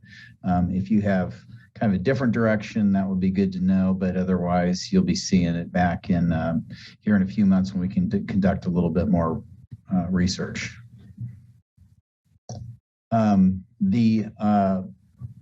There was a request in January, I think, of last year January to bring back a homeowners association update, kind of some background information on homeowners associations, neighborhood associations, kind of their history here locally, nationally. And I want to commend our PDS staff that put that together. Very deep dive on that, but that was hopefully satisfies the the request that we had. The budget calendar, seems like we just got done with one, but we're back into it. So if you'd please review that calendar, love any feedback on it that you may have. I know that there's a request to try and get some engagement points going a little bit earlier, and hopefully this satisfies that. But if there's some additional information that you'd like to do, we'd certainly love to hear that feedback so we can get everything scheduled.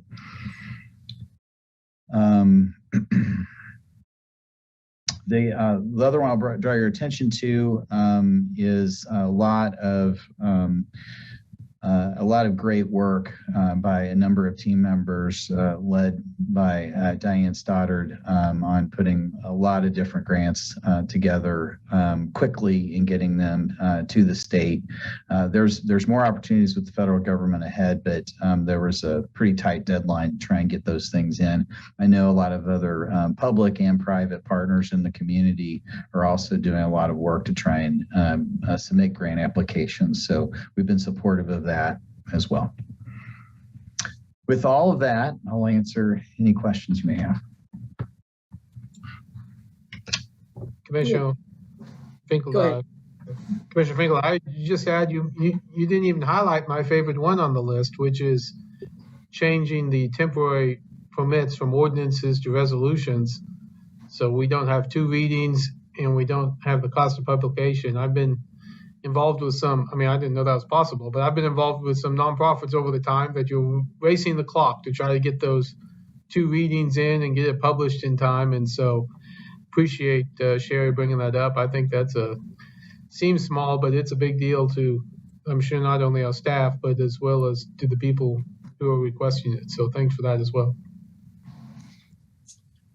Yeah, this is Vice Mayor Larson, and I really do want to thank Diane for that summary of the various grants that we are applying for. It was great to see that all in place, and just the amount of potential funding that we can maybe latch onto for some of our programs. And I would love to see an update like that every once in a while, just to see where we're at with them. I thought that was really, really helpful for me. And then also the one on the homeowners associations, I was really surprised at the amount of statutes that are out there for them. And I know I live in a homeowners association, and I've already passed this on to our president because I think it's really important for those associations to understand, what's behind it and how it works. So I really appreciate that summary. It was good. Mayor Shipley, one thing that wasn't included with that, and that was incredible, there is a historic document that's somewhere at the city. I might have Bobby send it to you, Commissioner Larson, that talks specifically about homeowners associations and their space in racism and white supremacy, specifically in our community, that you might find interesting.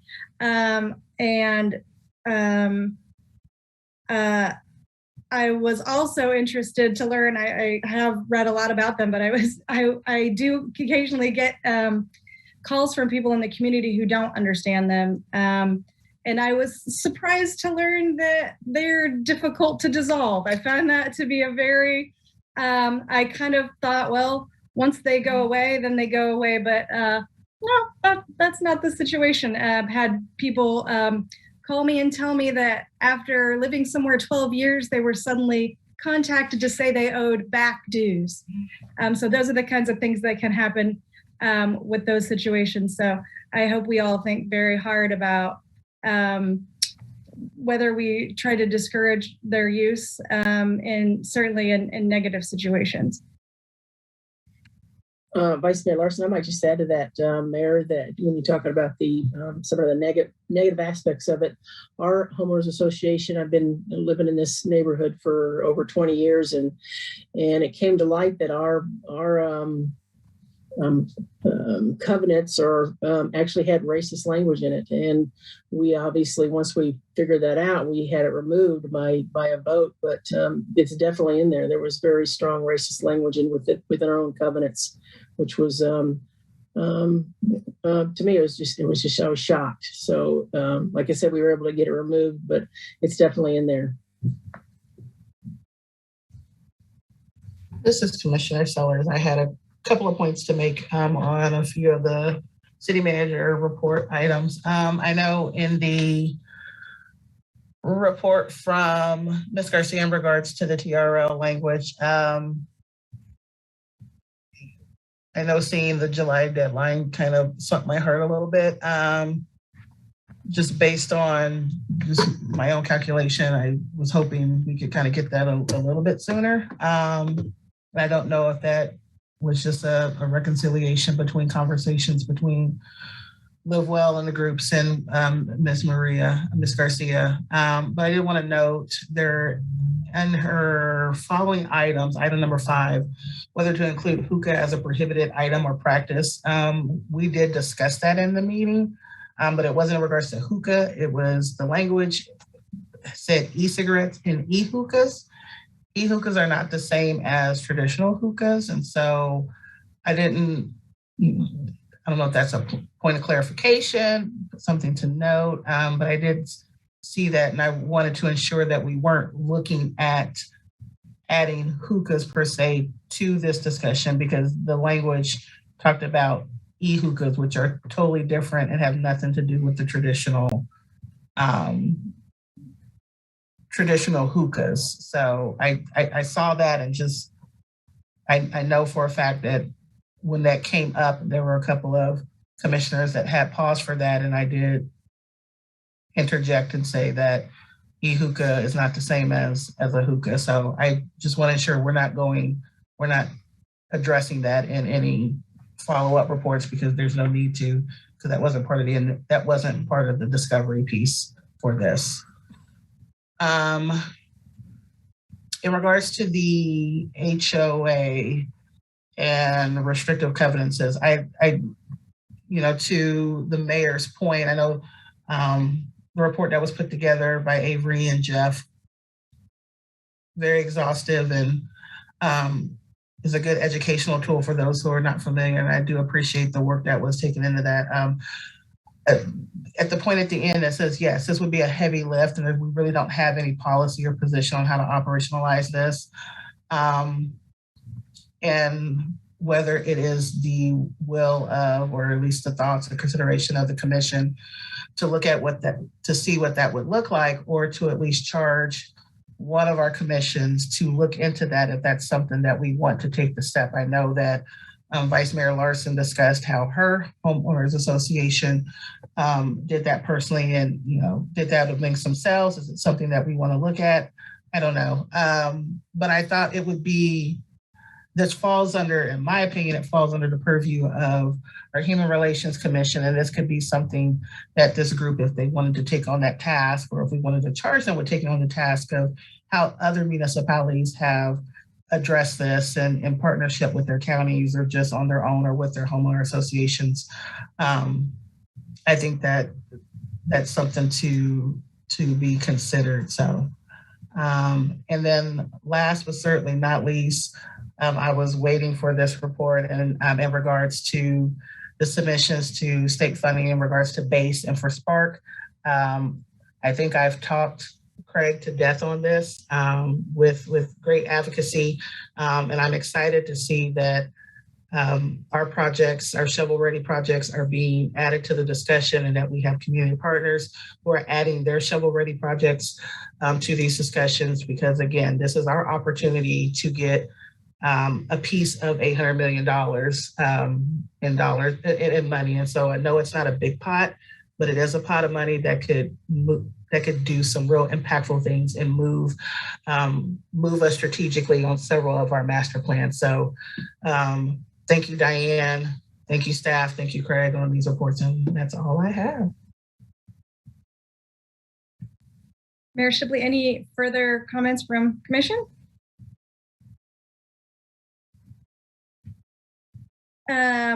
Let's make sure there's no public comment, because this is a public comment item. Oh, look, there's someone.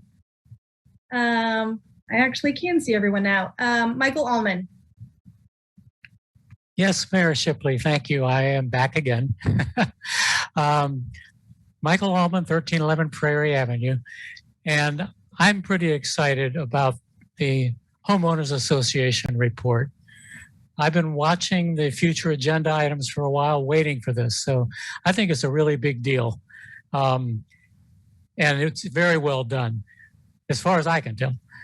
It looks at so many different land tenure models that I didn't realize there were so many different kinds, but kinds like the neighborhood associations, for example, and the HOAs, this common interest communities, and then something called a community land trust.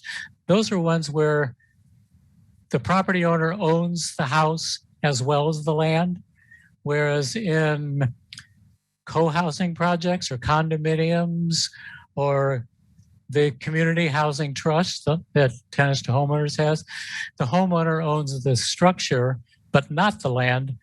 I find that very fascinating. And it's, to me, I see value in this as far as operationalizing it, like Commissioner Sellers asks.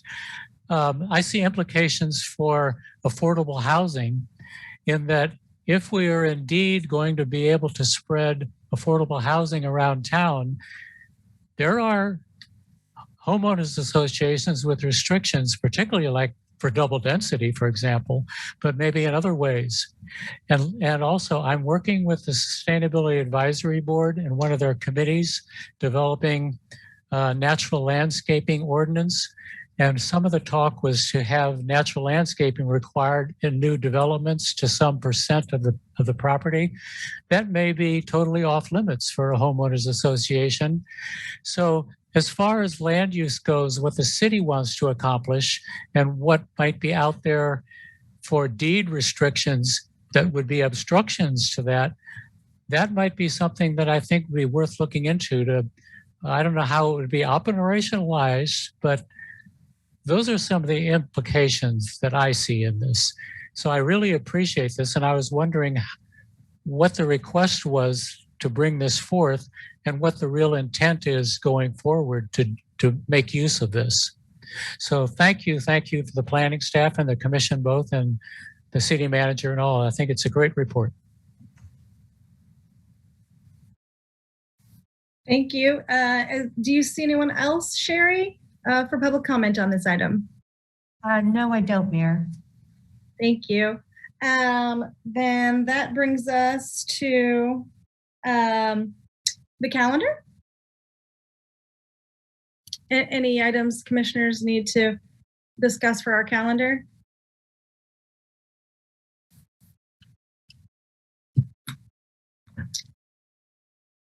I'm not hearing anything, which of course brings us to the end of our lovely evening together. Vice Mayor Larson, I move to adjourn. Commissioner Finkel, I second. Mayor Shipley, I hear a first and a second. Vice Mayor Larson. Aye. Commissioner Finkeldye. Aye. Commissioner Littlejohn. Aye. Commissioner Sellers. Aye. Mayor Shipley, aye. Thank you all so much. Have a great evening. Be safe. Yep.